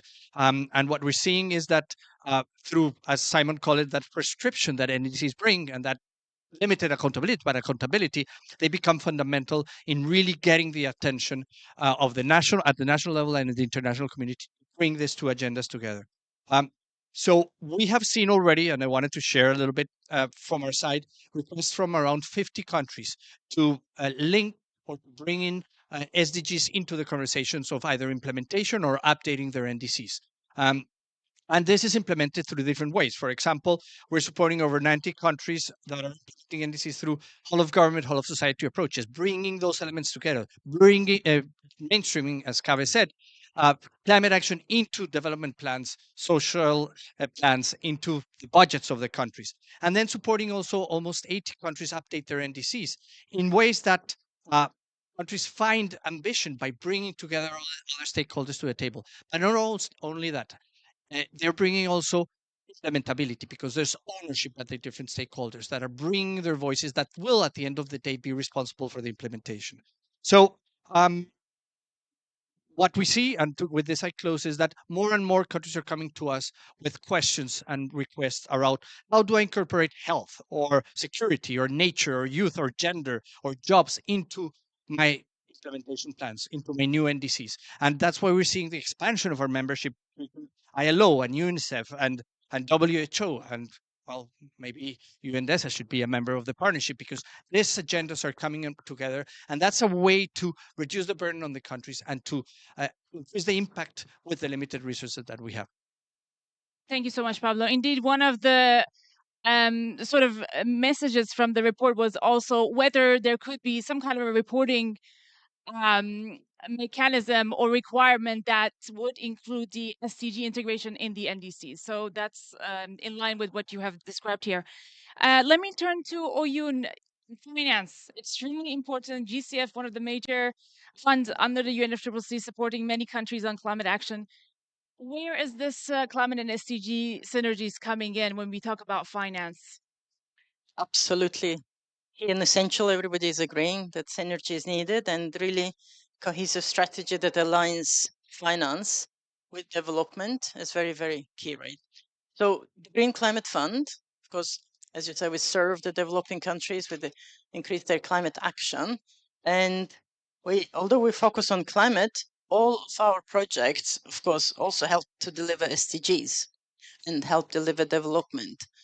And our investment criteria, when the pipeline of projects come to GCF to get appraised and due diligence, because investment criteria include not only climate impact, climate rationale, but also, of course, include the explicit criterion on the SDGs. And we measure whether the project will contribute to co-benefits in relation to SDGs, whether it's economic, social, environmental, and gender co-benefits.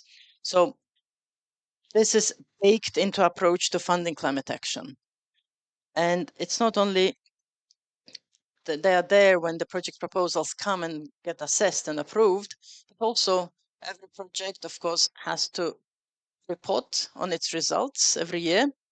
And in the results and indicators, one has to also assess what was the co-benefit, what was the result towards the SDGs as well. So I think it's well integrated. And now that we have almost 250 projects and programs funded in 130 countries, and the overall portfolio is about $50 billion plus with co-financing. GCF's financing part is about 13 billion plus. But you can see that it's just the last 8 years since our first project was approved. So one can see in this portfolio of projects, when the results come back, not only the climate impact, but also development indicators and impacts as well. And the second point is that when the planning for investment is taking place, I think it's very clear that the planning integrated, for example, energy, water, urban, and transport infrastructure, if the planning is integrated, there are some estimates that it can reduce total infrastructure finance needs by 40%. If you don't plan just for water, just for health or transport, for example, but you integrate, you can also reduce the financing costs. And therefore, for example, as part of our readiness window, which is helping with capacity building, with planning, with project preparation facilities, we also ask more and more to get the integration of those planning. So I think that's also a very important second point as well. Thank you. Excellent. Thank you so much, Ayun. One statistics on finance, 43 trillion gain in economic outputs by 2070 if climate and SDG actions are aligned. So 43 trillion, think about that. And last but not least, yeah, over to you from the perspective of Concito. Importance of data, knowledge, evidence. Over to you. That's a major challenge that we need to address. If we talk about integration of these agendas, I mean, we need the baselines basically to identify what are the synergies, but also where are the trade-offs and where are the dilemmas in how we design our integrated approaches. One thing that we are finding out is also there's a dire need to actually change the narrative a bit, what we're talking about here. We did an analysis for the Nordic countries, but it actually has global validity, asking, once we look into the future of having a decarbonized society, a climate robust, etc., what are the other co-benefits that you're actually looking for? And it turned out across these five countries, we are all looking for the same. It's more equal, it's more inclusive, it's life within planetary boundaries, it's more globally, shows greater global solidarity. What the point here is, I think there's a really strong need to actually just make sure that we localize the sense of what the benefits are in what we want to have. So make it more a kind of a solutions agenda when we move forward on the basis of acknowledging that it's more of a shared destiny travel that we're going. So it's more in terms of the overall framework. But I think one of the key challenges is also the working with the financial system, where we still need to see a much more stronger integration of how we actually make sure that we have a triple bottom line when we assess are these impactful both for climate and for development issues as such. And I think the reforms that we're seeing now with development banks is just one step, but we also need to make sure that the voice actually of the global south, of course, in these institutions and in the channels that are formulating how our financial interventions are going to be in the countries need to be much more stronger. So we're actually more genuine around, an equal dialogue around how we implement the finance that supports both development and climate change. But in order for us to do all of that, we need the data matrices to be much stronger, which is very much the work that you're doing through the NTC partnership. Thank you so much. Importance of strengthening data and deepening the evidence, as well as inclusion and making sure the conversation around finance and implementation of the agendas is inclusive of the voices of the South and the most vulnerable who are impacted the most. Thank you so much. I wish we had more time for more questions. Unfortunately, we have a hard deadline of 3:30. So I would like to thank our panelists. Thank you so much for being with us today. And now I would like to ask Mr. Minoru Takada to take the floor for his closing remarks. Minoru is the Secretary of UN Energy Secretariat from UN DESA. Minoru, over to you. Much. The first big hands to the panelists. And of course, thanks to the leadership of the Denmark and Rwanda. Minister, thank you so much for your leadership. So this report said we need to change course. So to change the course, we have to be the solution providers as well as also implementers. So this is what we're going to be doing together with you. Hopefully that you'll be able to come together to be the actors to make a changes to come. Three things to come. Number one, we're going to do the second version of this report next year. So thanks to the experts here, we are going to scale up and bring evidences, a lot of evidences and bold recommendations. Stay tuned. Second, there's going to be the 5th global conference on climate SDG synergies. I am going to be short in announcing it because I need to be giving a space to that host government to be able to announce it very soon. But next year, there's going to be one to come at a very scaled up way. So please stay tuned. This is where we're going to be inviting all of you to come to bring your solutions and commitment to act together. Lastly, very importantly, Minister already mentioned, we are working together to bring political attention, political commitment to it.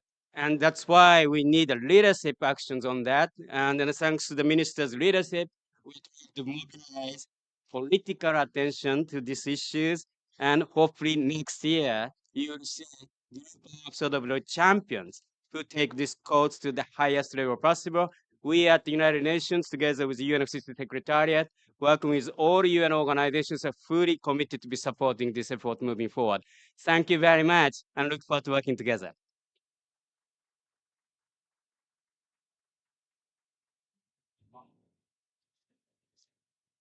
Minister?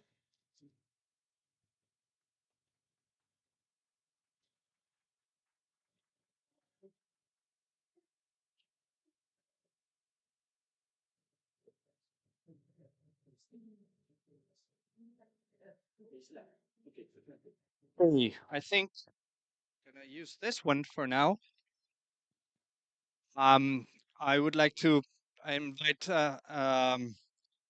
Ambassador Hobart to please join us here.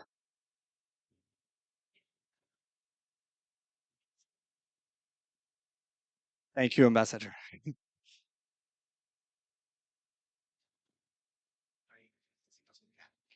Well, thank you all for joining us for this brief and quick ceremony, but I think it's extremely important for the NDC Partnership. My name is Pablo Vieira. I'm the Global Director of the NDC Partnership, and I have the great honor to be here for the official moment where we have the handover of the co-chairmanship of the NDC Partnership from our current co-chairs, the United Kingdom. They have been co-chairs for the last 3 years. Denmark, who's taking over for the next year. So it is very exciting. And before I give the floor to the ambassador, I want to take just a minute to highlight the very impressive deliveries by the United Kingdom as co-chairs. We want to thank you very much, Ambassador. We have the team from the ministry, from the government that has been supporting us. And we have been able to deliver very impressive results. Thanks to the support of the United Kingdom, the NDC Partnership was able to deliver support for countries around the world to link their COVID recovery packages with climate priorities. We launched the finance strategy of the NDC Partnership and the central bank initiative to support countries advance the implementation of their NDCs through effective mobilization of finance. We have established the Partnership Action Fund as a last result to mobilize more finance for the country so that they can advance. And we have launched last year the thematic call on long-term strategies and NDCs that will allow countries to deliver more ambitious NDCs in the lead up to Brazil. Finally, the United Kingdom has also made significant contributions to implementing partners to the support unit and directly to governments to advance their climate goals. So this leadership is very much appreciated, and you have left your mark, and we thank you, we appreciate you, and you will continue to be part of this family, but you have done a great job, so I wanted to recognize that. With that, I would like to pass it on to His Excellency Ambassador Edward Hobart, British Ambassador to the United Arab Emirates. Ambassador, please. Pablo, is that on? Yes. Yeah, sorry. Thank you. Pablo, incredibly kind and generous words, but I think the key is in the title here. This is about a partnership.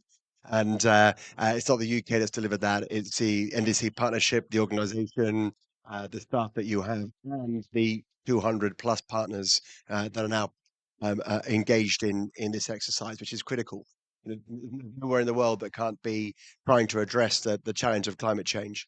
I think as a country, talking to our team, what we've really learned also is how to be a better participant, a better donor, a better provider of technical expertise through having the perspective of the chair. So we hope that as a consequence, our own programs have been and will stay more effective and to hit what countries need to help with their planning. And I suppose that's in the same way that the NDC process at a national level brings this kind of holistic approach and helps join up all the parts of government and the economy. In the same way, the partnership can help us do that and share experience and knowledge right across the global system. So I think it's been a privilege to be the chair. It's been a privilege to be the chair alongside Rwanda. The Danes are very lucky that they'll still be working with Rwanda, and the very best of luck and congratulations to Denmark for taking on this task. And I hope that you learn in the same way that we have from our time as chair. So, Minister Jurgensen, I guess officially now you are the co-chair of the NDC partnership. Welcome and please. Thank you so much. And I'd also like to thank the UK, of course, for your fantastic work. I agree that I'm lucky that I get to work here together with my good friend here. And I think Denmark and Rwanda has a great friendship and good collaboration already. So that's a lot to build on in this important partnership. Now, we're looking into a couple of extremely difficult and important years with regards to countries' NDCs. COP30 in Brazil will be essential since this is when the new NDCs needs to be pledged. And we, working up to that COP, needs to be able to give as much assistance and help as possible. We hope also for a strong mandate at this COP that also in the global stocktake needs to address the content of the NDCs in the future, which means that a task that's already challenging today might become even more challenging. I say this with hope because I hope that that will happen because we do need, in my opinion, NDCs to be economy-wide to cover all gases, not only CO2 but also other greenhouse gases. But of course, knowing very well that if that happens, then the task for many countries will be much bigger. The need for help and assistance and working together will be even bigger. Thank you so much for that. Thank you very much, Minister. And of course, it's very important to hear the voice of our current co-chair that will provide the continuity through this process, Minister Mojawa Maria, please. Thank you very much. Thank you very much. Let me take this opportunity to thank the UK co-chairmanship. Excellent, collaborative, constructive co-chairmanship with Rwanda. Even if you are handing over to Denmark, don't go far. Stay close because the challenge is big. It's big and it needs collaborative communication, partnership, support, training. We need to continue the collaboration we used to have. And UK was co-chair for 3 years. They didn't do coup. It was through thick and thin of COVID. So they were there all the time. So for Denmark, I promise we are going to be the solutions we want. We have to work and to collaborate, to partner for the cause of climate change shocks we see throughout the world. So I promise I'm here, you are there, but we are together. And if there is something COVID has taught us, is to have virtual meetings. Even if you are in Copenhagen, I'm in Kigali, we still meet to find solution. Thank you very much.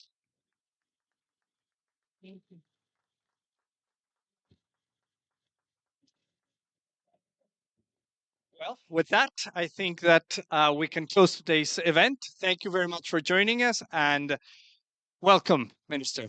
Thank you. Thank you very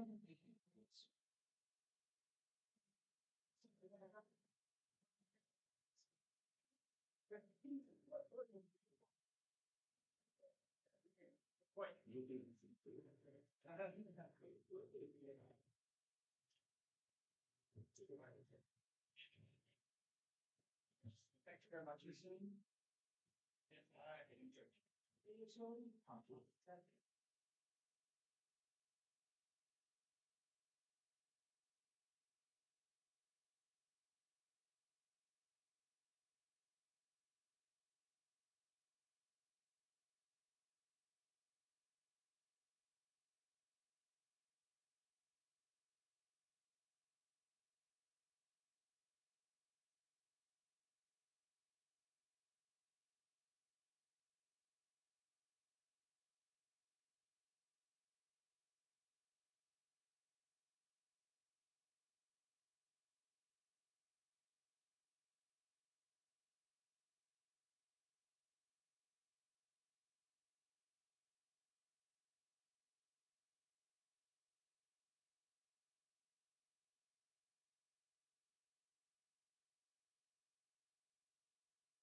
SDG Pavilion in Dubai are Madam Mayor Yvonne Akiz Sawyer, Mayor of Freetown and co-chair of C40.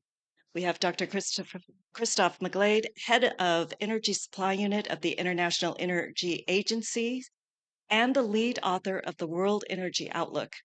We also have Agnes Hall, campaigns director at 350.org, and we are joined by Professor Avinash Prasad, who is the special envoy to our SDG advocate, the Prime Minister of Barbados, Mia Motley. Welcome to you all. It's wonderful to see you.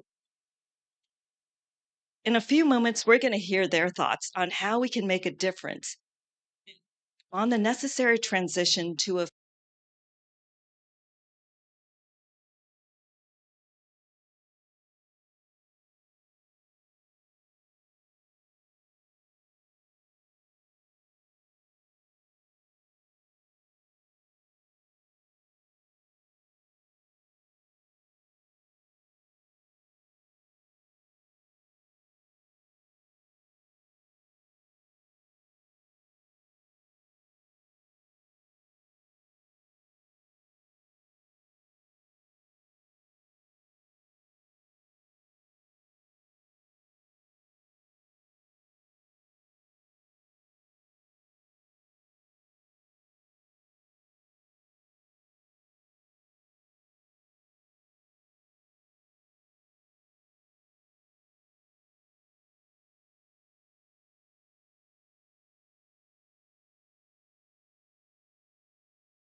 on the other side. And so I think from here, we're hopeful. You've got a few more days yet, and it was a good start. So let's hope that we can make much more movement because those signals will be important to the world. Thank you, Deputy Secretary General. And we'll now head back to Dubai and over to you, Anne-Marie. Thanks so much, Ian. We're in the first week of COP28 here in Dubai, where stakeholders from heads of state and policymakers to climate activists, civil society, and the private sector are gathering to correct course and climate crisis. As the Deputy Secretary General said, the reality is the climate crisis is still outpacing countries' efforts to contain it.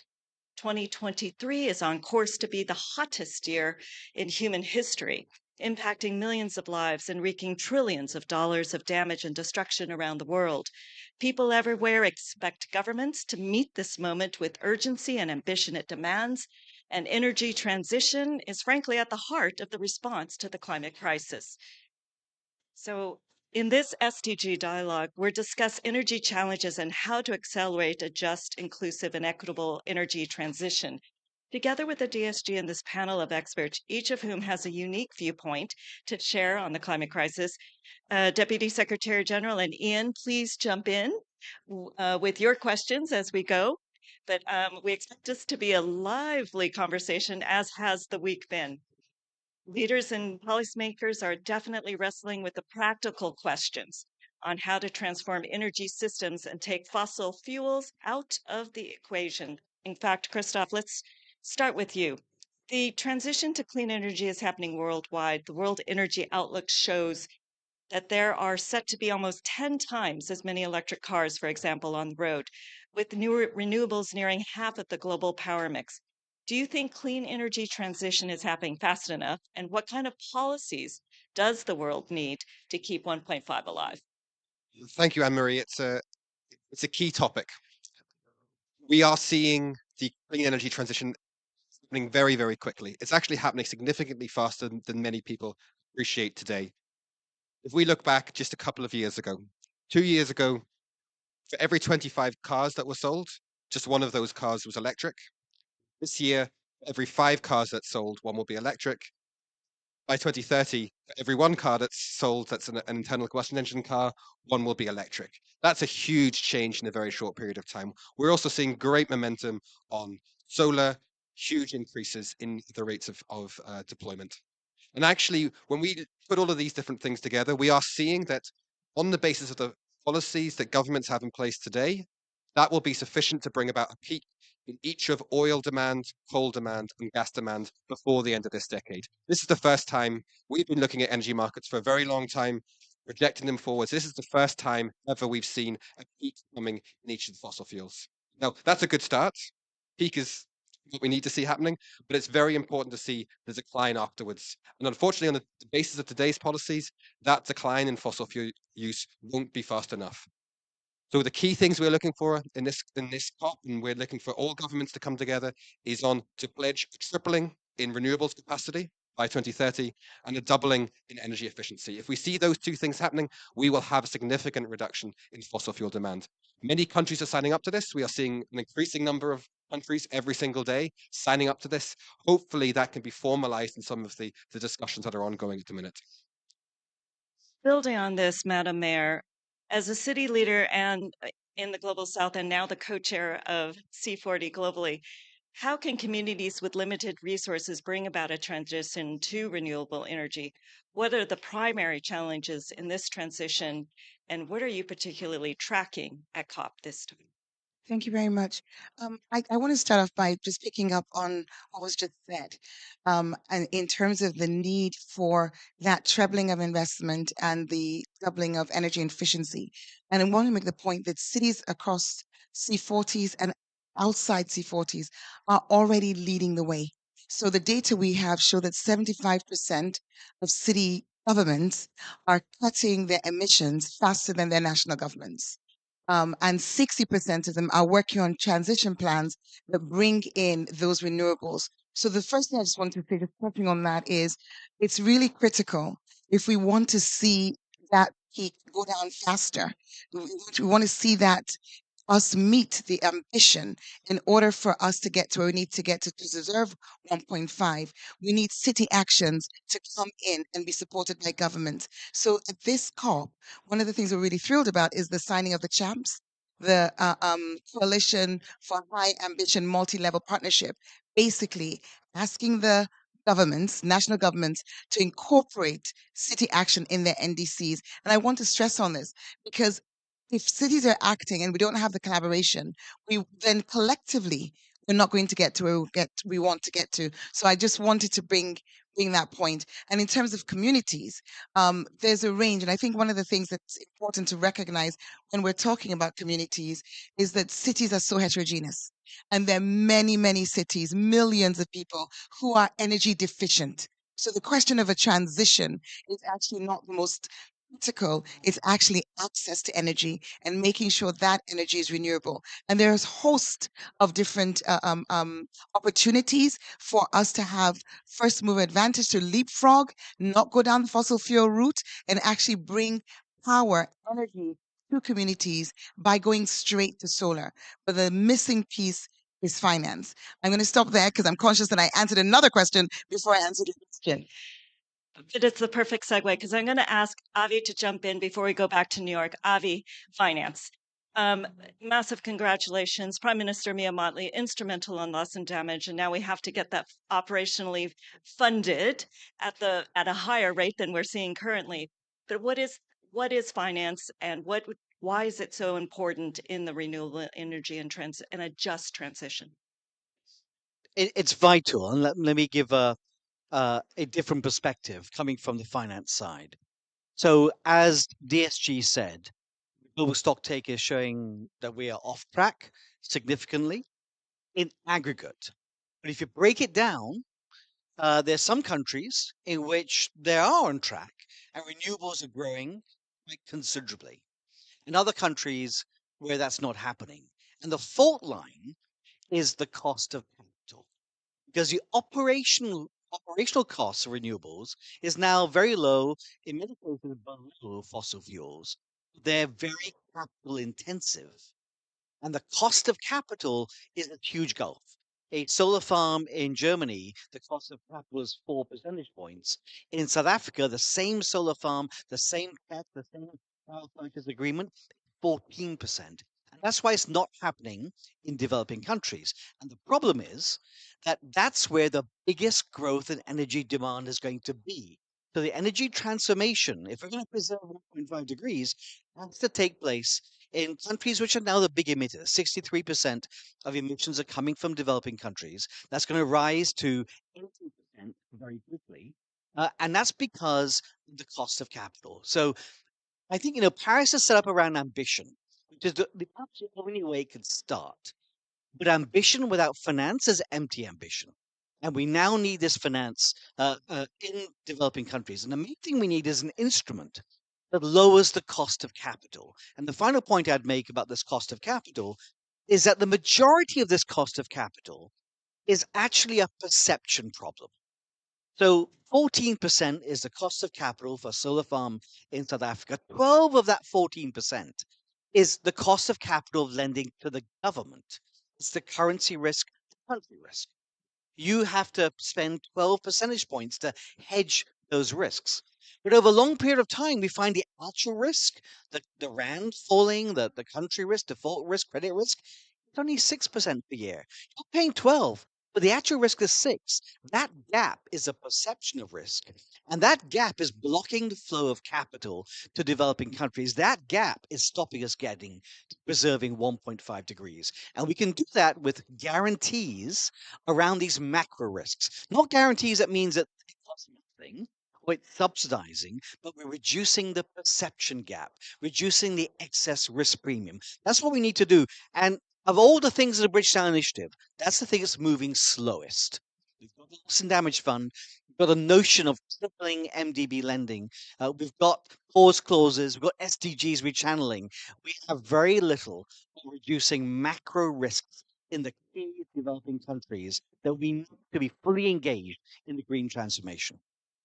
Thank you so much, Avi. And this idea of risk and how do we deal with it? It's something that I know the Deputy Secretary General has been very much focused on. Ian, I'm going to go back to New York for some reflections from your side.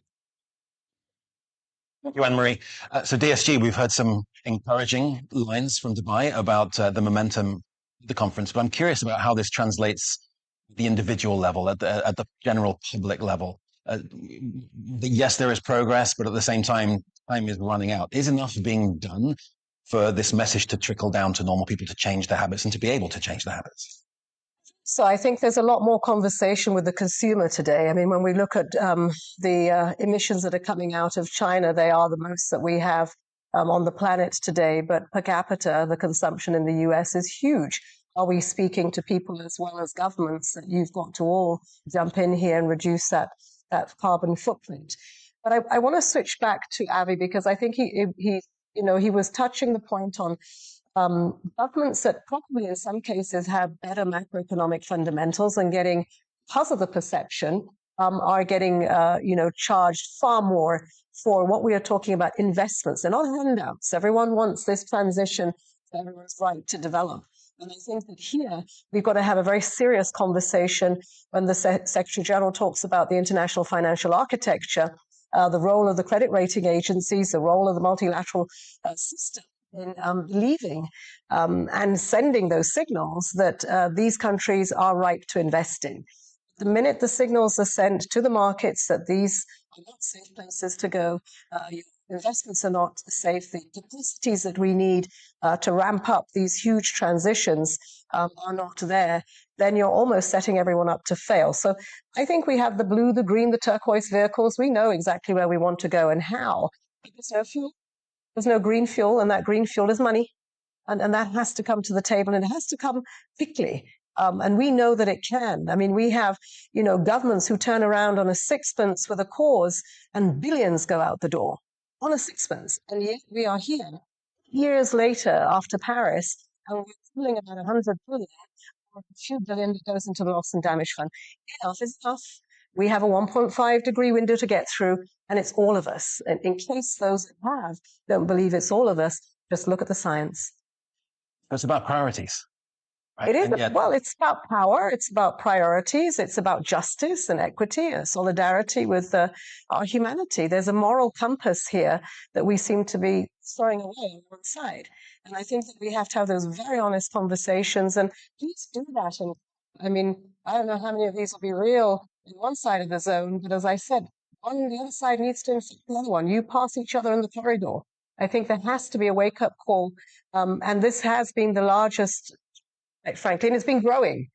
So, credit to everyone in the constituency. It has been growing, but it has to come out with something. We can't have people for nothing.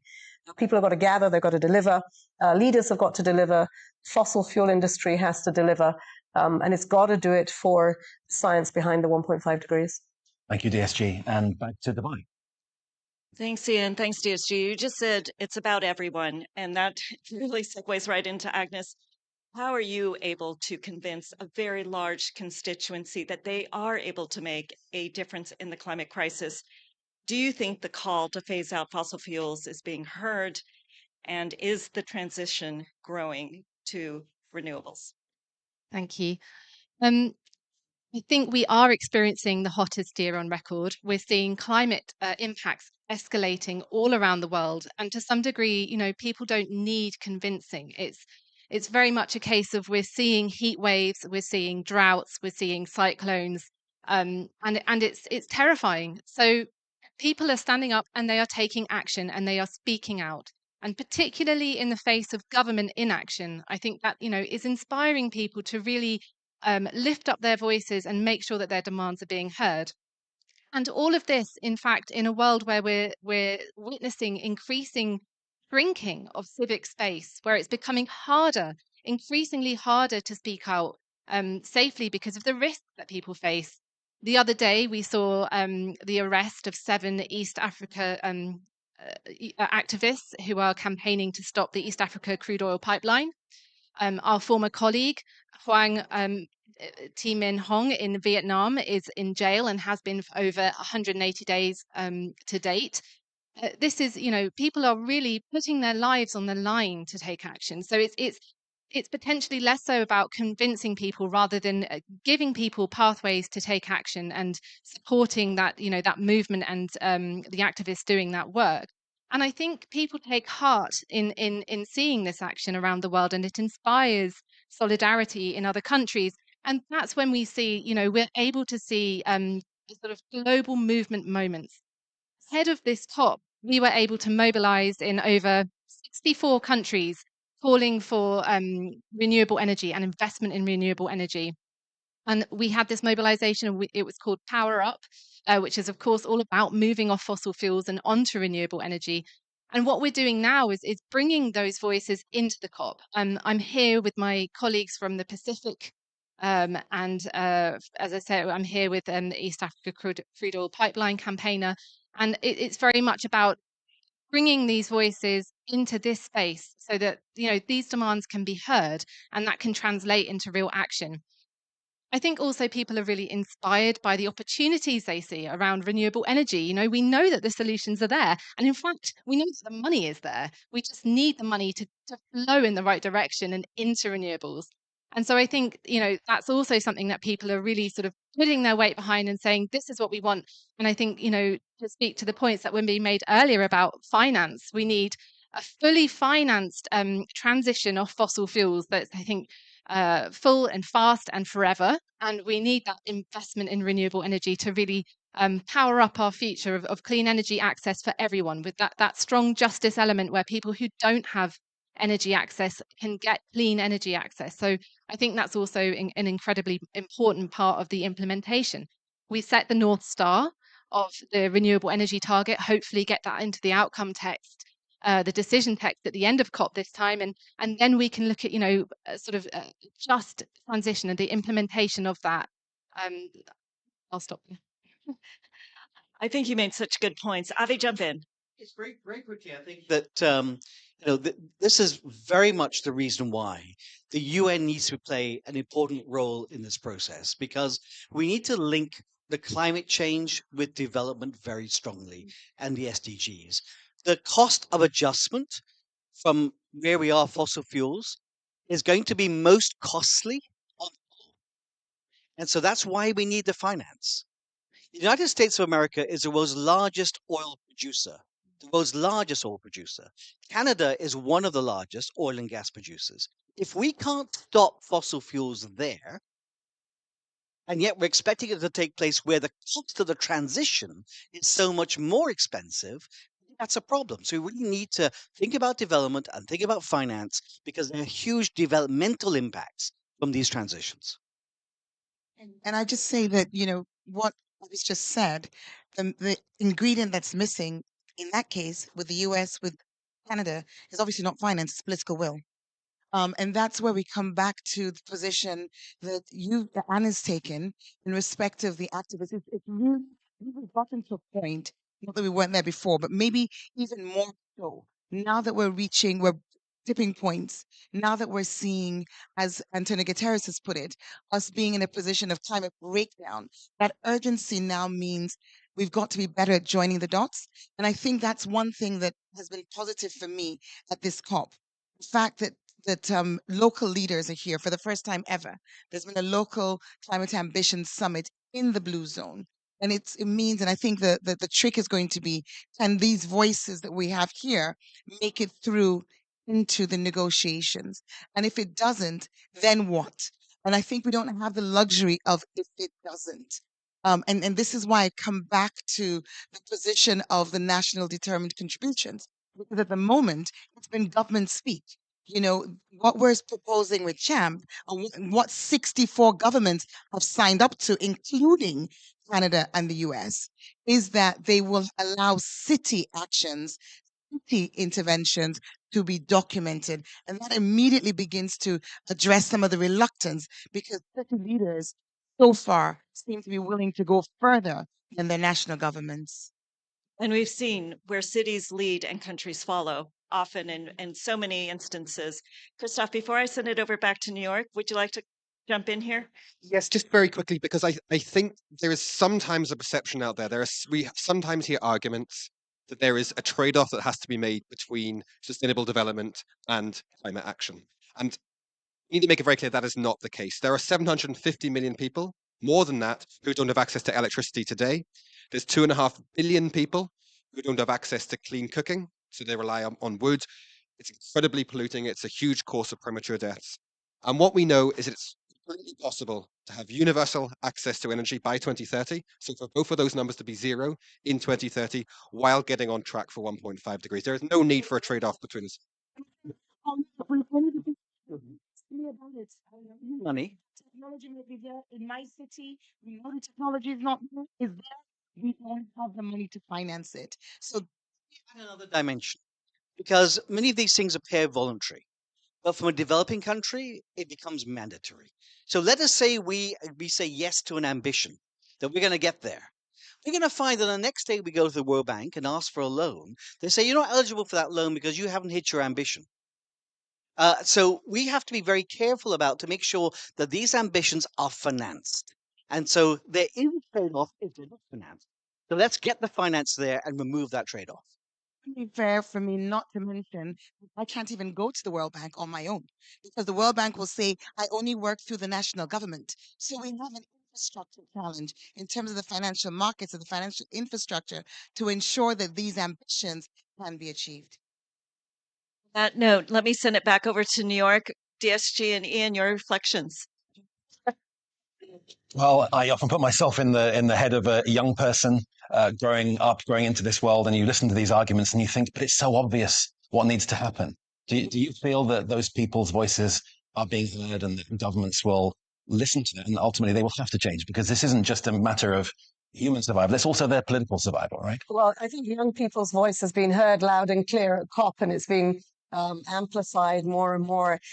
So I think, as someone said, it's not that they're not hearing. It's whether they do anything about it. And I think that the action is, let me just go quickly back to the mayors. I mean, cities, when the mayor of London decides he's going green, fossil fuel industry will hurt. Now, there are many cities that can do this, maybe not in Yvonne's case. What you can do as a co-chair is you team with the other cities. The alliance of cities is that those that have and those that don't have can actually throw that way forward. You don't have to sign up for the World Bank. The government now sees the role of cities in that constructive way. You know, there's a political debate between mayors and heads of state and government. So let's not go to that piece. Let's actually see what cities do to deprive the brown from going green. And those are consumers, those are young people, and most young people are in the cities. And most of them are going to be there by 2050.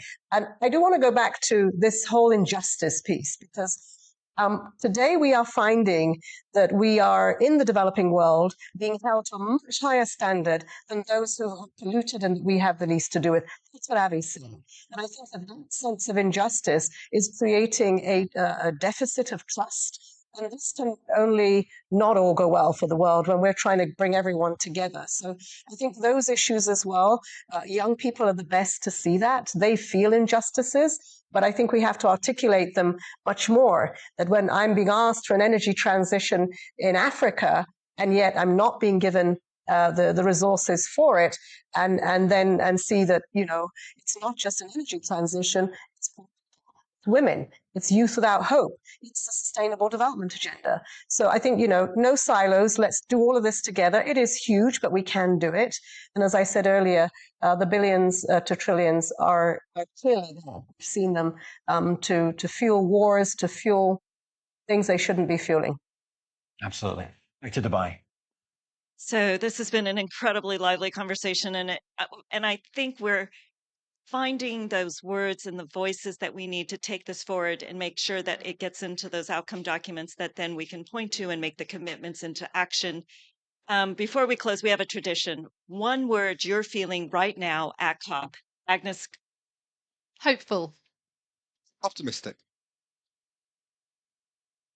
Excited. Hopeful too. I would say collaborative from my side, because I've seen what so many people coming together to work together with one voice, and that's gives me some hope too. Your words in New York. Yes, G, your turn. Oh, I'm really anxious. I'm very anxious. Because from here, I see the spirit of everyone collaborating and making lots of noise, and I'm anxious that we won't get across the line. Well, thank you to all for our guests for engaging in this critical dialogue on pathways to a 1.5 future. We hope that this discussion has highlighted the importance of a just, inclusive, and equitable energy transition and the urgency of collaborative efforts and decisive actions to address the climate crisis. You can follow the latest on the fight for a better climate future by going to un.org/climate change. Thank you very much. Thank you.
Welcome. Thank you all for coming to this side event on the Net Zero Clean Cooking Roadmap hosted by WHO and World Bank. We're about to get started, and I'm going to go ahead and invite Dr. Maria Nera to come up and give us some opening remarks.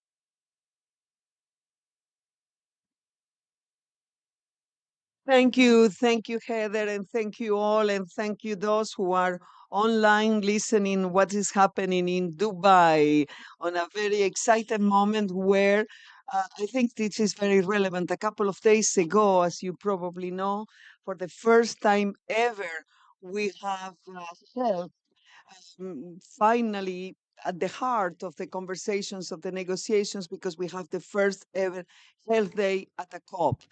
Is this relevant for what we are discussing here about access to clean energy, for universal access to clean cooking? Extremely relevant.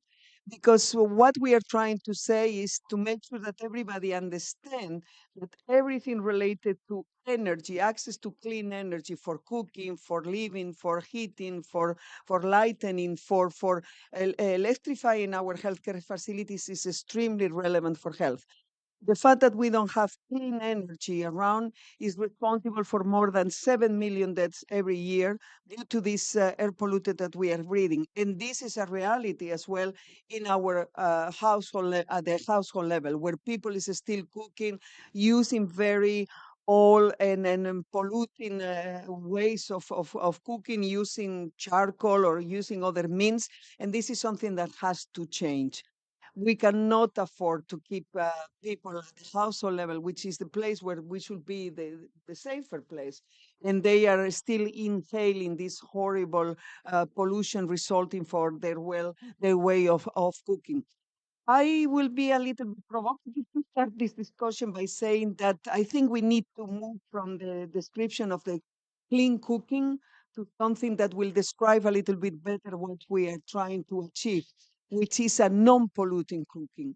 I realize that when we use the clean cooking, many people think that it's about hygienic purposes or performance or even having sanitation around. So I think what we are trying to say is that we don't want people to be polluted or breathing polluted air as a result of the fact that they are preparing food or trying to have a heating at home or lightening their household. So this is a fascinating way to take out of poverty people. It's a fascinating way of taking women out of lack of education.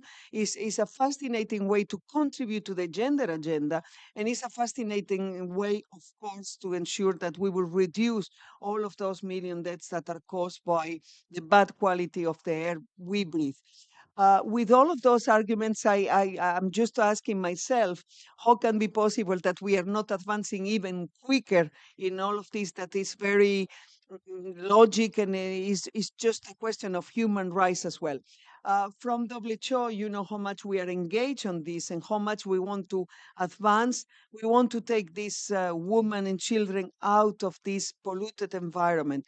We believe on a just transition to clean, renewable sources of energy, and the transition needs to be the one responding to the needs of the people. Whatever it takes, we want a transition, but a quick transition out of keeping people out of this polluted environment. So I hope that this will open the discussions. I know that the panel, we have different aspects and different contributions.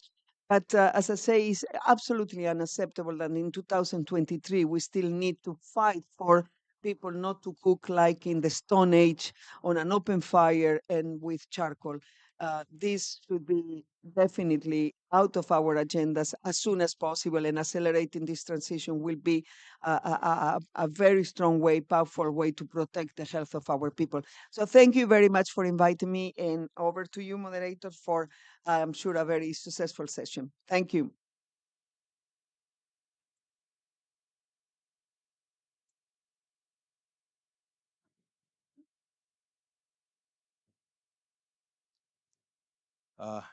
Hello, everybody. My name is Chandra Govindrajulu. I'm from the Energy Sector Management Assistance Program at the World Bank. It's a real pleasure to be joining all of you here today and all the colleagues online to discuss this important topic. I would first like to express my sincere appreciation to WHO for co-hosting this event. So let me try to briefly outline why we are here and what we are hoping to accomplish with this event. Uplifting world's 2.3 billion people still living in cooking poverty, as we call it, is an urgent development issue as we see it. And it has enormous potential for societal benefits, particularly for public health, as you all know, women's productivity, empowerment, climate, and the environment. The important thing is that the cost of inaction is a staggering 2.4 trillion per year, given all the damages this can cause. So we should recognize the role of clean cooking in mitigating climate change and contributing to the goal of net zero emissions by 2050. Great to hear that health is now in the center of the dialogue for climate change. We have a health day. We can make significant progress in reaching our global climate targets of the Paris Agreement and reinforce our commitment to the just energy transition. But we need to act urgently because the current trajectories are not adequate to confront the challenge of access or climate. The overlapping crises that we have faced due to COVID and the war in Ukraine and the economy have slowed down the progress on clean cooking. The current annual clean cooking access growth rate, perhaps we should call it non-polluting cooking now, must double to achieve our target, at least double. So that's why we are here today. The UN policy brief lays out a global roadmap for the just and inclusive clean cooking transition to reach the 2030 and 2050 energy goals. The World Bank is at the forefront of advancing the clean cooking agenda globally. Since July 2015, the bank's clean cooking support has more than 33 countries and 43 million people and to $350 million, $590 million. So the cooking fund that we established in 2019 is the largest dedicated fund for galvanizing political commitment, scaling up public and private investment in this area, and catalyzing innovation. Recently, the World Bank's board approved last week accelerating sustainable and clean energy access transformational program, ASCENT program, which is the largest energy access program to date at the bank. This is going to impact 100 million people in over 20 countries, and it has an outlay of $5 billion over 7 years, mobilizing another $10 billion. So it is the largest of the, I've been in the World Bank for more than 20 years. This is the largest I've seen, and it has been done at a record pace. So under this program, the aim is to mobilize $200 million in development financing that can unlock at least 400 million in private investment for clean cooking. So we have convened today's meeting together with our partners at WHO to build the roadmap laid out by the UN Energy Policy Brief. As we will see in the subsequent interventions here, my colleagues will make soon a presentation. We all as a community need to come together and do much more to be on track. All of this and more important, all the more important as clean cooking is one of the most equitable mechanisms to pursue the transition to a net zero economy. So on behalf of the bank, I am wishing all of us an insightful and productive session. Thank you very much.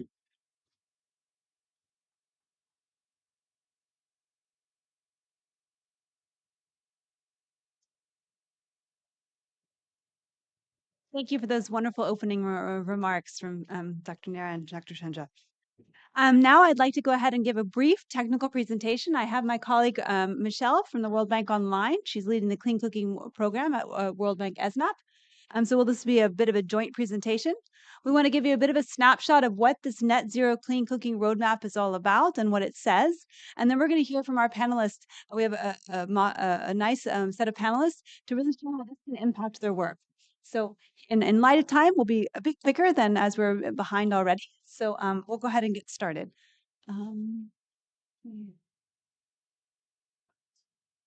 So the global roadmap for a just and inclusive net zero clean cooking transition. Why are we doing it? Why is WHO here? Why are we here at COP talking about this? Well, there's a number of reasons. One of the main reasons, of course, for WHO, as Dr. Nara highlighted, is actually the health impacts. WHO estimated in 2019, and this pretty much is an average annual, is about 3.2 million deaths were attributed to household air pollution. Now, this number of deaths is actually likely to be higher because this is only really attributed to the diseases for which we have the strongest evidence, including chronic obstructive pulmonary disease, pneumonia, ischemic heart disease, stroke, and lung cancer. However, there's a number of other health impacts associated with exposure to household air pollution for which we're seeing emerging evidence, such as adverse pregnancy outcomes, cognitive development, etc. So there's a health imperative. Now, in addition to this, there's also a climate imperative. Around 25 to 50% of Black carbon emissions are associated with the inefficient combustion of biomass in households across the world. This is an important short-term climate pollutant that we can really help attack the climate crisis that we're experiencing now more quickly if we can really, in addition, accelerate this transition. As was highlighted, in general, we are very far behind. I would say in 41 countries from the most recent SDG 7 tracking progress report are actually going to have to accelerate their progress to 8 to 9% annually to achieve the universal clean cooking target by 2030. Therefore, there is an absolute need to really find how we can accelerate this progress to clean cooking. And we see also this opportunity with the climate agenda and this important imperative and this important momentum going towards really tackling climate change that we need to be connecting these two more because really tackling clean cooking is improving health, but also improving the climate and just general environmental sustainability. So as you can see here, as highlighted a bit further, we have a large number of benefits associated with accelerating clean cooking. The cost of inaction from not achieving clean cooking, as was noted earlier, was $2.4 trillion estimated by the World Bank. 1.4 trillion just alone in the healthcare costs associated with exposure to household air pollution, in addition to the climate of 0.2 trillion and 0.8 trillion in gender impacts. Now, these are numbers, they're quantified, but this is not the human side of it. You have to think about these women's cooking over stoves, polluting and causing labored breaths. They're unable to contribute to normal daily lives due to this extreme heavy disease that they've acquired due to the exposure to household air pollution. And there's certain areas that we really see there's opportunity for just sub-Saharan Africa. If right now there's almost 1 billion people who lack access to clean cooking in sub-Saharan Africa, and that number is actually expected to increase to 1.1 billion by 2030 at the current pace, and only increasing. So there's huge opportunity for not only improving climate and health, but really trying to accelerate this access. However, we've been stagnant and things have been slow. So WHO and the World Bank have tried to put together a roadmap to really kind of accelerate access and really make this a just and inclusive transition. Now, in this transition, it's not only about low and middle income countries. We also want to hold accountable high income countries because a large amount of pollution is coming and climate degradation is coming from high income countries of the cooking that they're doing, as well as the domestic heating.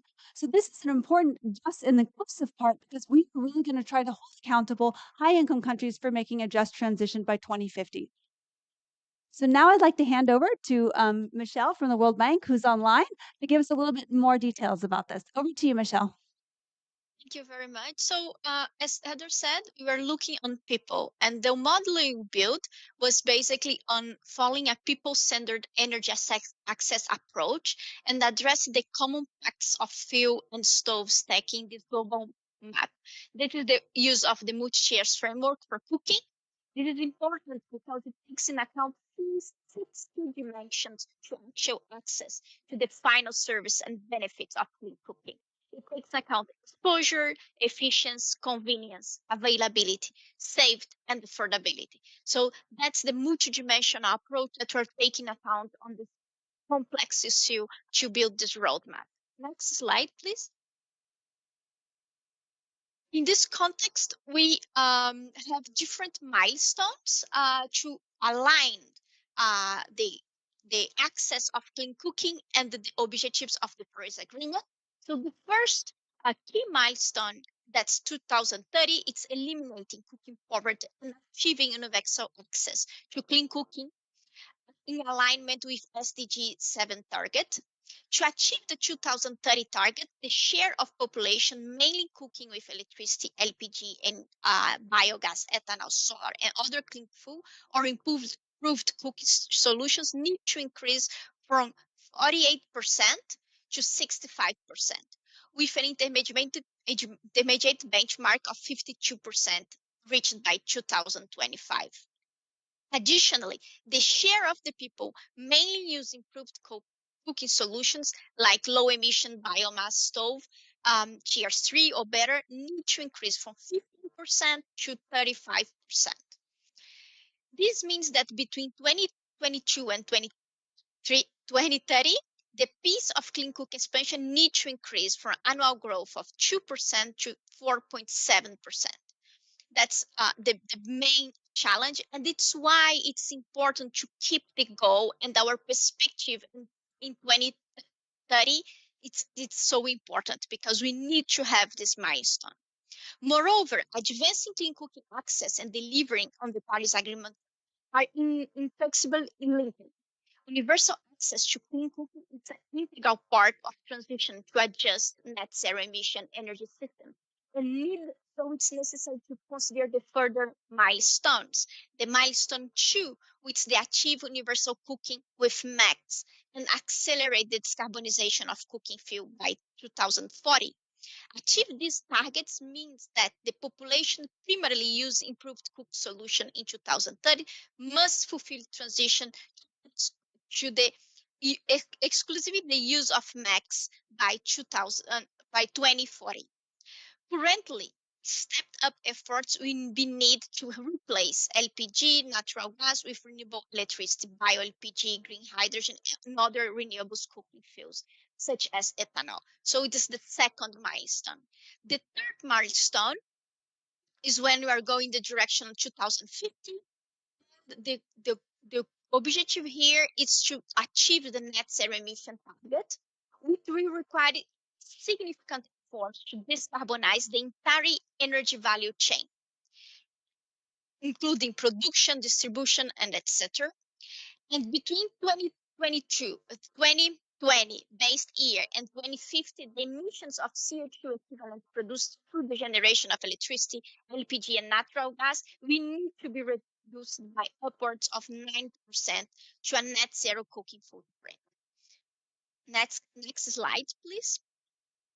These milestones need to be translated in targets considering percentage of population access to different technologies. For instance, by 2025, it's necessary that 1 billion shift out of cooking poverty with cleaner cooking solution. By 2040, around 60% should achieve universal cooking with max in direction of the 100% by 2050. Next slide, please. What next? Thank you. For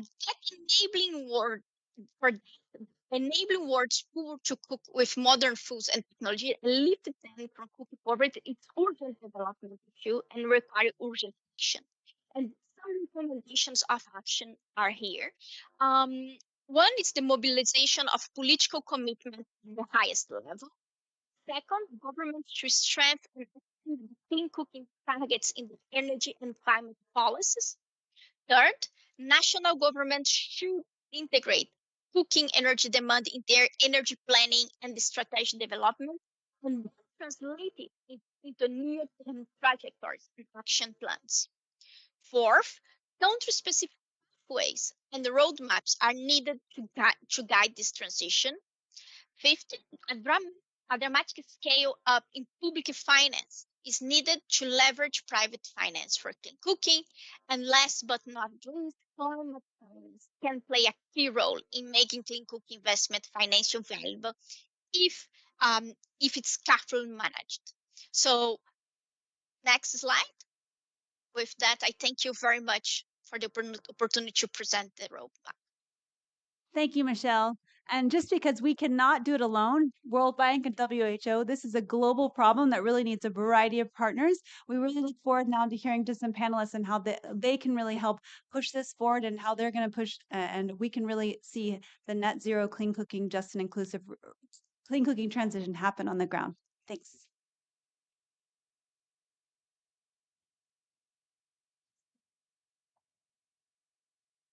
Thank you so much, World Bank and our colleagues from WHO for the presentations. For this part of the event, we are going to have a panel discussion. I'd like to invite the panelists to please come to the stage.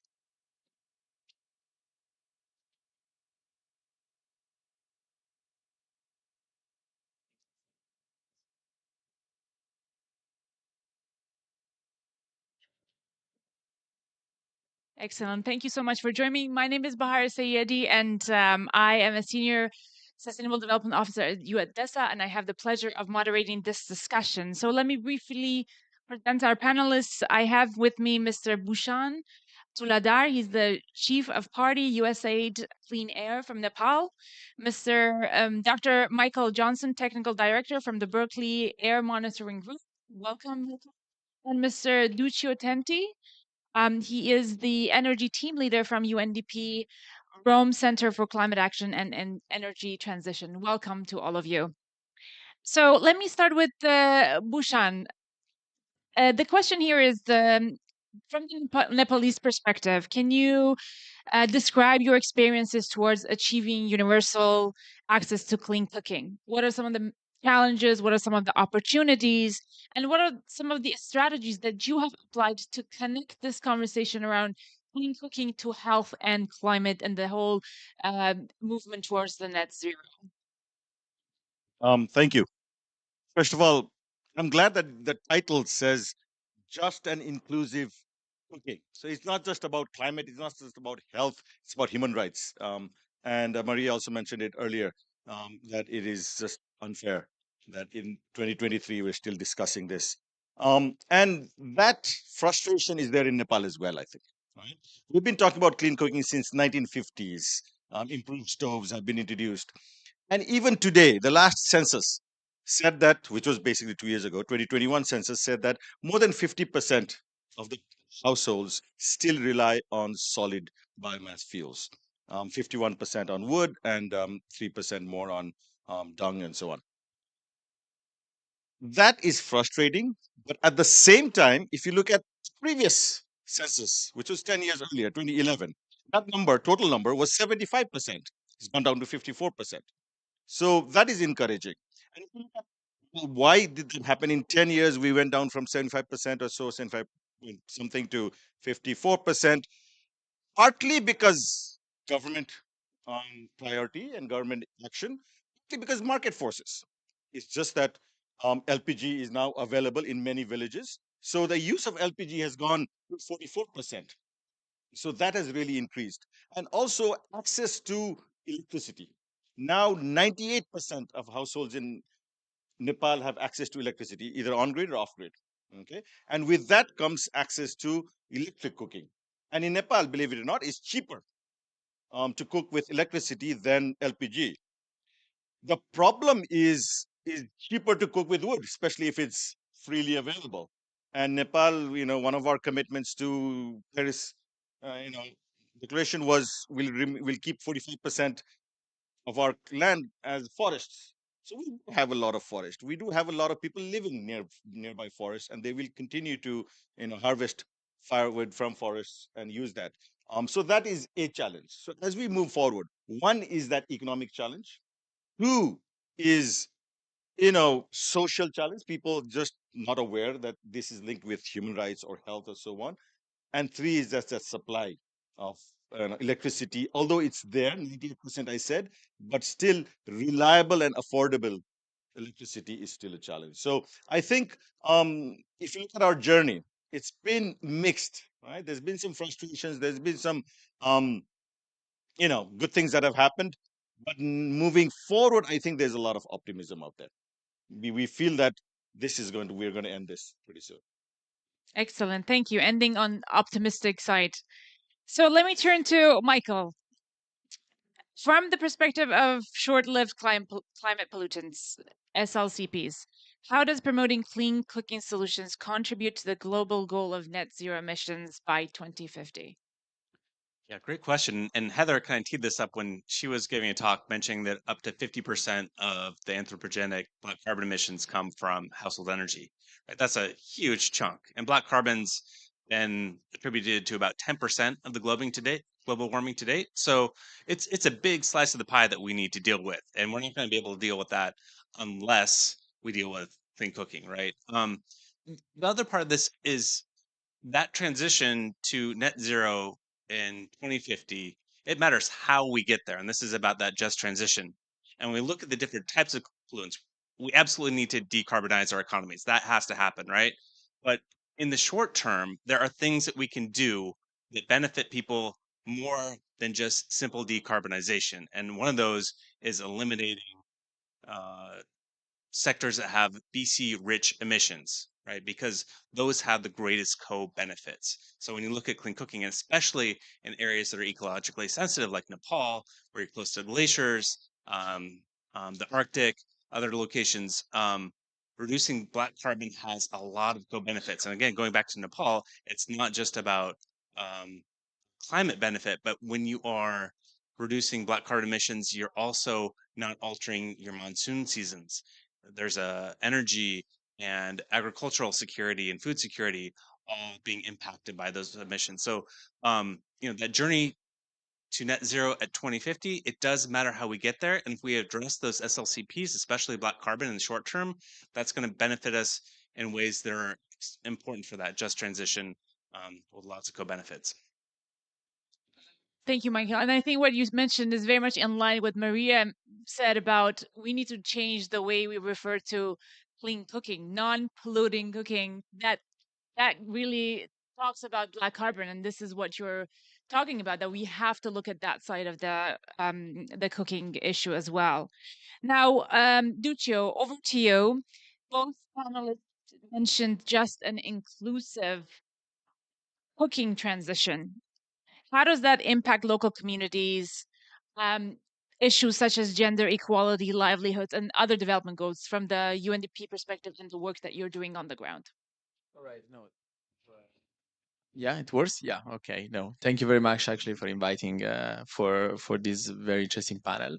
Well, of course, clean cooking have a multiple effect on many issues related to development, to livelihoods, and in particular for gender equality.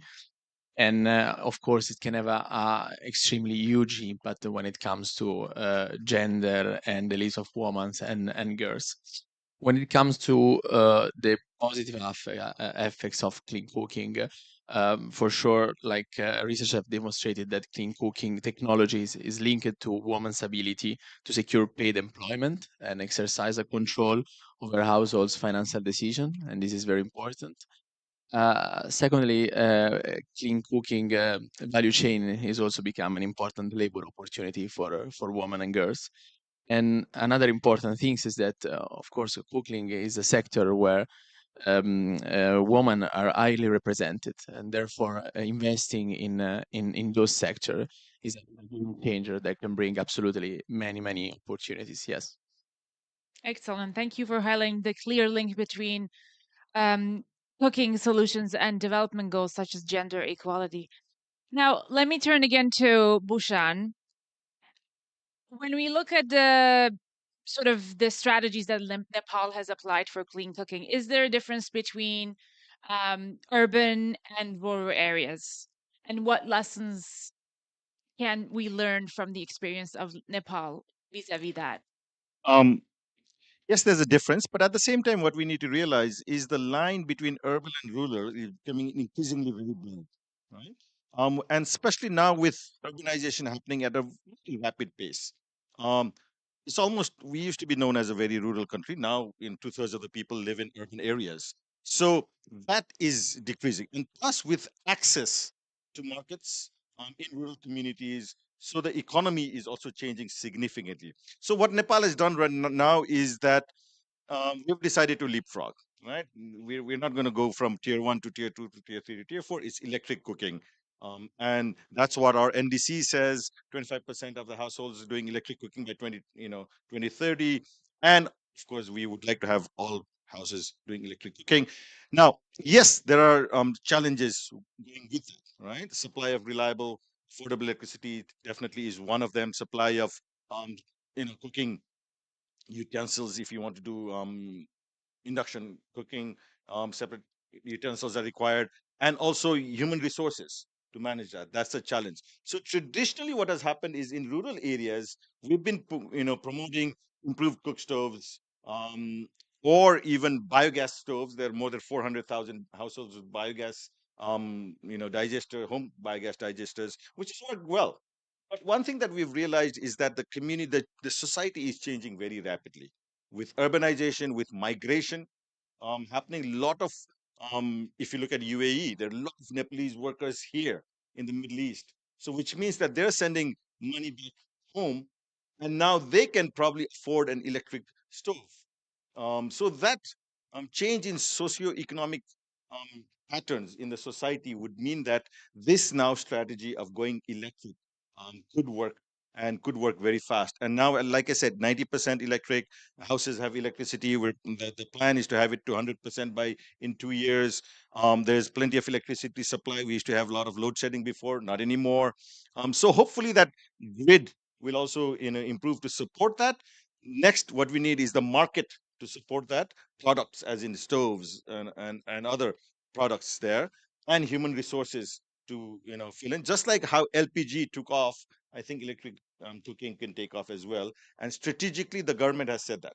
And he just this morning, our energy ministry had also committed on that. Minister, sorry, and even in the NDC, like I said, that's one of our prime climate goals, and we've taken it pretty seriously.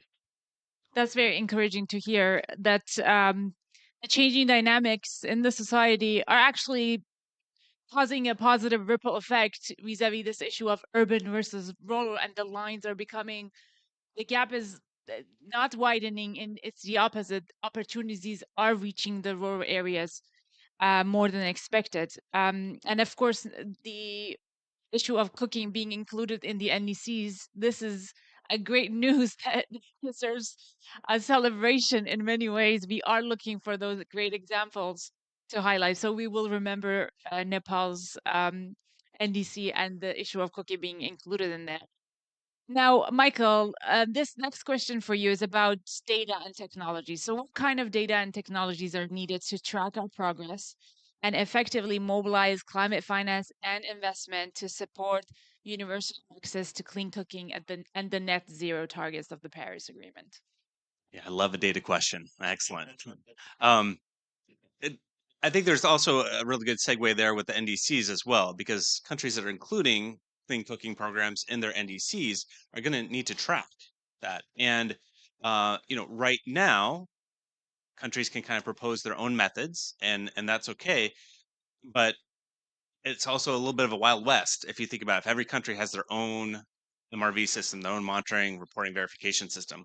So one of the things that I'm working on with the Global Alliance for Clean Cook Stoves, or Clean Cooking Alliance, excuse me, just dated myself, um, is developing a harmonized framework for MRV and specifically calculating emissions reductions for clean cooking programs. So we're hoping that countries can use that as, again, a kind of harmonized framework, um, so it doesn't cause confusion. You aren't getting different estimates for the same types of stoves just because they're in different places, for example. And then a couple other things. We're also hoping that this can be used within the carbon markets and under Article 6.2 of the Paris Agreement. Again, a harmonized approach. And right now there's been some not so favorable press for some of the COOCSO projects and the carbon offsets that they've been producing. And we think this is actually an opportunity to kind of reset, say, okay, well, how do we need to improve these methods? So again, something that we're working on, these methods that we think are more rigorous, more credible, going to provide better estimates to reset the carbon market, also provide countries with tools to monitor their programs. I'd also say it's an exciting time because there are kind of new digital technologies, ways to measure stoves in ways that we haven't been able to do before. And again, Nepal is a great example for this with electric cooking. Stoves are hard to measure because there are these little tiny distributed point sources all over a region. You're not displacing just a few power plants or something where it's kind of easy to model or just check off a box. They're really hard to measure the emissions reductions. But with some of the new technology, especially with electric cooking, Internet of Things, where the usage is beamed up to a cloud service, and you can see how much people are using, and it's much easier to track those emission reductions. So there are some really exciting developments right now, both in terms of the technology that we can use to measure emission reductions, and also the frameworks that are being developed to harmonize how those emission reductions are tracked over time. So, yeah. Thanks, Michael. So importance of data, technology, and innovation, as well as importance of building capacity of countries who will be able to utilize sort of better quality data and more innovative technologies to advance this agenda. And Duccio, now over to you about UN collaboration. How could different UN agencies work together to support countries in adapting this global roadmap to their local context and developing national level roadmaps for achieving clean cooking and net zero emissions in the cooking sector? So at the national level, what needs to be done to make this happen? Right. No, well, thank you very much. Well, pulling UN resources together, of course, is a factor that is going to contribute to achieve a transformative impact at national level, but even in a broader sense. Of course, this means brings together capacity and expertise, and this is exactly what we need. UNDP is the co-chair of UN Energy. So in this role, UNDP is pushing forward a collective action to achieve SDG 7.